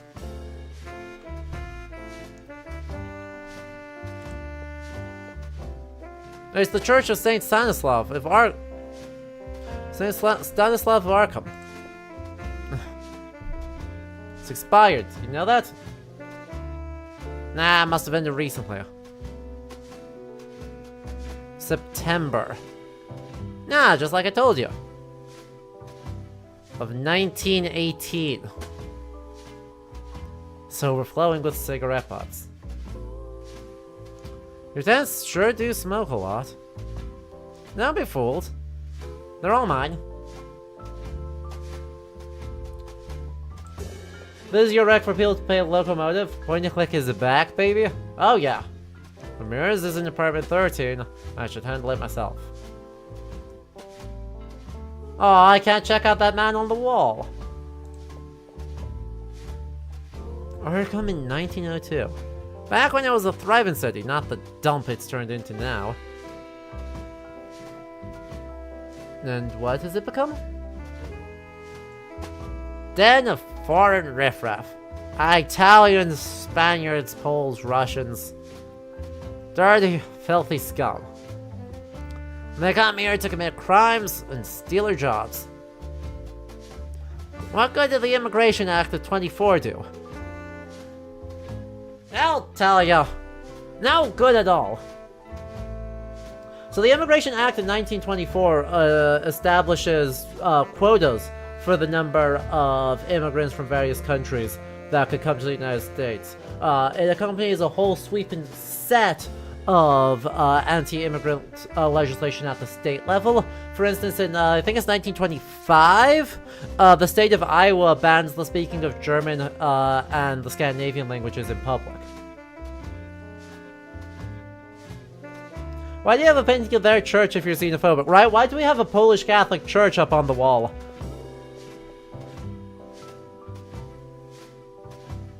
Can't get it out. The clamp's gunked up with. What the hell did you put in there? Glue. You glued the handle of the emergency axe to the clamp? Christ. Why? It's still a weapon, you know. Can't trust these tenants. Could be a disaster. Oh, dear.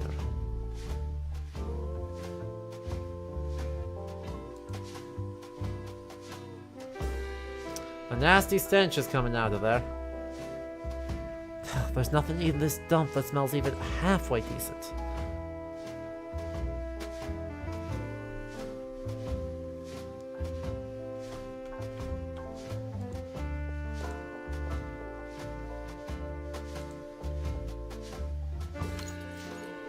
Door has the chain on. I won't be able to get in until I get rid of it. Let's just try that again. See if we can't force it. There's a sticky bit of glue on the clamp that's keeping me from getting the axe out.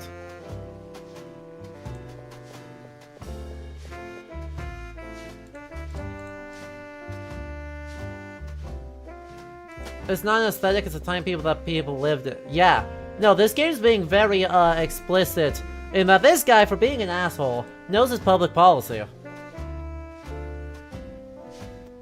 Remember that, Lovecraft put the shadow over Innsmouth, his rant against the creeping core of interracial marriage, in part because he found out he was part Welsh? Not the Welsh! No, the cigarettes aren't useful. Oh. Well, I got all sorts of stuff here, don't I? Can I melt the... No, I could burn the glue blob off, but it'll take forever. Gotta move things along.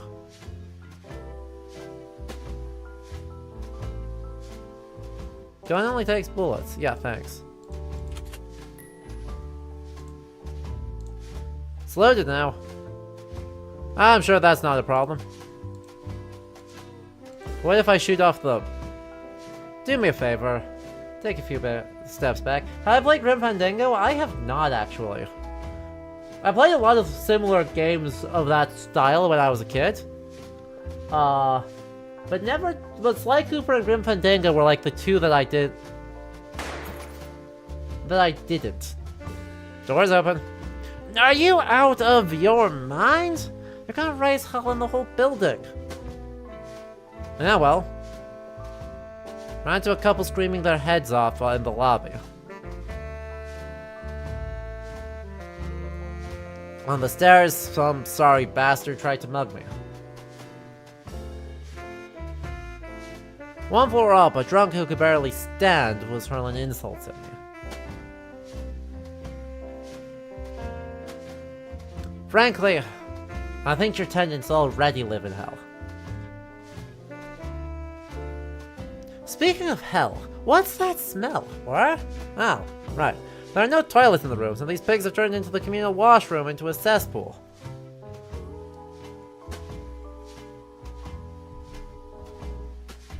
I really ought to send someone to clean it up.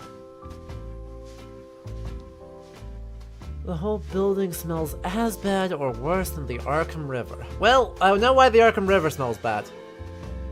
It's not that smell. It's on the floor. It's on this floor. It's... whatever, forget it. What's American Gothic doing here? Your pal got wise we were closing in and left you high and dry.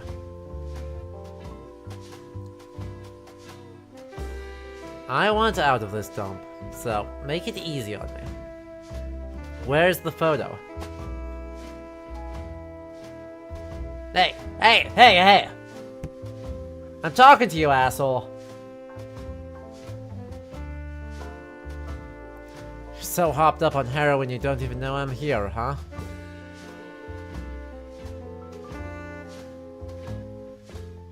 Fucking junkies. It's that Grant Wood painting I keep seeing everywhere these days.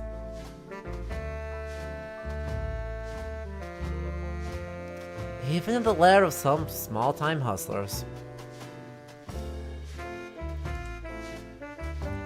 I can see maggots having a feast on whatever's left in that garbage can.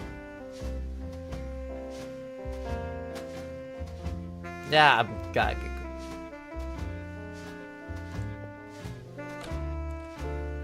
There you are.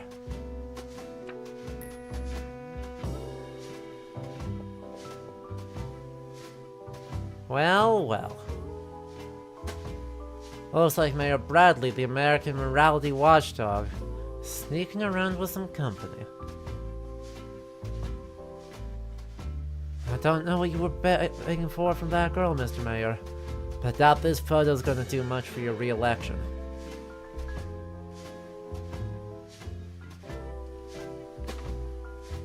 Well, the big fish you were trying to squeeze was Mayor Bradley. I'll be frank, I got no love for that bum that's turning Arkham into a dump.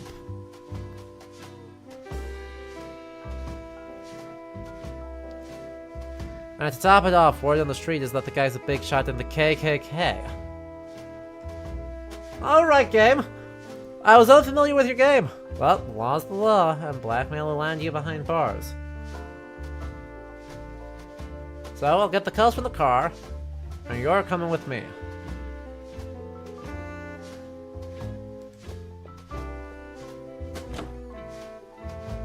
just a filthy, stinking jacket.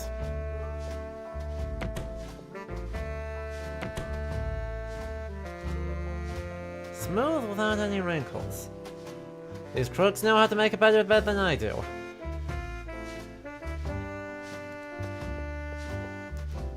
What a collection of whiskey bottles. Violation of the Volstead Act. Another charge to tack on. Nah, I think I'll keep one for the waste of bullets getting in here. Fair is fair. The mayor. Besides, damn, bone dry. Could use a good drink. Here's to you, Julio.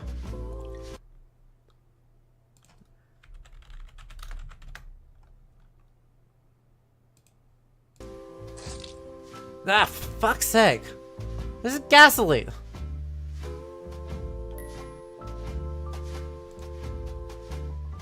Guys, we're making Molotov cocktails, huh? You only ran the extortion racket. By the way, Volstead Act is the proper name for the Prohibition law. Can't get a word out of you, huh?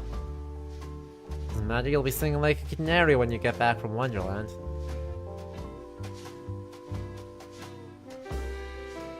One more charge added to your list, by the way.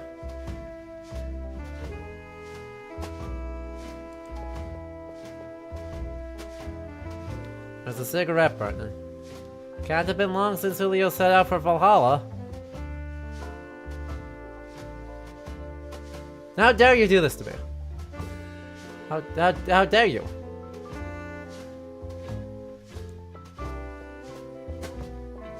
Why was he torturing me this way? Did you find what you were looking for? Yeah, the night's not over yet, though. You'll have to let me call in the boys to take Sleeping Beauty away.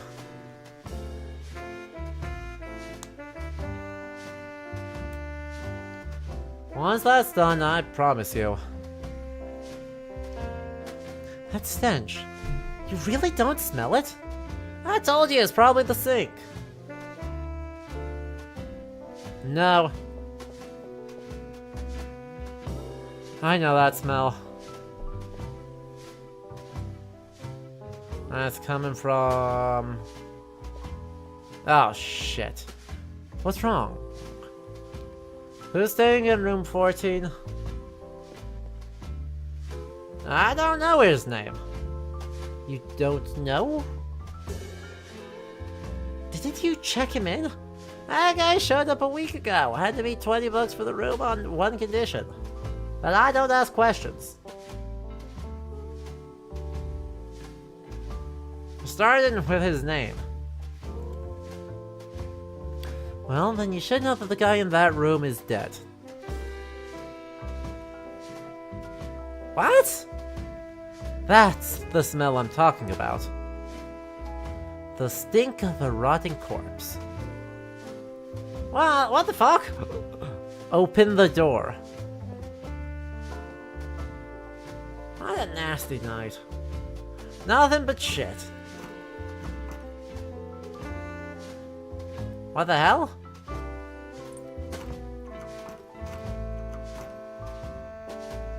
Any problems? I can't open the door.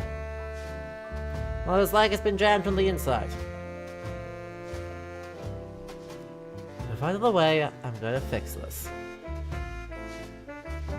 You're gonna shoot the lock? That's your solution? I tell you, there's something inside keeping the door from opening. It's not the lock's fault.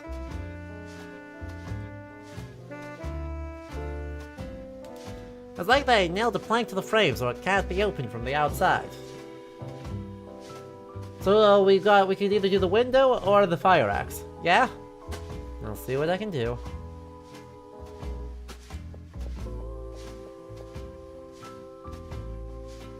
No doubt about it, it's the stink of rot.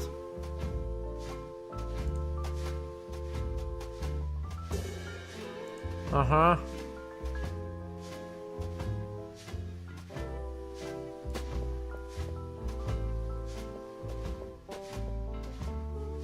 Ooh, a sign. This town looks like a fucking Christmas tree with all that neon.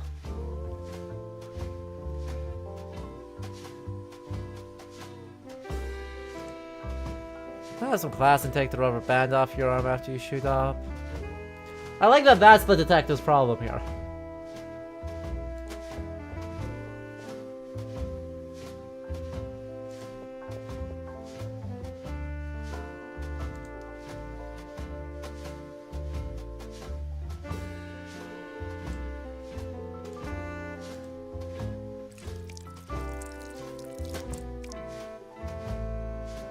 Nice, soak the gunk with gasoline. I should loosen it up a bit so it'll come off the clamp. Let's give it a shot. Still won't budge. The gasoline is softening the glue, but it's slow going. I need to speed it up. Wait, a limited edition what? A limited edition gold-plated Ronson tuxedo lighter. Cost me a small fortune. You know, it's a fire axe.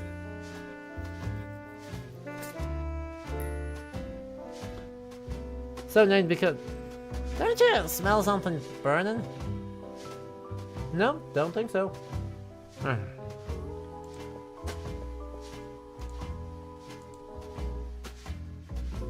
What's your move then?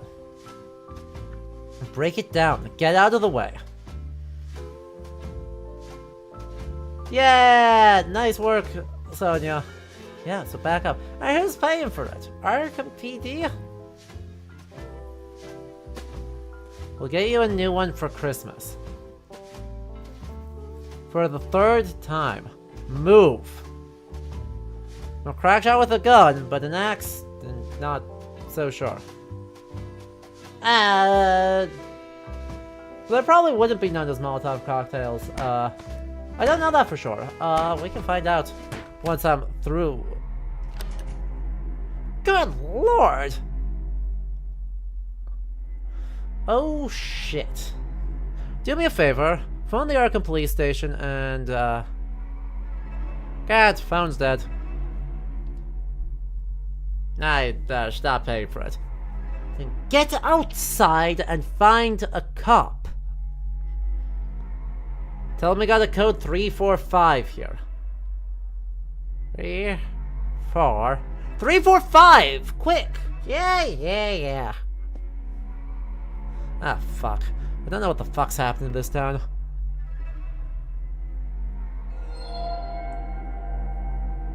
My quick look is our first used in 36 during the Spanish Civil War, named in 39, the Winter War.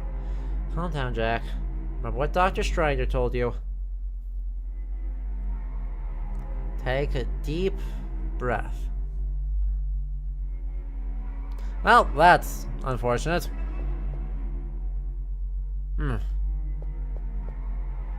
Both the window and the door were boarded up tight. I mean, nobody could have gotten in here to pull this voodoo crap. The killer was already here, he sure as hell didn't vanish into thin air. This crazy ritual. You did it all by yourself? God damn it, how?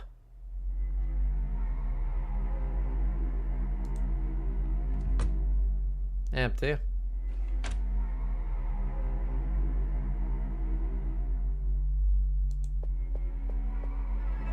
For God's sake, what got burned here? Ah, shit. What the hell?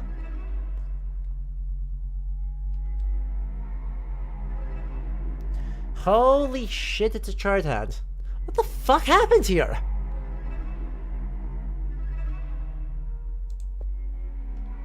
That poor bastard's wallet's probably in one of this jacket's pockets.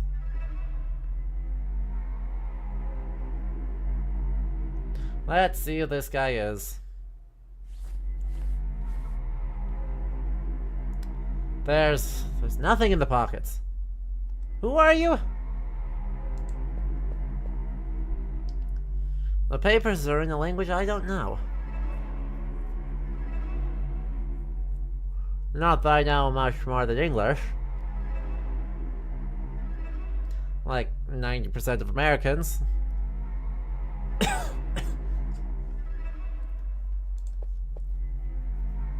I hate this city even since I look at it on a map.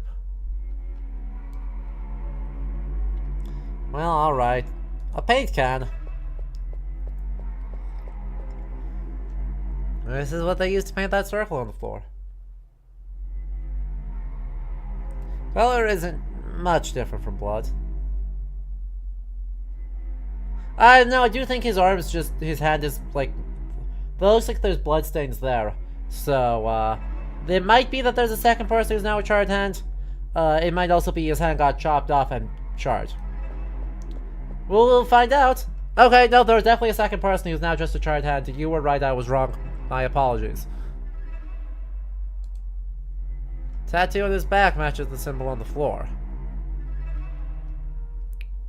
I shall log this strange symbol in my notebook.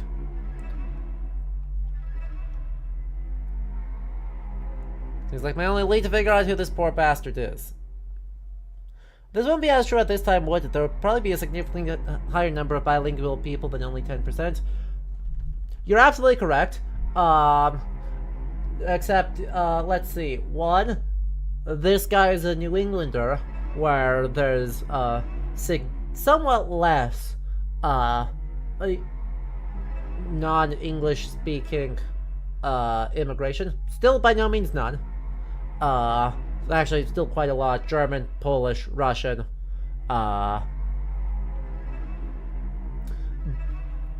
in some places you'd have almost no one speaking English, because, you'd have, German, Swedish, Danish, enclaves, across the upper Midwest, and in the Pacific Northwest. You'd have dominantly, Spanish-speaking, down in the Florida, Texas, Oklahoma, Arizona. Like, in some cases you still do. Certain neighborhoods in Chicago would be, almost entirely, pick your culture, Czech, Czech, Slovak, Greek, Chinese, right? San Francisco, Chinatown's obviously almost all Chinese speaking, even in the 30s.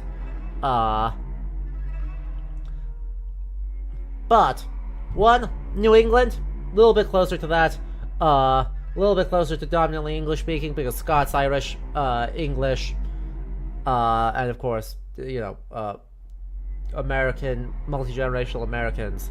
And second, this guy's an asshole. Like, this detective's an asshole, and we can't forget that as an important thing. He's a well-read asshole, but, like, nothing suggests to me that he's a nice person. Beheaded, but... Wait a minute, shit! I mean, he's a weapon to do it. Yeah, that man... Looks like they ripped it off with the bare hands. That man got his head exploded. What kind of beast does something like this? By the way, I don't see the head anywhere. Did they take it?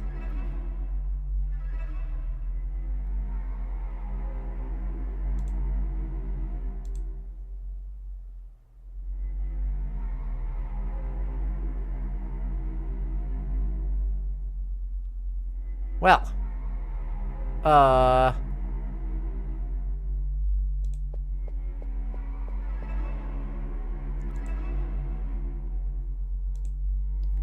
so Master Sent is a strange, consonant-heavy language. So, Polish?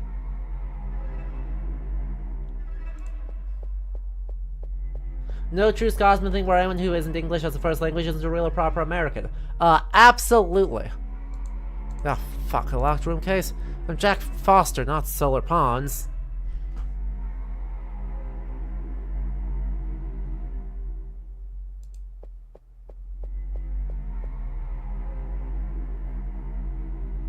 Whose hand is this? Yeah, that's a good question. I'm not leaving until I've got at least the slightest idea what the hell went down here.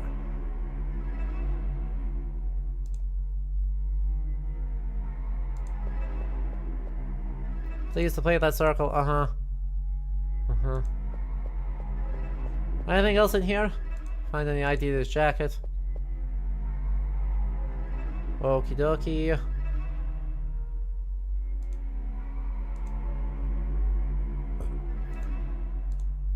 Well, it's not my straw suit, but I'll do my best.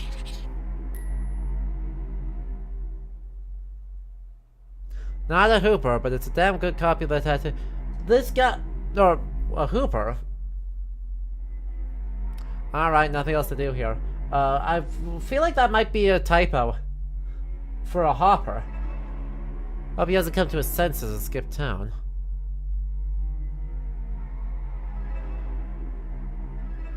What? No, Detective Foster, it's you. I'm Agent Frank. Ross. Frank, I mean. Frank Ross. For God's sake. Yeah, that's fair. Blueberry pie, huh? Sorry about that. Don't sweat it, kid. You'll get used to it. First time? Yeah. At least you had the decency to puke by the door so you didn't contaminate the crime scene.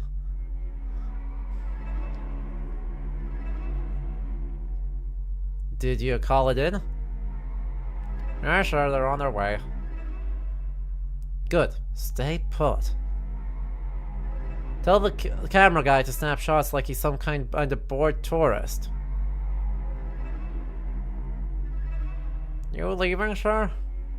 Gotta take the guy from room 13 with me. Hope to be back by the time the coroner arrives. What do you think happened here, Detective Foster?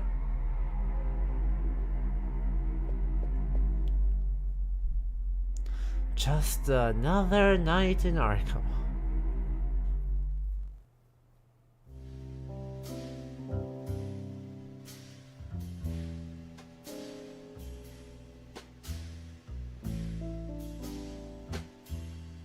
Yeah, there we go. Hi, Cthulhu. Ishtar's Gate. Oh boy. Oh boy. Oh boy, oh boy. Oh boy, oh boy, oh boy. Oh boy, Ishtar's Gate.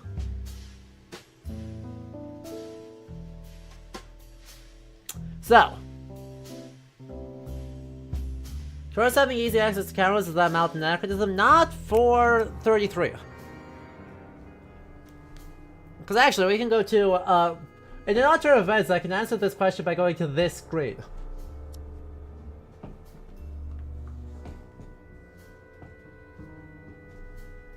Hi, Winter. I didn't see you get down here. How you doing? I'm sorry, I didn't mean to, like, trick you. This is a Kodak Brownie Jr. from 1930. So this is the most portable size of your mass market photography that had been developed to that point. So, like, this is right here in it. The Kodak Brownie's almost 20 years older than this, but this is like the ultra portable version. So you just hold it down here, kind of roughly at chest level, and you can look straight on down, and then you just go flick, and it'll take a shot. You get that film developed, and off you go. I mean, they'd be a splurge, but if you can afford the vacation, you can probably afford the camera. Exactly. And actually, can we find how much this thing would have cost? Hang on. Kodak Brownie Jr. 620. Introduced. Okay, this is actually introduced in 34. So this is actually a perfect one of being a couple months later than the game. So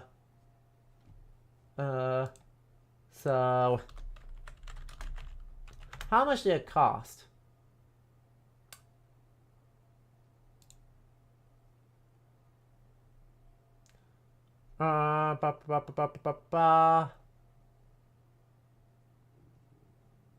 Ooh.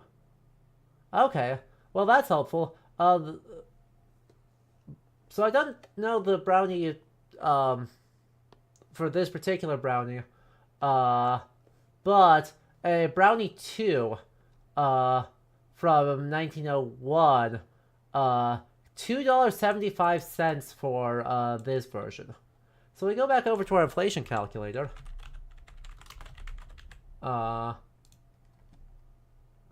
In 1934, 275, $70. You're looking like $70 for one of these. So I guess well past 2 and you've had a long day. You're gonna call it a night. We'll see you tomorrow, Wolfie. Thanks so much. So, yeah, right. Looking at like 70 to $100 in today's money for one of these cameras. So, not really, like, not even that much of a splurge. Mass market photography by the 30s is so absolutely much a thing. And honestly, they take really lovely photos. I'm not even gonna lie, they take quite lovely photos.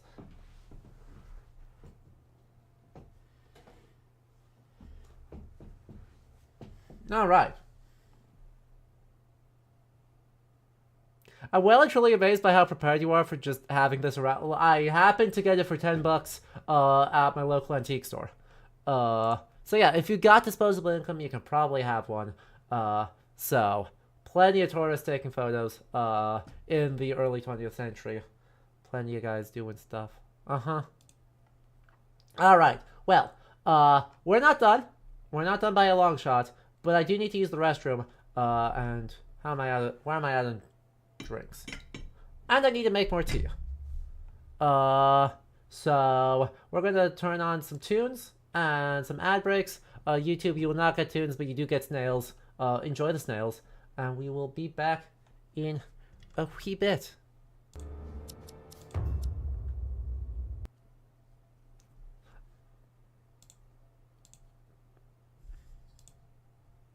Alright, be back in a moment.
Oh my god, we're still going. Hi Jens.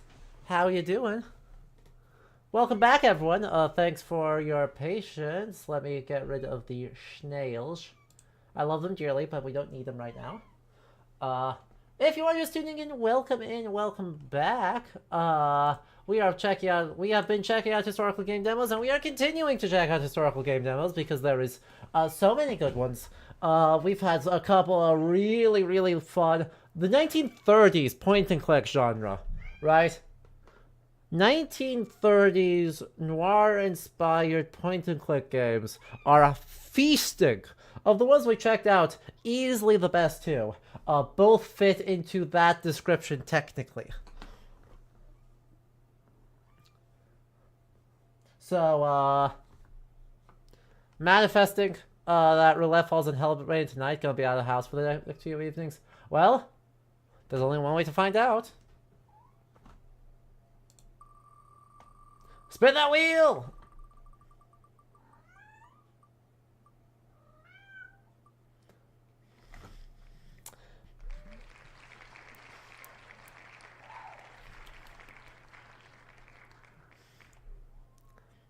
Good job. Good. I didn't rig it. I did not rig it.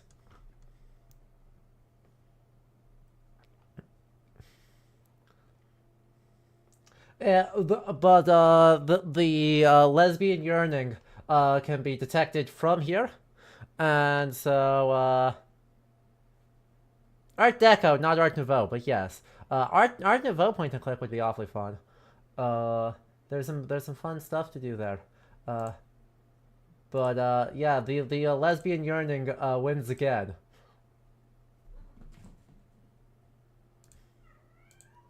Good job, chat. Uh-huh.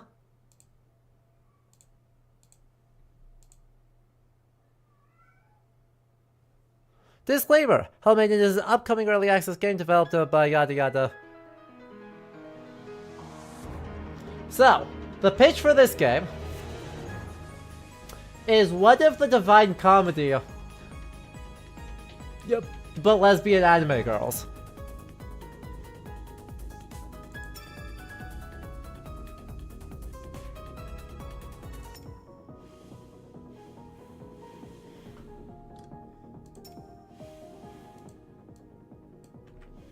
Do I really need to sell it more?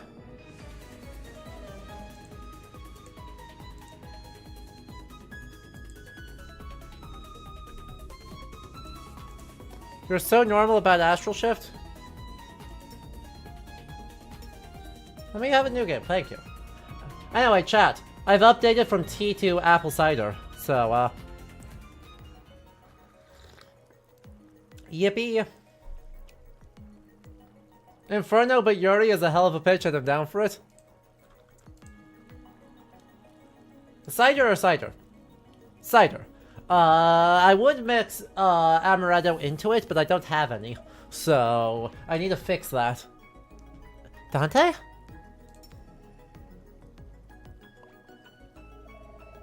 It really is you! Oh, I thought I'd never see you again, Dante. You have to tell me all about it. Did you meet her? What's the Garden of Eden like?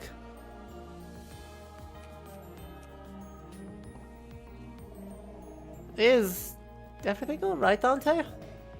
Who are you? Look at the poof on those sleeves! It's me, Virgil. You remember me, don't you?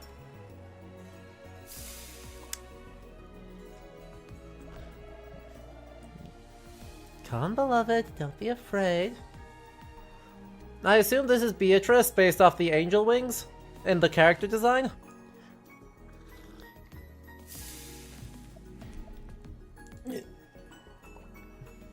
Correct. Great. I'm glad we're on the same page.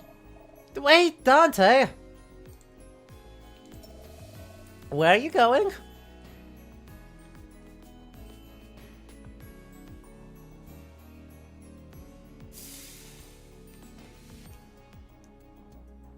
Nope. Wait! Take me with you! Well, which of us is the guide and which of us is the... Oh, Dante's outfit makes no sense. Belt skirts, when you need a belt, that's where this where exactly. Mythos, the forum is where all virtuous poets of Limbo reside. Circle 1. Limbo. I moved too fast, I couldn't read the past Hellenistic something or other. Heed my words, beloved. Thigh highs into platform shoes, with no, like, shoe, just... This is my gift to you, you have my blessing.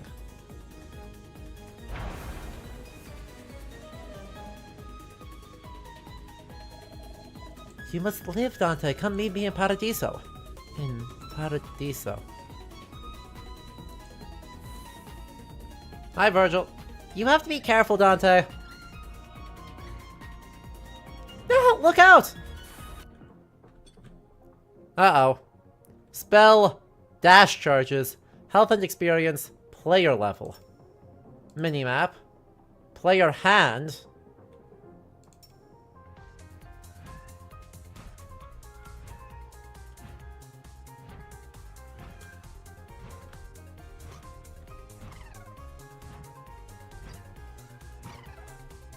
Sorry, is this a Vampire Survivor? Chad, is this Vampire Survivor with a card? Card system?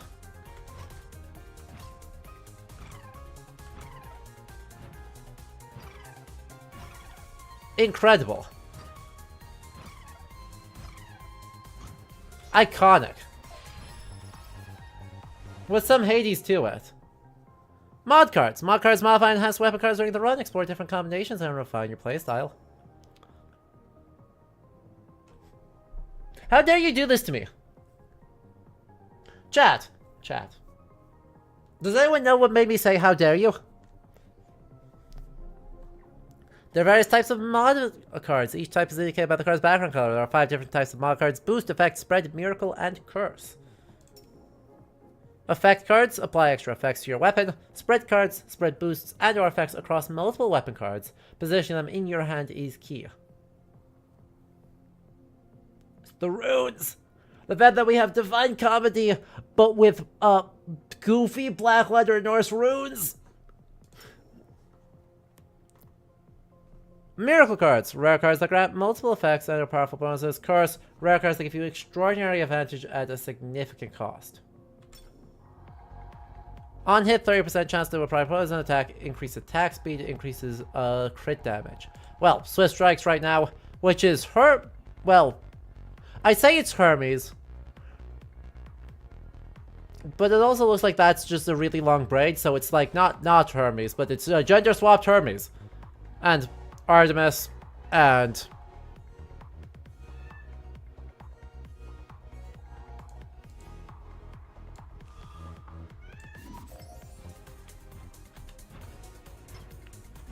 what do you mean, what the heck is this game? This is the Divine Comedy, but lesbians.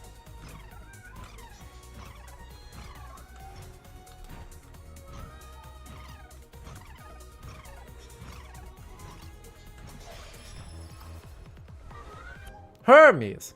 How dare you? Immerse 2 copies of the same card leveled up. To do this, drag one of them on top of the other in your player hand. Awesome.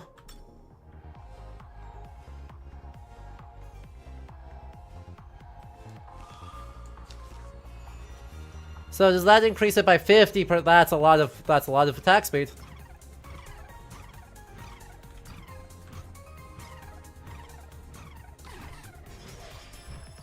That's a lot of attack speed. Choose a weapon card. Weapon cards are different attacks you can collect throughout the run. You can hold up to 4 at a time. Fireball.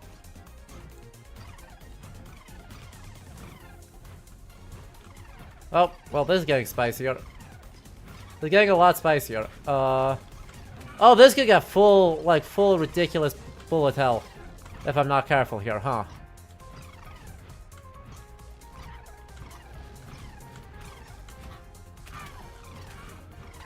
Ow.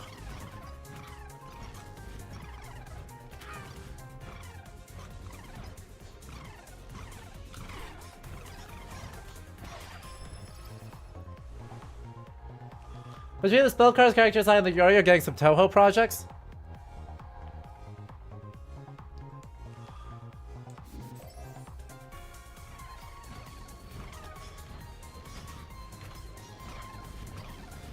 Ah! See that guy over who...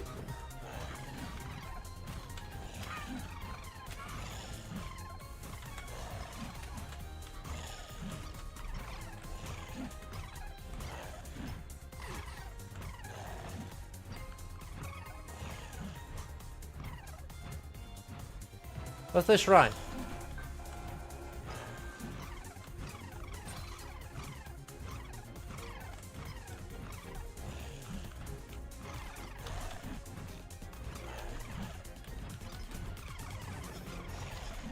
Ow. Heck. Heck. Crit chance, attack size.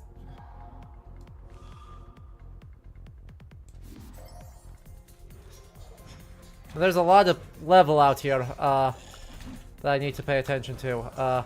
Also, the cypress trees are a nice touch. Favorite Beatrice. Offered by Beatrice herself, charms give your stats a small power up, but they only affect your current run.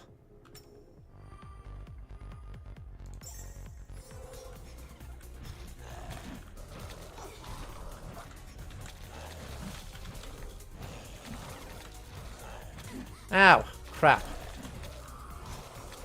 Oh, this is bad.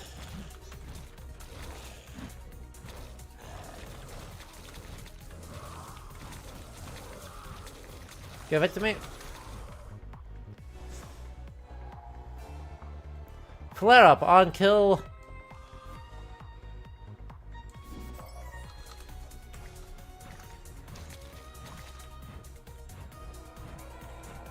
Oh, I have to stay in the area for a certain amount of time in order to get that. I see. Gosh, it does so much.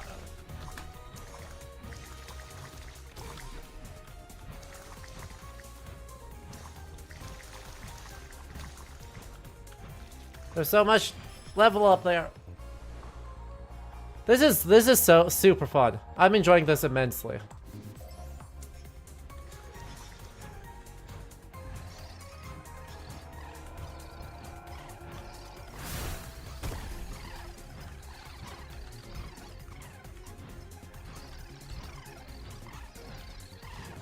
Like, I mean, I'm a sucker for Vampire Survivors and its similar ones. Like, just a really good, another really good yapping game, albeit one that's kind of not great for streaming. Just by virtue of, who needs a bitrate? No one has ever heard of, the concept of a bitrate.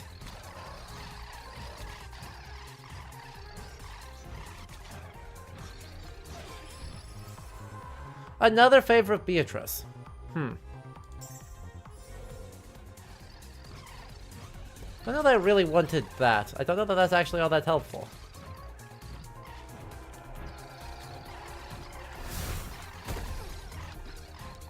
Ooh, a dash distance up is very good. What exactly does Q do? Dante's Inferno. Alright, Magistrissa. Thanks so much for hanging out, I appreciate it. Look at that.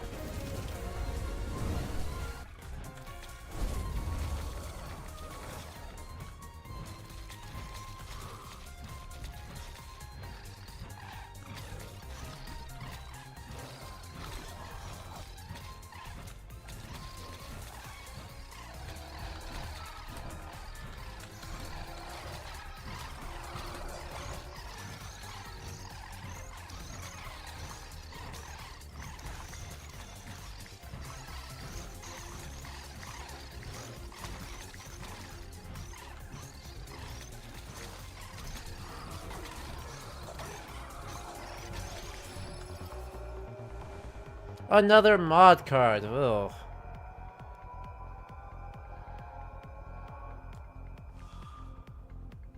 Oh yeah, I can just level that. That works.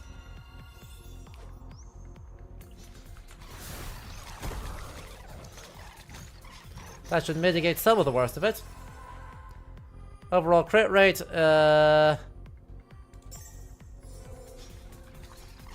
Just since none of those were good, having more levels. If I could pull another weapon, though, I would certainly like that. Thank you. Ooh, I can move them in between where I want, which is awesome. Dragon's Breath or Pyrrhic Dance. Let's do Pyrrhic Dance. Just anything that does good kind of DOT,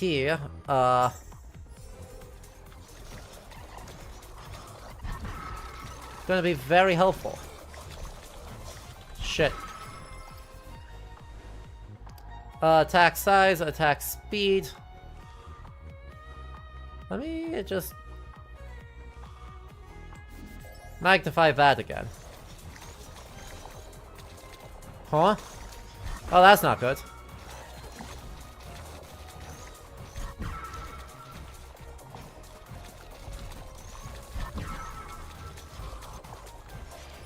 Well, that's not good at all.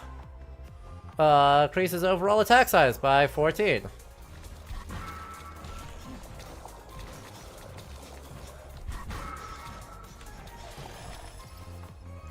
Another modification card. On kill, we'll upgrade that, which hopefully is a 50% chance to deal 40% of damage to enemies. Which is great when, as is very... Oh, shit. I'm not gonna survive.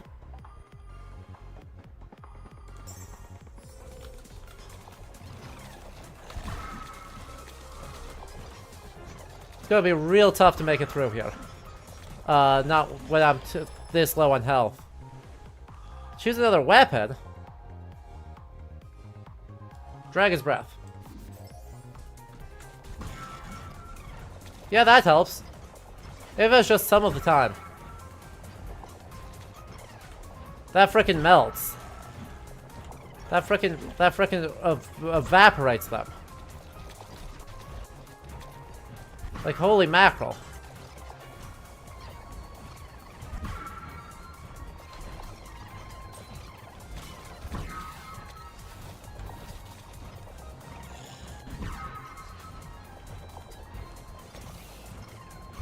Get got. Just die. Come on. You're so close. You're so close.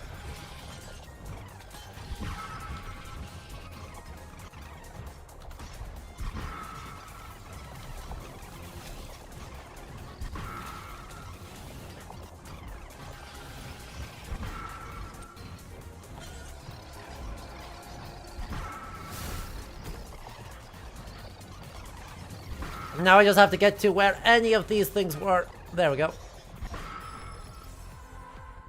Oh, and hello, Necromancer. Welcome on in.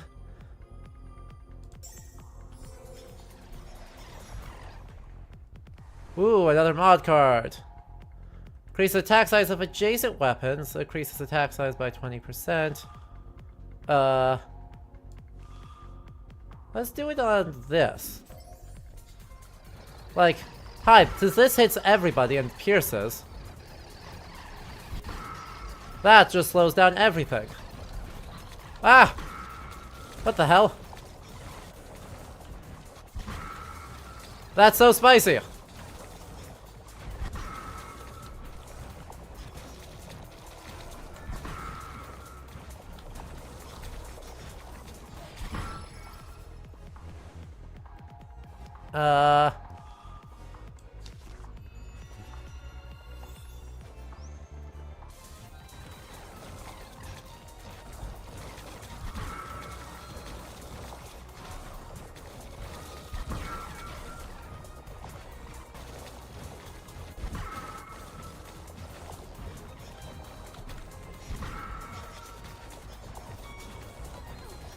Oh, shit.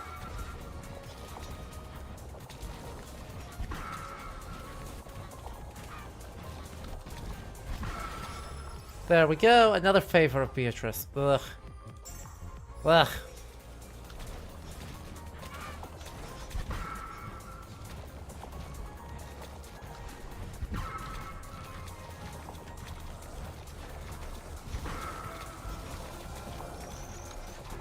Damn it, I can't stick around long enough to do anything with that.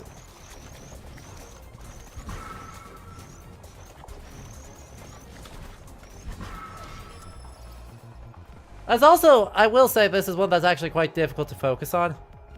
So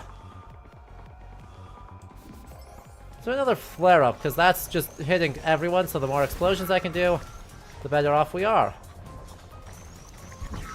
Because, explosions. Ow. You know? Explosions go hard.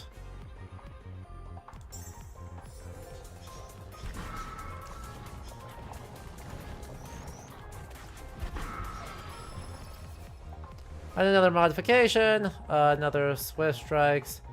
Attack speed of every weapon to the right by 20%. Which means I actually want to go... No.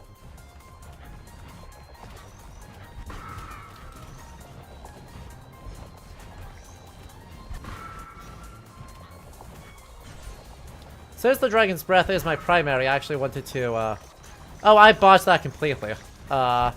Next time I level, I'll have to remanage that. Because I got my left and right confused. You know. Because currently having one that does literally nothing because I can't,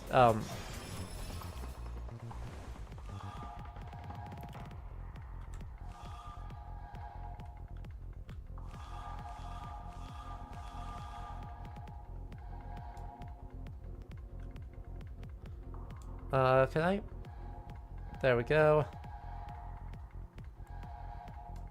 Though actually... Can I put that there? Put that there. And then that does a shit ton of damage to all of those guys.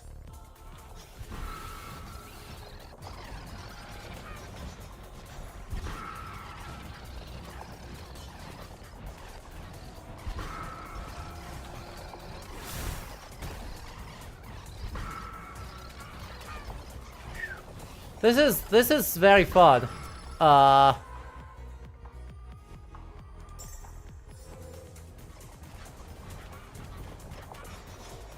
This is just a really good, you know, addition to the genre. What do I have? Magnification, Invigorate. Hey, I'm occasionally good at video games. I know it's not strictly speaking, two. It's not fully in my control that this is going well.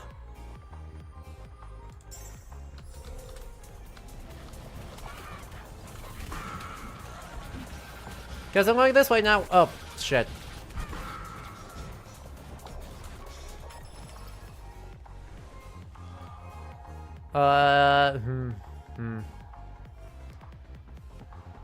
Let me just do that. Whoa.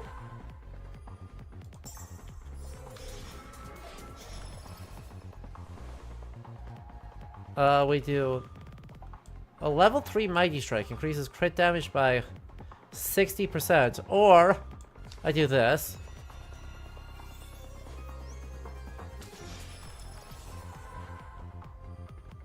Overall attack goes way up. Then the thought is I can merge those. And then I can go over here, drop that in. Okay, this is going crazy. This is going absolutely crazy. Magnification rank 3.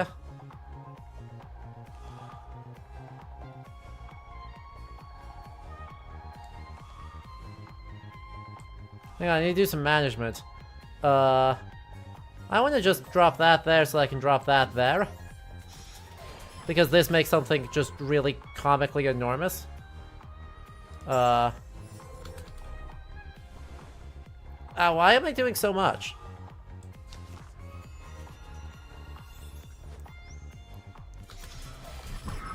Why am I gaining so much material?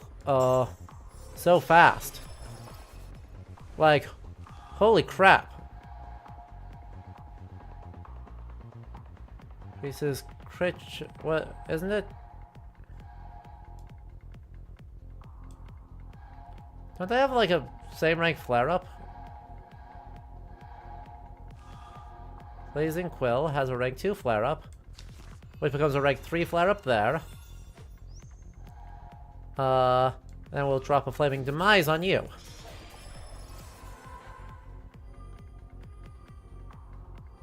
Overall attack speed goes way up. I think it's just I'm doing, like, Mondo damage.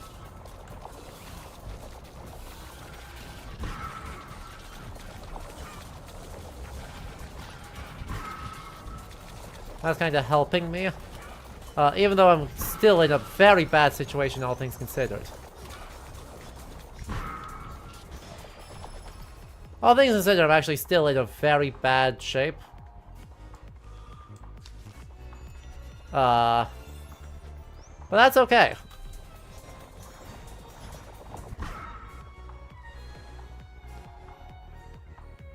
Proliferation, bigger attacks, crit damage by 20. We'll do proliferation.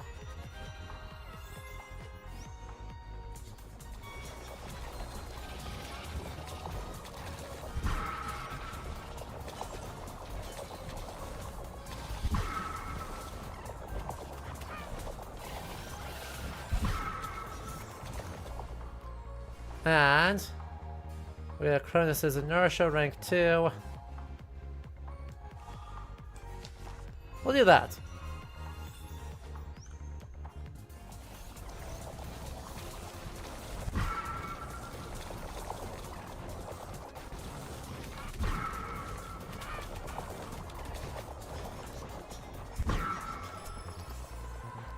Now, I will say, I do kind of wish that I knew that there was a more of a goal. Now, this may just be like an early thing.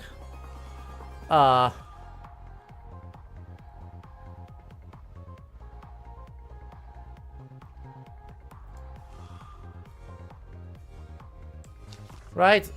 This may just be because it's kind of an early game thing. That like a lot of this quote-unquote, I guess, I don't know why I'm saying quote-unquote story. A lot of the story, within each map just kind of hasn't happened yet. Because you don't... Like, in Vampire Survivors, like, there are a bunch of objectives on each map. But in order to get to them, you have to, like, kind of already figure things. We're in Yuri-Hell. We are, in fact, in Yuri-Hell.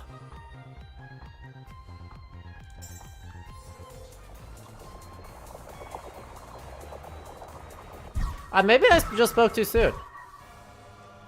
Maybe I simply just spoke too soon. And you just had to survive X many minutes, and I was like, 3 seconds away from doing it. That's very funny. That's very, very funny.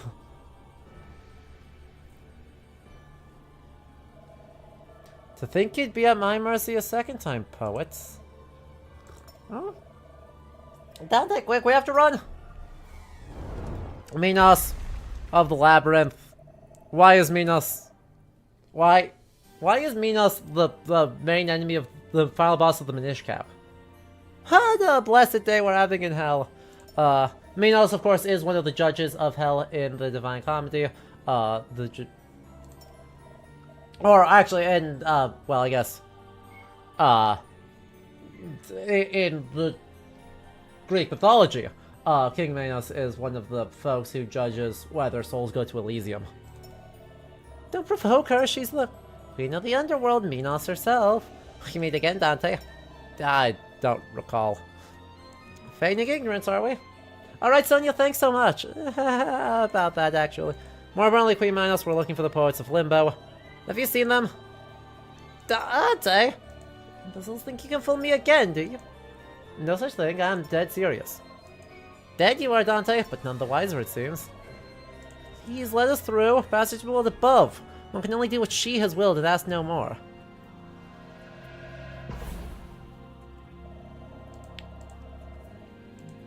Yeah. You two miserable liars. Virgil, are you just gonna disappear?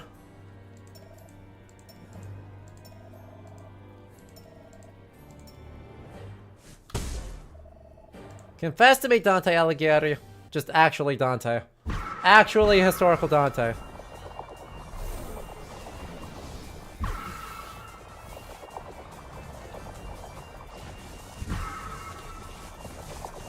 Okay, people were saying Toho.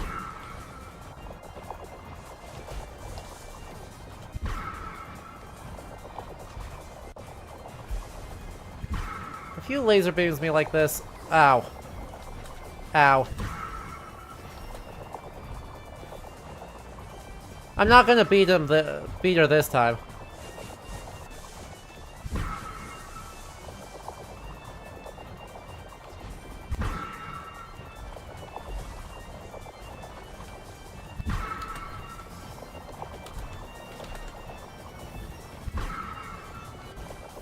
But I'm gonna do a decent chunk of damage.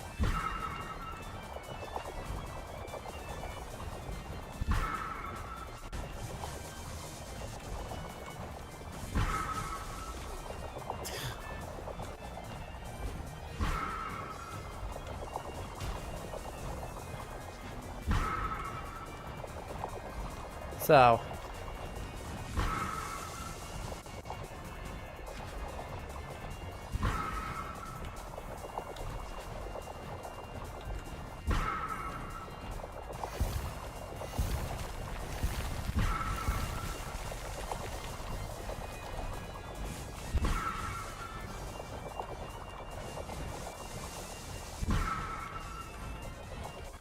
Just really focus on the Toho.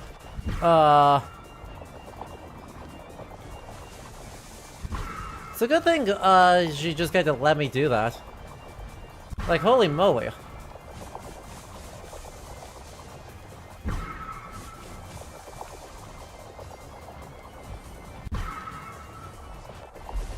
Why are you doing 4 laser beams now? Ah, shit. I focused on the last one. I misclicked on the last one. Tragic. Oh, it was so close.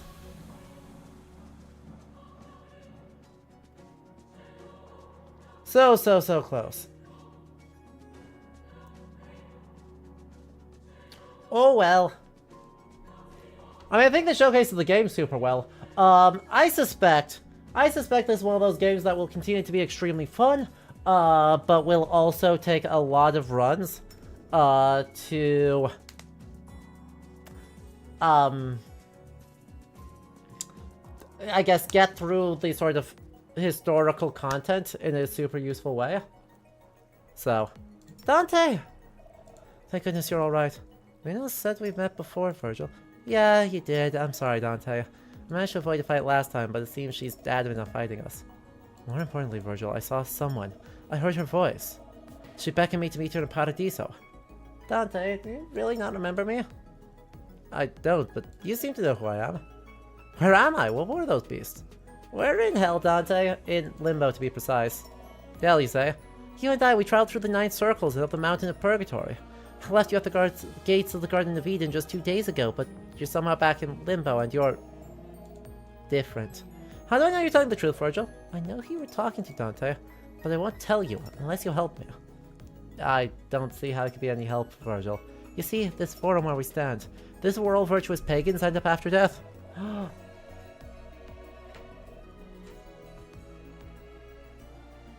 Aye.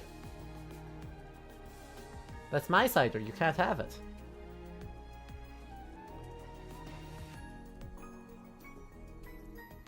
Yes, you did stick your tail directly in front of my face.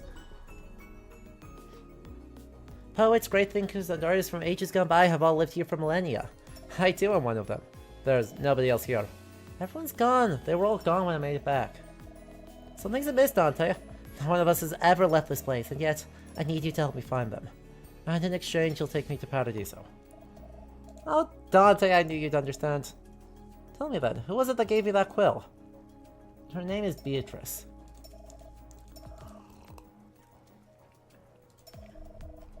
Gay.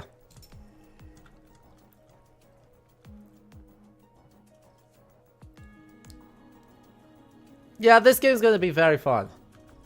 As I said, I think it'll take too long to get further in the demo with how much time we have, given that it's 12 minutes per run. But Virgil is such a doujinshi design, like to the max.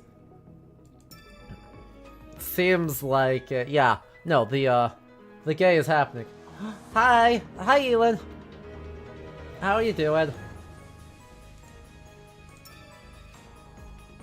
I mean, the whole squad of them. There's a lot of designs happening here. There's a lot of designs happening in that game. But it does look rad, and, you know, saying, hey, the first 2 books of the Divine Comedy already happened is just such a nice, concise workaround to a lot of what's going on. And, you know, I bet a full run of that game takes a lot of time. Even if you're just doing Inferno, I bet it'll go quite a long ways.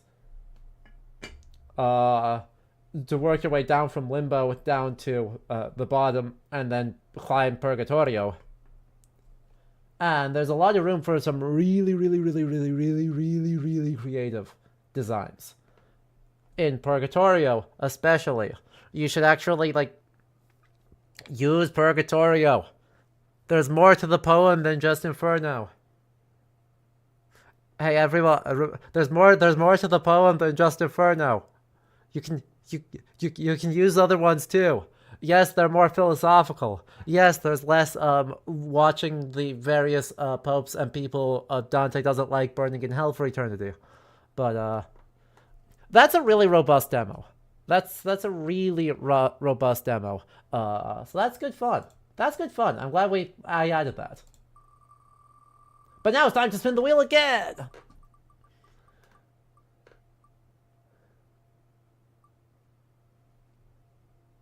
You had a good sleep? What are the sources you're talking about? In this place, I'm talking about a poem composed in the early 1300s by Italian poet Dante Alighieri, who is also the main character of that game, except, you know, anime-ified. Writes the Divine Comedy, La Divina Commedia, which is actually 3 things. Right, the famous one, Inferno, Purgatorio, and Paradiso. Right, Inferno is where we get the idea of the 9 layers of hell, Satan having 3 mouths, with, what is it? Judas Iscariot, Brutus, and... oh, who's the 3rd guy that's getting launched?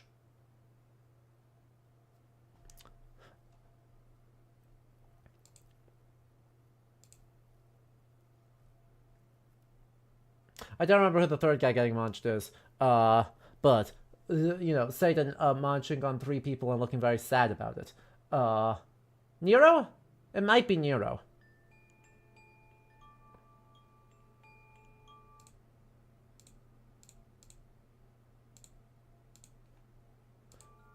Welcome to the Abyss Garden demo. You can interact with the mouse and move the keyboard in the garden. So this game, Abyss Garden, claims to be set in the 17th century. Oh, well, claims to be 1643. It is currently March. And we have this lovely,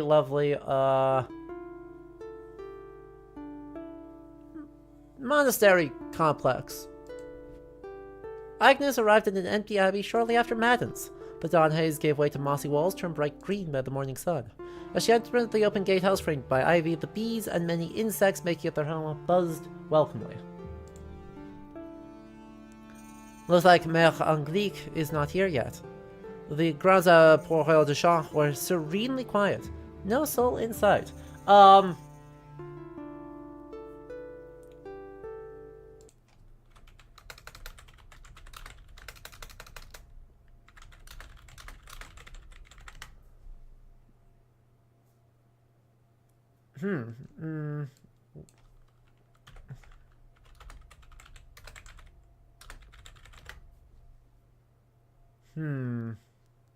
So we're past the French Wars of Religion, which is what I was afraid of. She could see the garden walls from here. Caring for the Abbess garden was to be her obligation. Along the perimeter of the garden, she found part of the wall crumbling. Climbing it would be trivial. She did. May as well see what we're looking. Yes, I had to look up whether or not this was going to be bright and cheery. Or bright and cheery disguising, you know, horrific conflicts that cost tens of thousands of lives.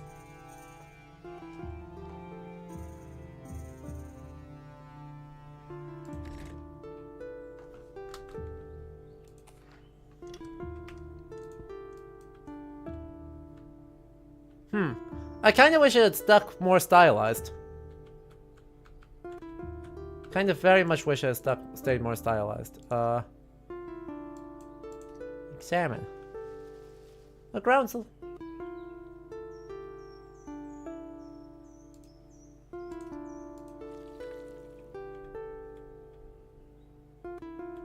PS1 looking graphics, yo. Isn't that the truth? Vegetating, sad.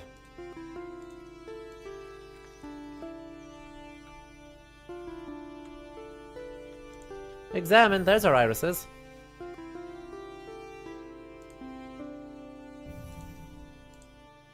Fine. I already found the groundsel.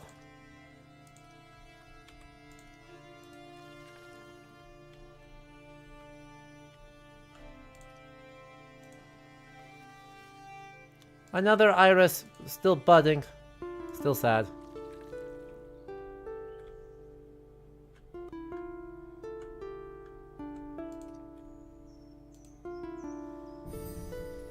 There is a more grown groundsel thing.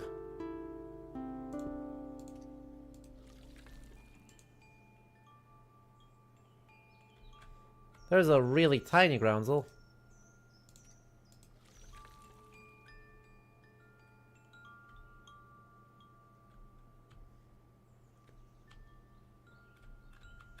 Ooh, there's another guy here. So that's a yeah. Okay, those are the irises. Oh, those are different irises. Well then, there we go. I see you found the garden. The Abbess Angelique Orneau had entered the garden while Agnes was distracted. I'm sorry I couldn't find you, and... Oh, nothing wrong with some healthy, zealous work ethic. You'll be the only person but myself allowed in here now. But allow me to formally welcome you to Port Royal de Champs. Father speaks highly of you. He exaggerates, I'm sure. He's agreed to this position on the condition that you continue your education. Beyond your obligations, you may find many interesting people pass through Port Royal. They'll welcome a stimulating conversation with an enterprising young lady such as yourself. In a Catholic monastery in the 17th century. Stimulating conversation, yes. Would a lay sister...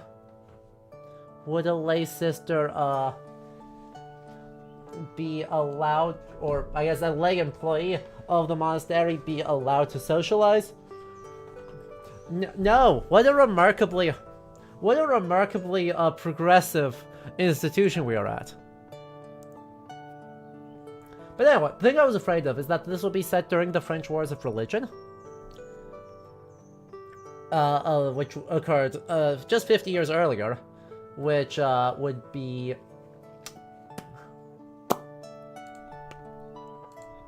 bad. That'll be what we'll call, bad. Bonjour, monsieur. Save you, monsieur, for them lordlings filthing our lands. Who's been doing me in Abbey's grounds before they came along? Who's been teaching you what to make of this damp soil? I am very grateful for your teachings. And more teachings if you need, if the Elder Mother is to believe. Is it true you've been cursed with the garden of the Abbess? Imagine the state of it, all those pointless flowers and weeds taking space from nettle and onions and... You can only try to make it the best it can be. I do not doubt you can. I care not for their pious little garden forbidden to the common folks. There's a good work you've been given, and I intend to help you with it. Thank you, Gosa. Have you planted marigold yet? No garden should go with no marigold. I only no matter, I was prepared and brought some seeds. Do make use of them. I have plenty more from my own garden.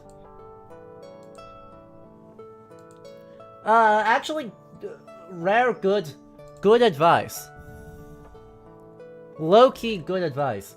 Marigold is often cited as a thing you should plant around and nearby other plants.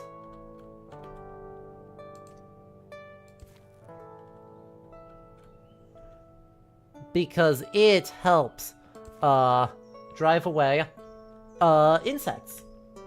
Some of the insect species that love specifically crop plants actually dislike marigolds. And so it's a great way to help protect people, to help protect some of your options and your crops by just planting some marigold around them.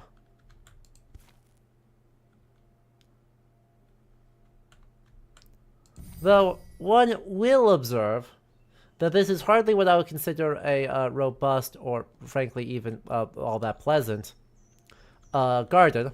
It's not cared for in the slightest, and it's not like the idea of a flower garden is unknown. He's just, like, aggressively, like, a gaffer ham-fast Gamgee.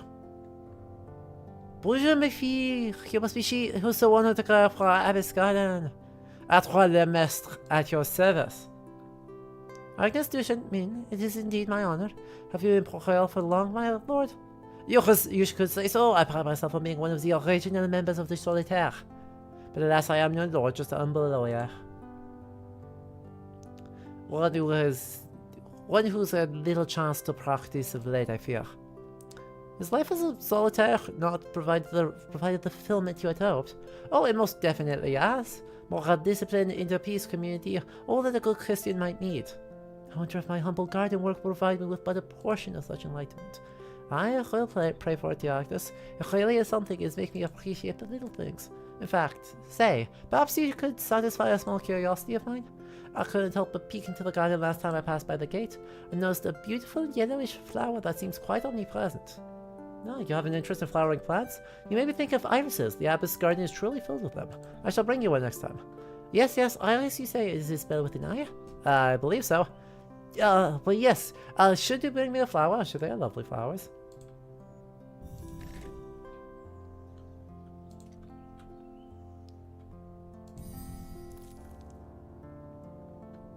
Rest in peace, that iris. Bonjour, monsieur, I brought you an iris. Bonjour to you, Agnes. This will make my dining table that much brighter. But you really oughtn't have troubled yourself.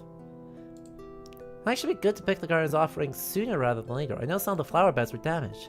I think some creature may have been enjoying these flowers before us. Oh, that's unfortunate. You should see Master Francois about that. He's one of the other solitaires. He has a way with wildlife and quite a strong build, if you pardon me to say so. I hope it's not something too vicious. Would a vicious creature dine on flowers? The garden is in good hands. No creature will change that. The garden is in your gentle, thoughtful hands.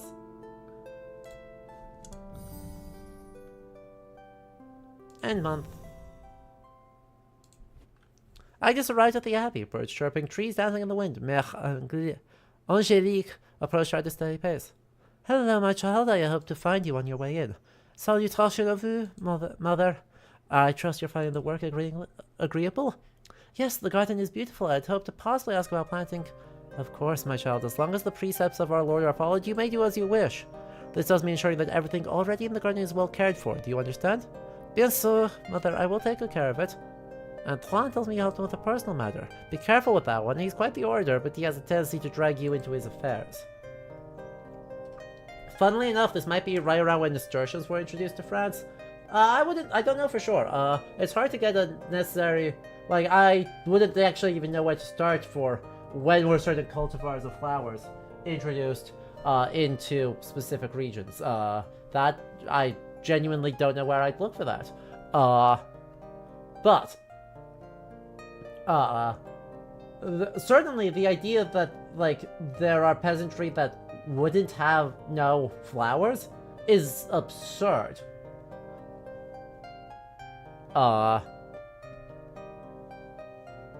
Like, I wonder if I can find anything. Hang on, just a sec.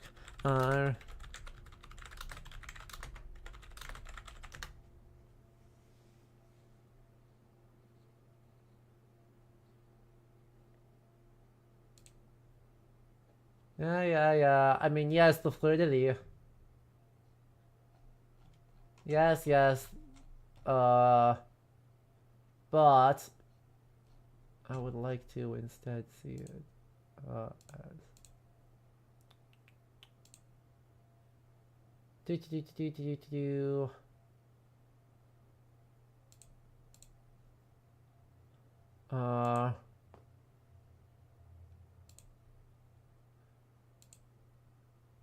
Rip bearded irises.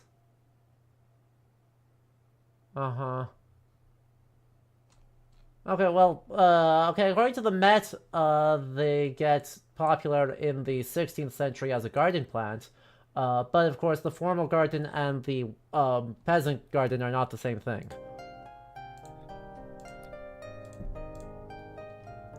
Right, because the formal garden, as a elite cultural thing, is a very different space than the like general garden plot like what we have today. That's more of a 19th century thing. Does no one in this game let the main character finish her sentences? She doesn't. Who needs to finish sentences? Bonjour, monsieur. The poised man was busy tending a small vegetable garden. He turned to face Agnes, his white shoulders modestly draped in an earthbound cape. Bonjour, you must be the new warden of the Abbess Garden. Yes, Monsieur le Maistre has advised me to ask for your help. I'm quite new to gardening myself. I would not presume to advise such an artiste as yourself. I don't know if I call gardening an art. It's mostly about lived experience, I think. I love to exchange gardening experiences as better time, but I'm afraid I'm here to ask for help with a more earthly matter. What would you do, monsieur, if you saw now a beast entering your garden? I'd shove my spade in its mouth. I wasn't so lucky as to see it enter the Abbess Garden. I've only noticed some damage to the flower beds, but I kept watch over the garden during the day. So the intruders must happen at night. Worry not, Agnes, I shall keep watch the next few nights. I will hunt the intruder. Or at least learn what creature it might be. Yes, of course, all God's creatures, of course. Before you go, I may have something for you after all. Came into possession of more sage seeds that I could possibly use. I thought you might need them for the Abbess Garden, maybe. Oh, my thanks. Sage is quite the staple of any garden, because it's a useful herb. Well, that's one thing that I'm not sure I understand with this game right now, is it seems to be distinguishing the Abbess's Garden as a, how to say this? As a flower garden, in sort of the formal gardening tradition. But then also we're planting things that would make, in some ways, more sense in a monastic garden, which is to say, medicinal and cooking herbs. Because maintaining a garden of medicinally useful plants is both intuitively sensible and, frankly, just necessary. Mushrooms.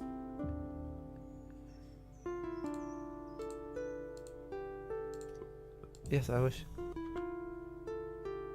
Huh?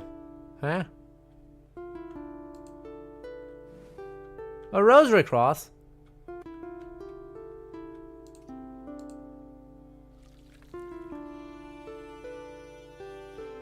Maybe. Rosary beads?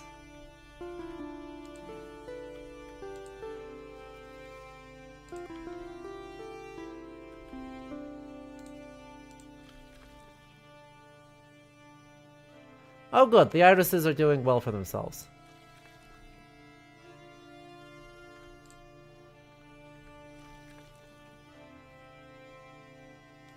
Yeah, I mean, and it would not be unusual for there to be one that's good for multiple purposes. So, I do want to be clear on that front. That part's not really at all unusual, unexpected, bad.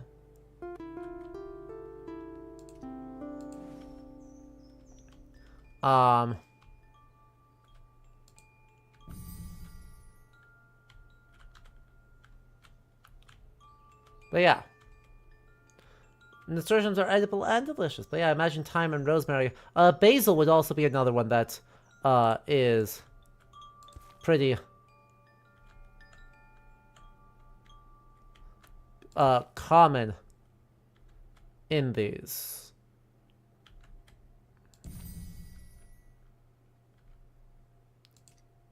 Now we water them.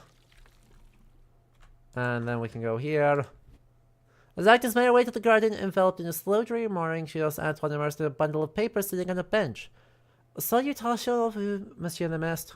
Agnes, ma chère amie, I did so hope to find you before your obligations. How can I be of service? Ah, yes, I am in need of your counsel, your botanical expertise, if you will. You see, I have fond memories of a plant that lay on my night table as a child, whose name escapes me. I had hoped you might help me remember it. You see, it's a plant, one could assume, presenting what may be a flower or a bulbous shape of a flowery nature anyhow, with springy tentacles ending in spheres of leafy sprouts, which may actually be the flowery crowns as it occurs to me as we speak. What color are the flowers? Oh, I could not say. What shape its leaves? Now I certainly have never noticed. They look leaf-shaped. I may need a lot more information, I fear. I see, very well. Given the circumstances, I may have to ask forgiveness. I've not been entirely truthful. Now, this would not be advisable discussing normally, I must warn you. Yet I find myself in a position that requires your discreet collaboration, where you may be willing to partake in my conspiracy. I'm just a gardener, monsieur. Yes, you have an idea, which makes you perfectly placed to provide the information I require, and raise no suspicion. I'm honestly not sure I should be involved. Don't you mind that, Agnes, dear? Like I just pretend this converse never happened. I shall only share the most essential of information devoid of all dangerous context. You see, the plant whose name I require comes from an illustration providing little detail. I trust you know I would not have engaged in such a spurious description were the details you asked been available to me. I, after all, pride myself on being a man of enviable dialectics. Wait, dear Agnes, there's not something I can explain. You must view the illustration yourself. I'll return and bring the fruit of our conspiracy. Look onto this that you might find solutions where I only see blotches and shapes. A small, worn-out journal. It could fit in a small pocket, if one willed it, but the consumed, overused pages made it thick with secrets. The leather-bound cover had no distinguishing feature or title beyond being heavily worn out from ages of use. The lawyer opened it to a full-page illustration of an obscure plant, indeed featuring a few details. But Agnes recognized the glass leaf shape and their confirmation specific to the plant she had spent the day working on. Salvia. Remarkable, Agnes, remarkable. I may need some time to interpret this information fruitfully, but no doubt this is right. Oh, you're much more than that, my dear. I have further need of your services yet. Great things are unfolding. Oh boy. Oh boy. Bonsoir, Agnes. Have you completed your obligations for the day? Not quite, mother, but I found this rosary. Oh, dearest, my rosary. Where did you find it? In the garden. Thank you, my dear. I so dearly missed it. I can't bring myself to replace it yet. It was a gift from my grandsire. Was he who inspired you to take your vows? Maybe. I used to spend whole days in his study. But is it really a choice, one made by a girl of 9 years old? What may have been chosen for me, God chose through them. Not unlike what brought me to choose you as the warden of the garden.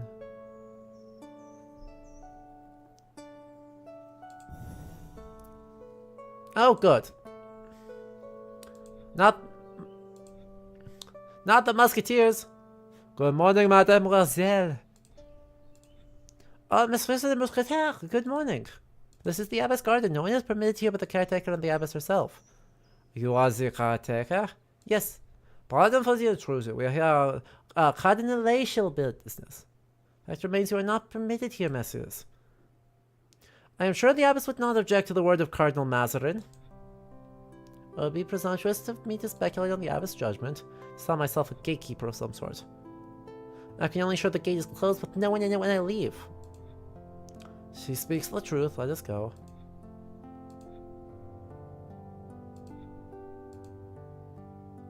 Thanks, Cardinal Mazarin. You really picked your best guys. You really pick your best guys. I know, right? Some of my favorites. Just absolutely got. That's mean. Right? Bonjour, Agnes. Why death also comes for kings, it seems. None of that. Illnesses hold no such power over us. Kings and us alike will be called to the Lord in time. Will his death cause any trouble for the Abbey? King Louis took steps to ensure a peaceful transition of power to his child. I can imagine the Regency wanting to verify the king's assets, but do not be alarmed.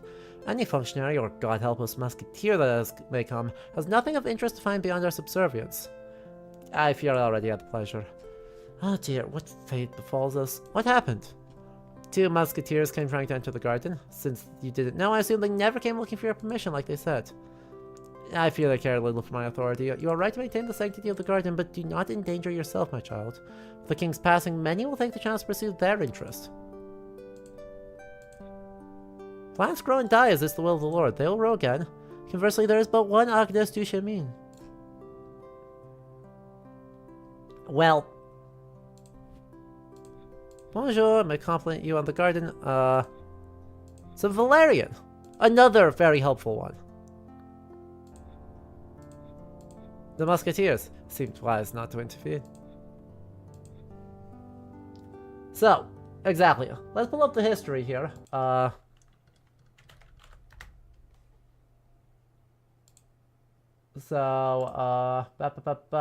King Louis the 13th dies in May of 1643. And Louis the 14th, the Sun King, comes to the throne at the ripe old age of 4.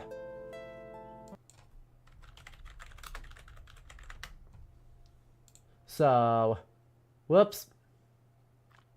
Meanwhile, the Cardinal Mazarin is the first minister for and regent. Right, is the first minister for Louis XIV, having replaced Cardinal Richelieu the previous year. So, yeah, Mazarin is the regent for Louis XIV, and so yeah, we're in a bit of a spicy time.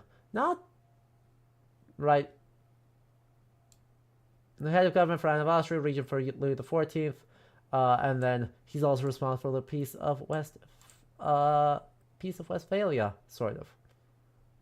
So, you know, kind of works, but as Louis XIV comes into power, a lot of things are going to change. Ah, man, are we not going to get a cheery game anymore? Well, it won't be as bad as the French Wars of Religion.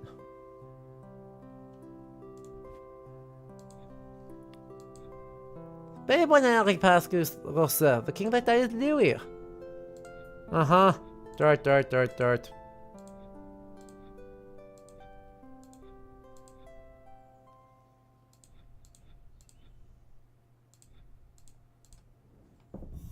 Thanks, gang. Yeah, so, you know, this is a game that I bet is going to deal with some pretty big topics. I'll be curious to see how well it uses the garden as a way of doing it, because its garden mechanics are awfully sparse. Right? Thus far, those garden mechanics are really sparse, and so I'm not really sure why this isn't just a visual novel.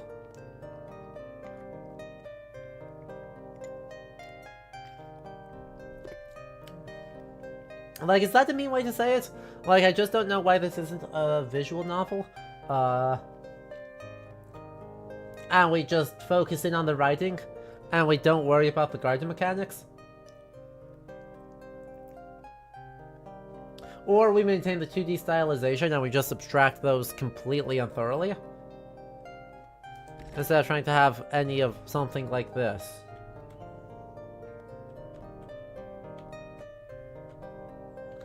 I mean, it's kind of a visual novel.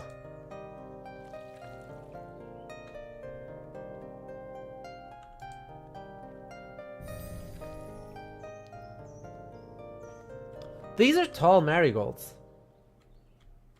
More cozy farming in your visual novel. Right?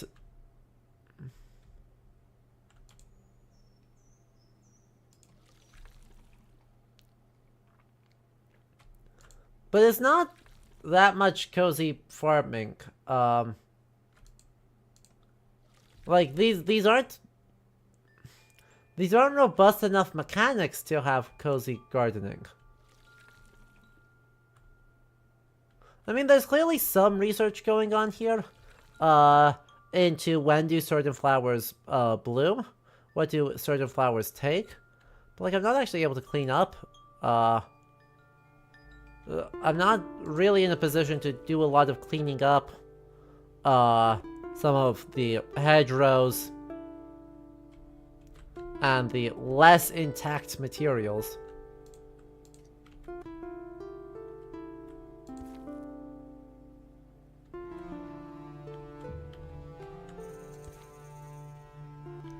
Right, Valerian's another one of those super well described, super useful herbs.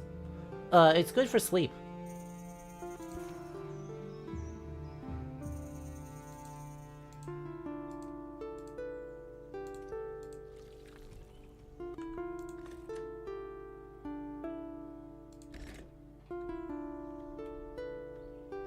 Maybe a bit too good for sleep, but you know. Hey, sometimes you just need to be like knocked out like someone took a light to you, you know?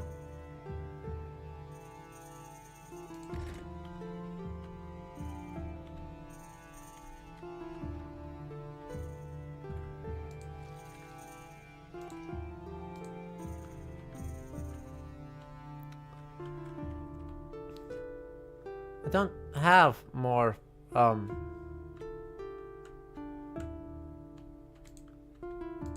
Oh, I do have a bunch of irises. I see. Those times you crave hibernation. Supposed to unlock them as we progress through the game? I think so. But also, like, these mechanics are so simple.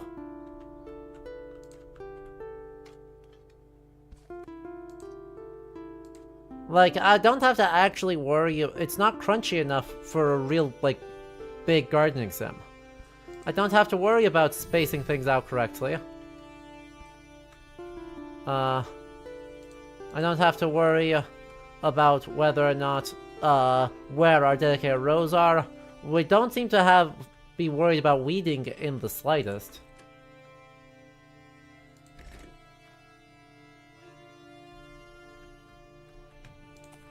So...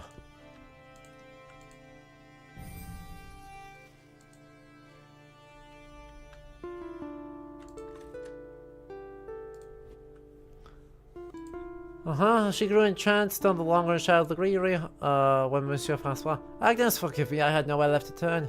Sounded haggard and appeared bedraggled, quite the opposite of what she had come to expect. You cannot be here, Monsieur Thea. She's not the only one. I'd rather not catch me at the moment. The Musketeers came looking for something in my possession, a harmless memento of years gone by. I find myself forced to ask for a neighborly favor. Just as I should not be here, the Musketeers would not in good conscience enter the garden again. May you hide it here? If I were to rely on you for this, I would not need to enter the garden to retrieve it. Alright, Monsieur, I'd be happy to help. Uh-huh.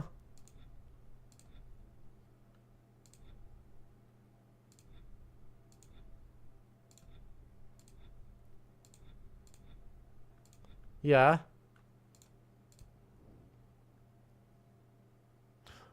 Shocking. We'll see you then. Oh, Agnes, I'm glad to see you. Always a light in these unsure times. He returned to stare into nothingness. I'm sorry to bother, but I saw Monsieur Francois very winded a few days ago. He asked me to care for a journal. Couldn't help but notice a striking similarity to the one you had asked me to decipher last month. Nothing escapes our warden's attentive eye, I see. Indeed, it was the same journal. I had asked Francois to hide it. I hope to not involve you further, but alas, we are foreigners in unfamiliar lands. Sometimes we may be forced to rely on the kindness of locals such as yourself. I dare not ask what you have done with it. It may be better for me not to know. His eyes don't lie. He wants to know. He needs the journal. May I ask, Arthur Dangersland? Oh, no, Agnes, not quite as such, but I won't lie. It is not only I that cares for the journal, and not all may have the most luminary of intentions for its use. Why did he need it hidden? People were looking for it. The Musketeers, alas, you see, it belonged to one of great import. The author is long gone now, but his spy-like action shaped the kingdom as it is. I would not be surprised if this matter of succession spurred people to search more actively for it. That may be if the spy were French, but our beloved kingdom was not blessed with such a mind. John Cecil was his name. Not the English!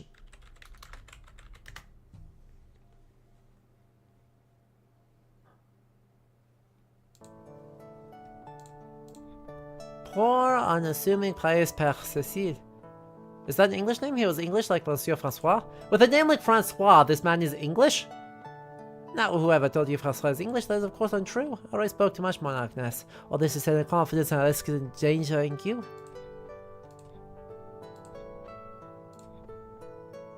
Poisonous plants. Poisonous plants. Yippee. Yippee. Alright.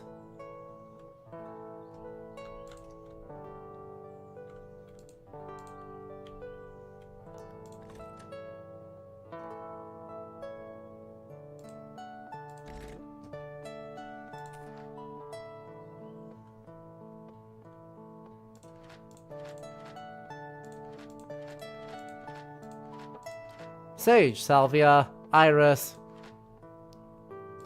etc. For context of the French War's origin, the origin of the quote, kill them all, God will know his own. Uh-huh. Alright. Well, I think that's a great spot for us to wrap up that demo. We've checked a couple of things now. So, as charming as it is in many ways, and as spicy as the information in might get, right, I would not be shocked if we kind of end up backing up into Three Musketeers territory. Just, like, it's the 17th century French royal court intrigue. Like, Dumas's influences in the tropes of the literature are very easy to detect. So, like, I would not be shocked if there was, if we end up backing into some Three Musketeers shenanigans. Like with Card Shark. Which, again, totally fine. Not really a problem. Just, we, you know, continue to have seen it an awful lot. Which is not a problem, but.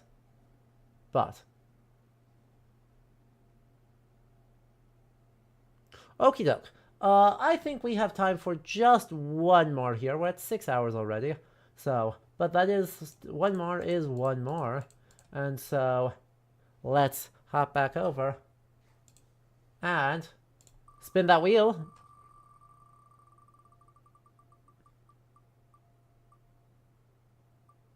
Oh, good. We go from Catholic court intrigue to Catholic guilt.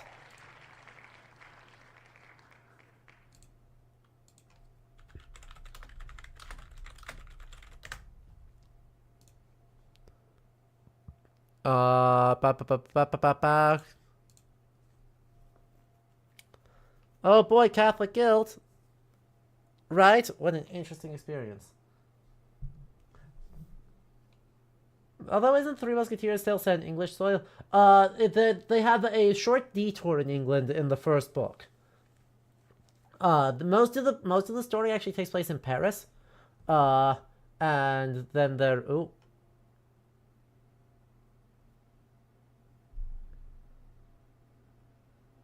Please hold. My computer's freaking out. My computer's doing its best. It's just trying to load a lot of stuff right now.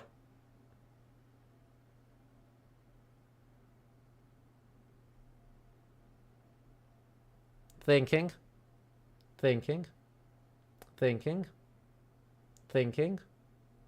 Still thinking. We're working on it. Don't worry about it. Yes, we're a slideshow and a half.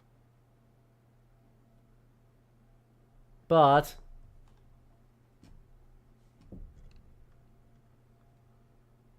we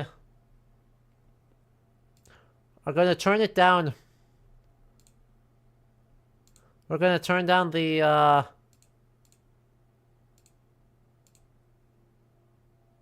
frame rate limit. Hi, yes, 60.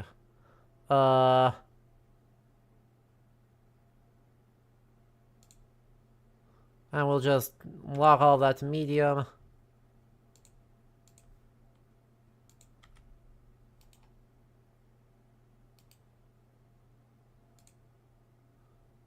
And everything's gonna freak out again. Don't worry about it. Don't worry about it. We're freaking out the second time.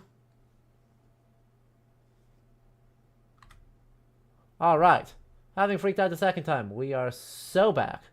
Let me just get it all very briefly reset so I can actually read everyone's everything. And then we can capture the doodads and the things and the stuff. Game capture. I was worried this would happen at some point. It's actually amazed at how many of these worked as intended on the first go around. Like, honestly. Fairly impressive. But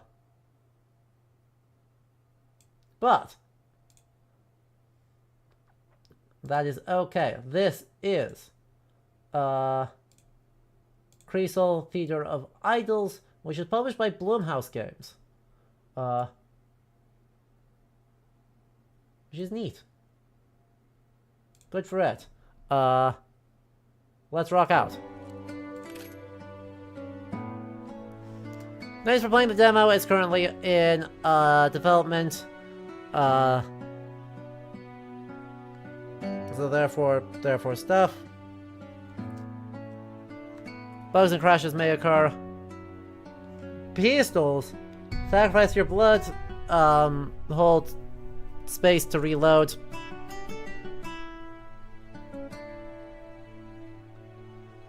Cool. E to attack with a knife. To parry exactly when the enemy attacks. And some enemies are stronger than us, so run with shift, crouch with stuff.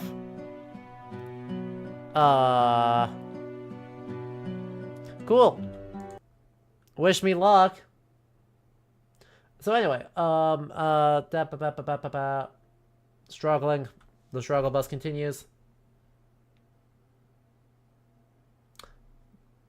Pause, champ. Pause, champ.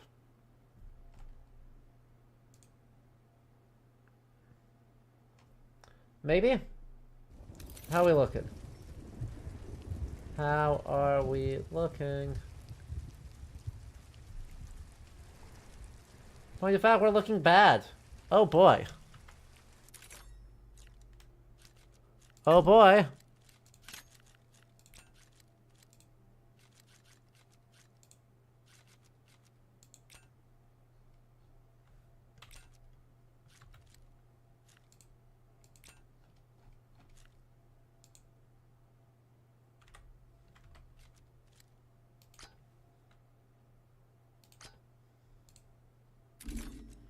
Oh my god, the lag! The game she is struggling. The game, but also my, my computer. Like, it is 0 for 2 of anything great. So we're just gonna, okay. Actually, I think we might be stable.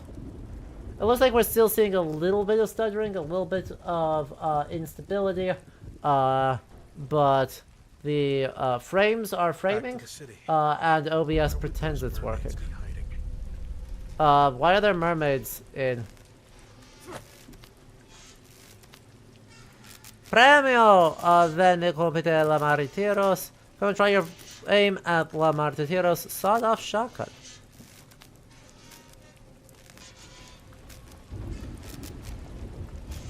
So.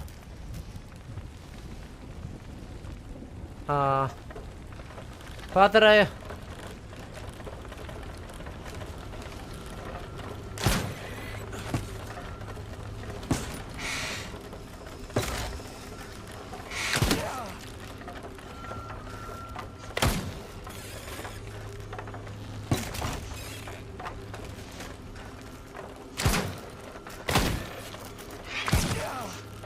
Ow. Oh, cool. Cool. That's not at all alarming.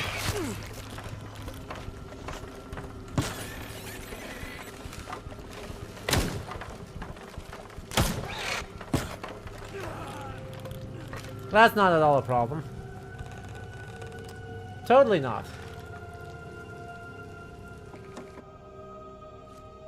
You died. Oh, thank you, I noticed. This looks very Bioshock. Yeah, kind of. Yeah, I see it.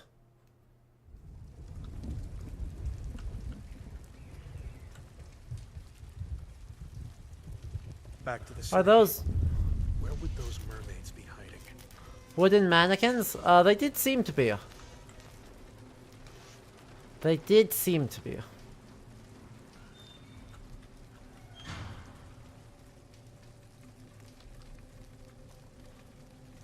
Right, kudos to devs on sound design. The sense they're flattering the enemies make is very appropriate. Yeah. The aesthetics are very vague right now. I'm gonna be real. Fortuna Esmeralda, like mid 20th century perhaps? But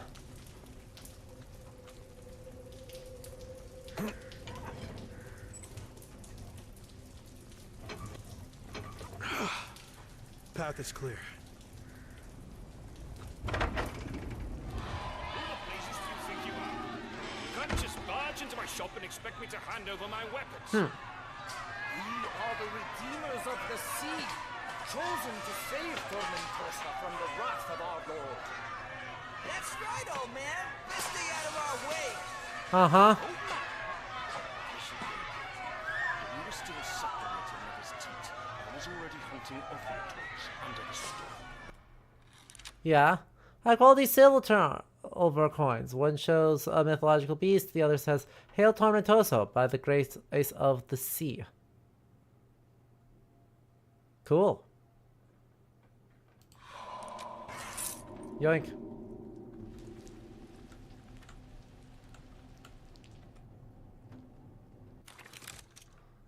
Cool. I need to get a shotgun.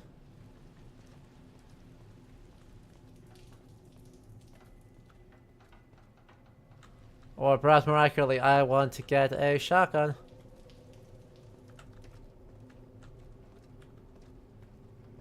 Give it to me. Give it to me.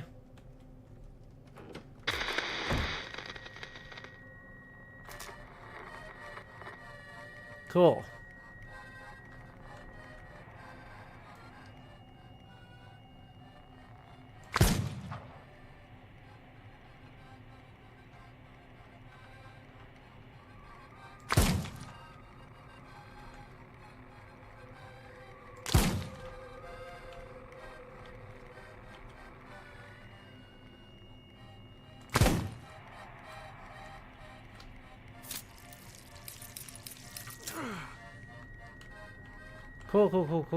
Cool.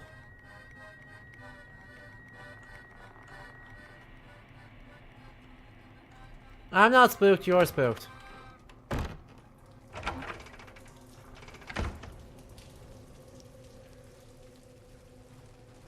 I enjoyed none of that. I wish I had a better sense on like what periods they're drawing on here though. Cause like, I mean, I think I am right at least mid 20th century. Like these cars are 50s, 60s, potentially 70s. Are we using our own blood as a weapon supply? Yeah.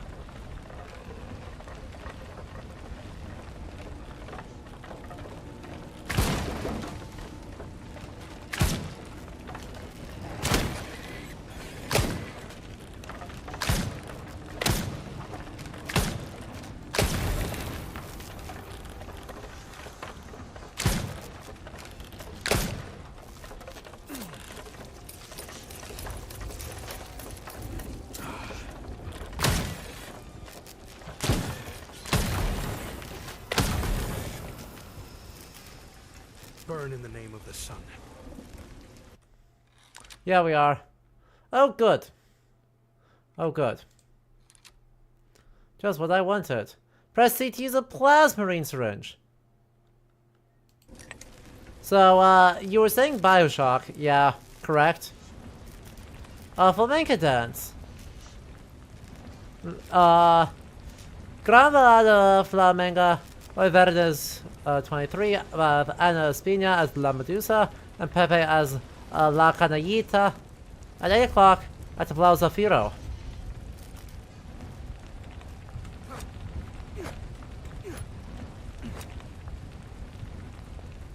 So the market's that way. And the theater, Tablau Zafiro, is this way.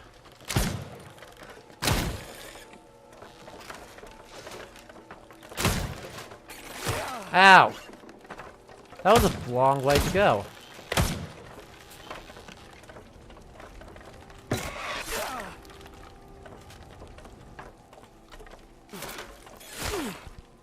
Seriously?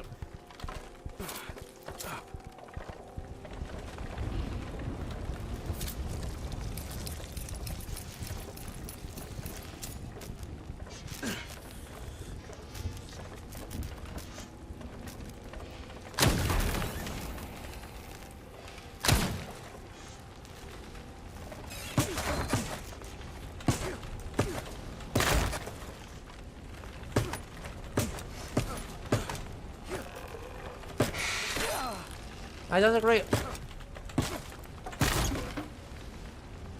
So, that's why we don't, or that's why we can't, use our knife for close quarters, because it does fuck all for damage.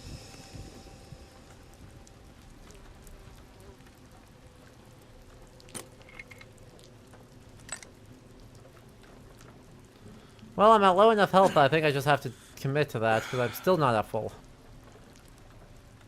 Sup? Nice books. Good bindings. Good stuff. And, cool. Cool.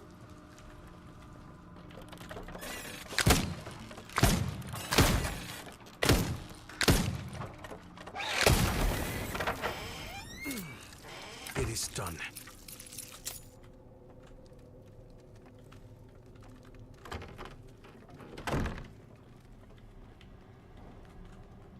Cool.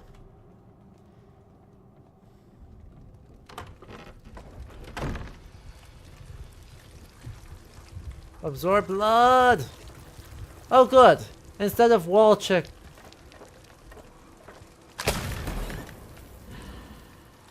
So seems clear.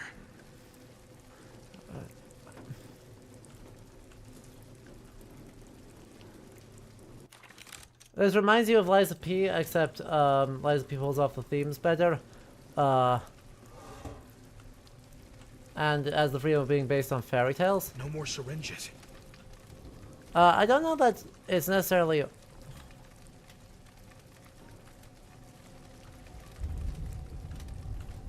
accomplishes it fully better. Like, because we haven't seen enough of this game to know what it's actually doing. Right? 1981? Tormentosa, April 1981. Fiestas Mayores, the Great Part Festival. Tre Grande Corrida de Ofiutaros.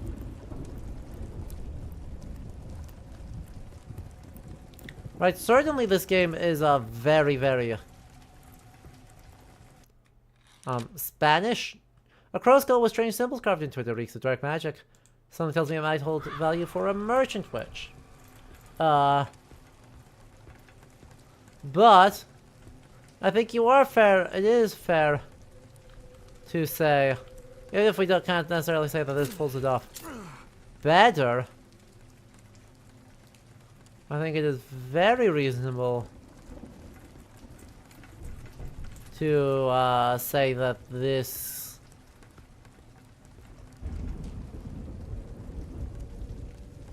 that's just the backtracking. That's no fun. But this game is not making what exactly it's trying to do quite obvious.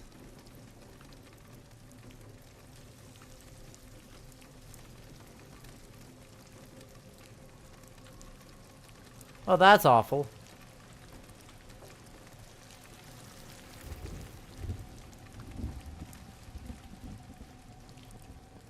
Oh, I don't enjoy that at all.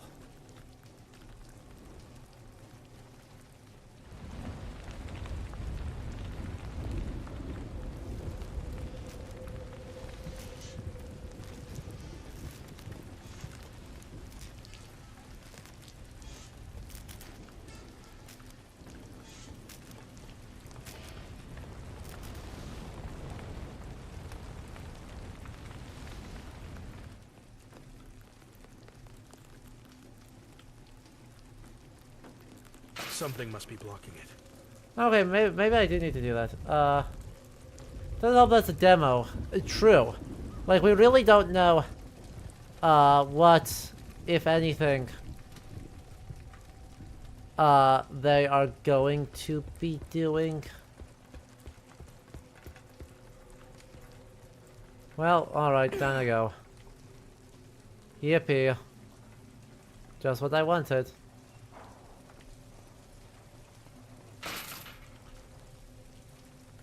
Fish! But we do know that this is, really leaning into, dark and spooky.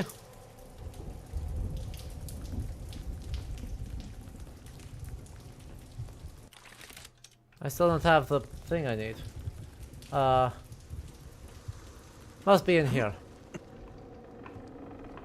If that guy comes at me, I'm gonna be mad.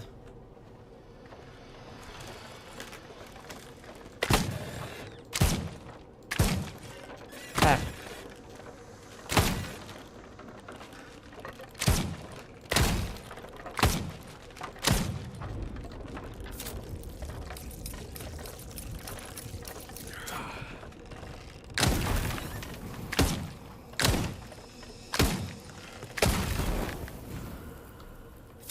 That was the last one. Thank you for confirming that that was the last one. That's very cool of you. There comes some money. It's a fish! It's a tiny fish in the frame!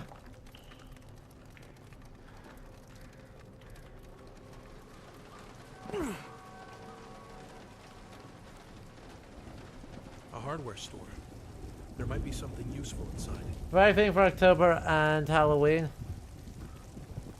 I know you mean the spooky stuff, but I choose to mean you mean the I choose to think that you mean the fish.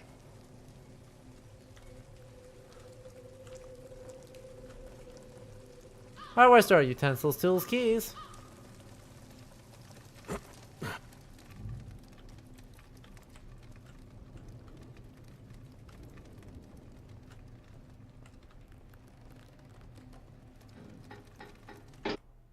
Yeah, that'll help. Church bells. Oh boy. Oh boy, church. Oh boy, church bells. See, that's a good fish right there.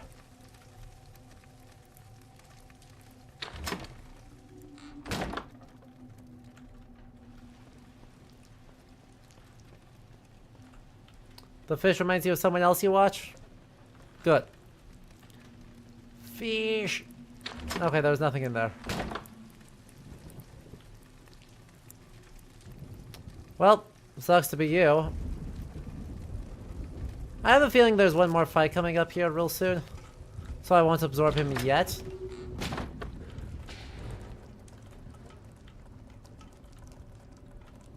Cool, cool, cool, cool, cool, cool.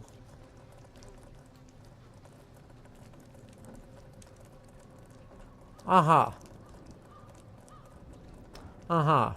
They're not getting themselves trademark struck for that? Really? Really? They're not gonna get themselves...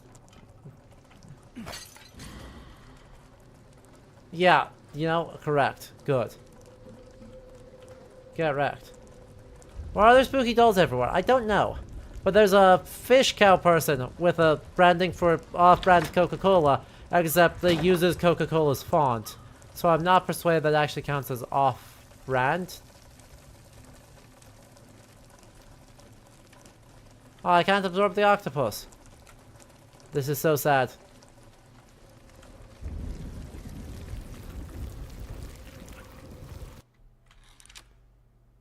No. A Solari brooch. Neat.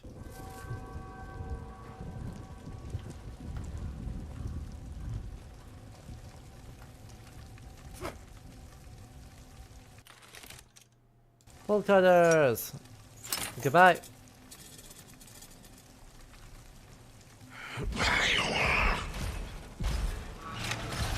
Oh, that's not good.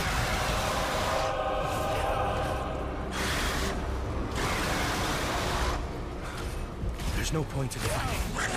Better to hide. You can't follow you. Where did you go?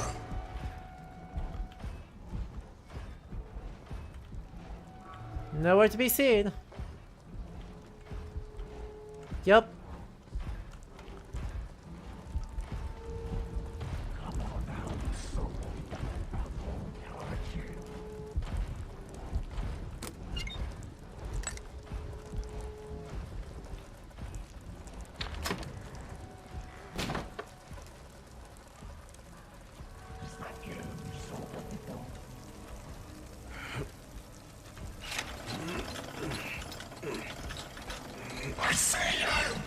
Shit.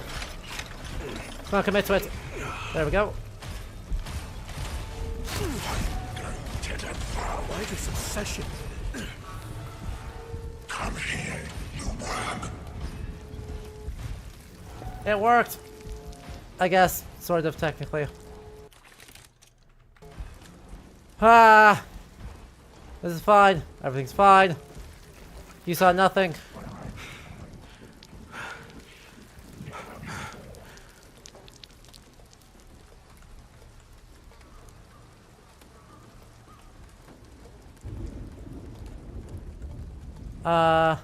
I sprinted when I shouldn't have, so that was kind of on me. Done.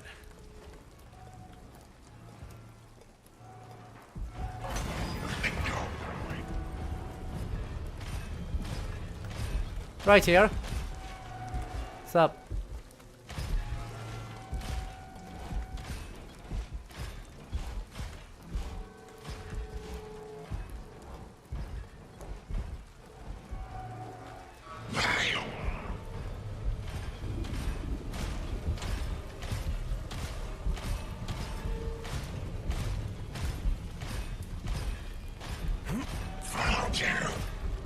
Yeah, but you're too slow. Where did you go?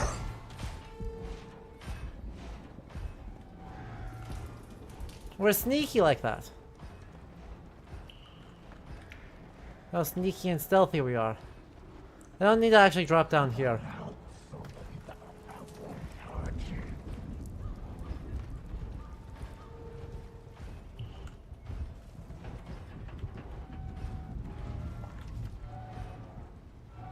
This is a little bit silly. Of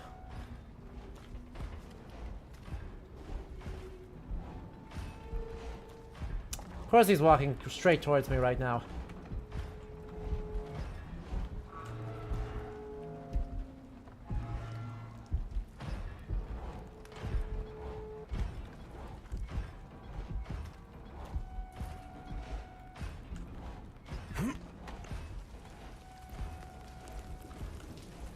Hello? Let me interact. Uh-huh.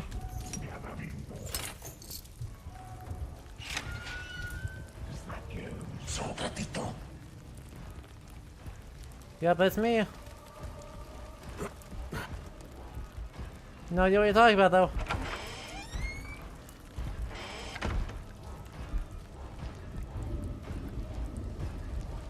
You've never seen anything. Gosh, this, okay, I will say, this kind of reminds me of the, like,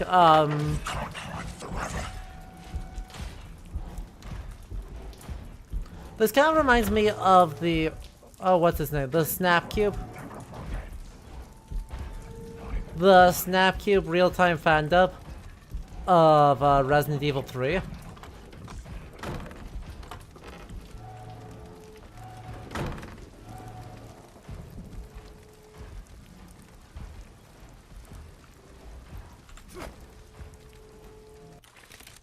It's a very, very funny scene where if you walk in and out of that involve manipulating a save point while Nemesis is standing right outside it.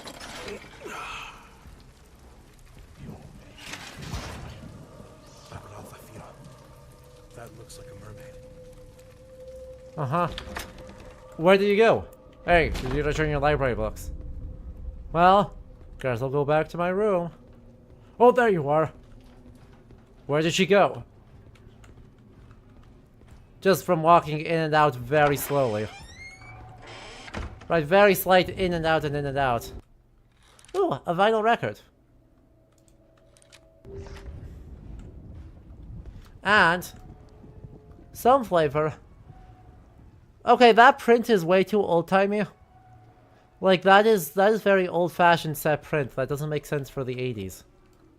The aesthetic space of all of this is, like, all over the place. I mean, 18th century still life things, 19th century dramatic scenes, 20th century impressionism. That might actually be a Velasquez. But that's also like late 19th or early 20th century.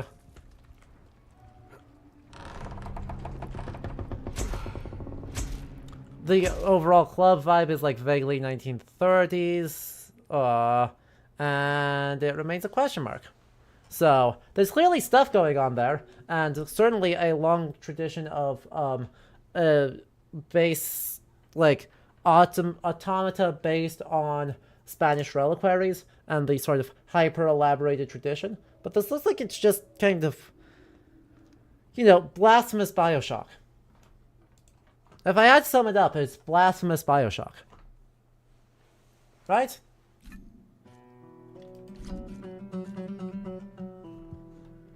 With a little bit of the same bunch of influences, Goya as a heavy aesthetic influence. Music's good. There's some nice horror in there, but yeah. Interesting spot to be in. Oh, hey, Winter, I didn't see you curled up under there. Hi. Yup, it's just me. I'm sorry. Cool. Well. How many did that get us through? We've got 1, 2, 3, 4, 5, 6, 7, 8, 9, 10, 11, 12, 13, 14, 15. So we got through 8 demos today. And we'll see how many more we can get through next time. We'll have a nice long stream next time too, because we will start with about 1 to 2 hours of just the PowerPoints for Heian Japan, and then we'll keep going from there to see how many more demos we can get through today. No promises we'll get through all of them. We'll get through as many as we can because there's plenty to talk about with all sorts of them. So I hope you all enjoyed, and we will be back tomorrow. And I will leave you with making my cat upset by scooping him. Look at that scoop. Look at the boy. Hi. You know you're cute, right? Mwah. Mwah. Yeah. I know, you're so confused.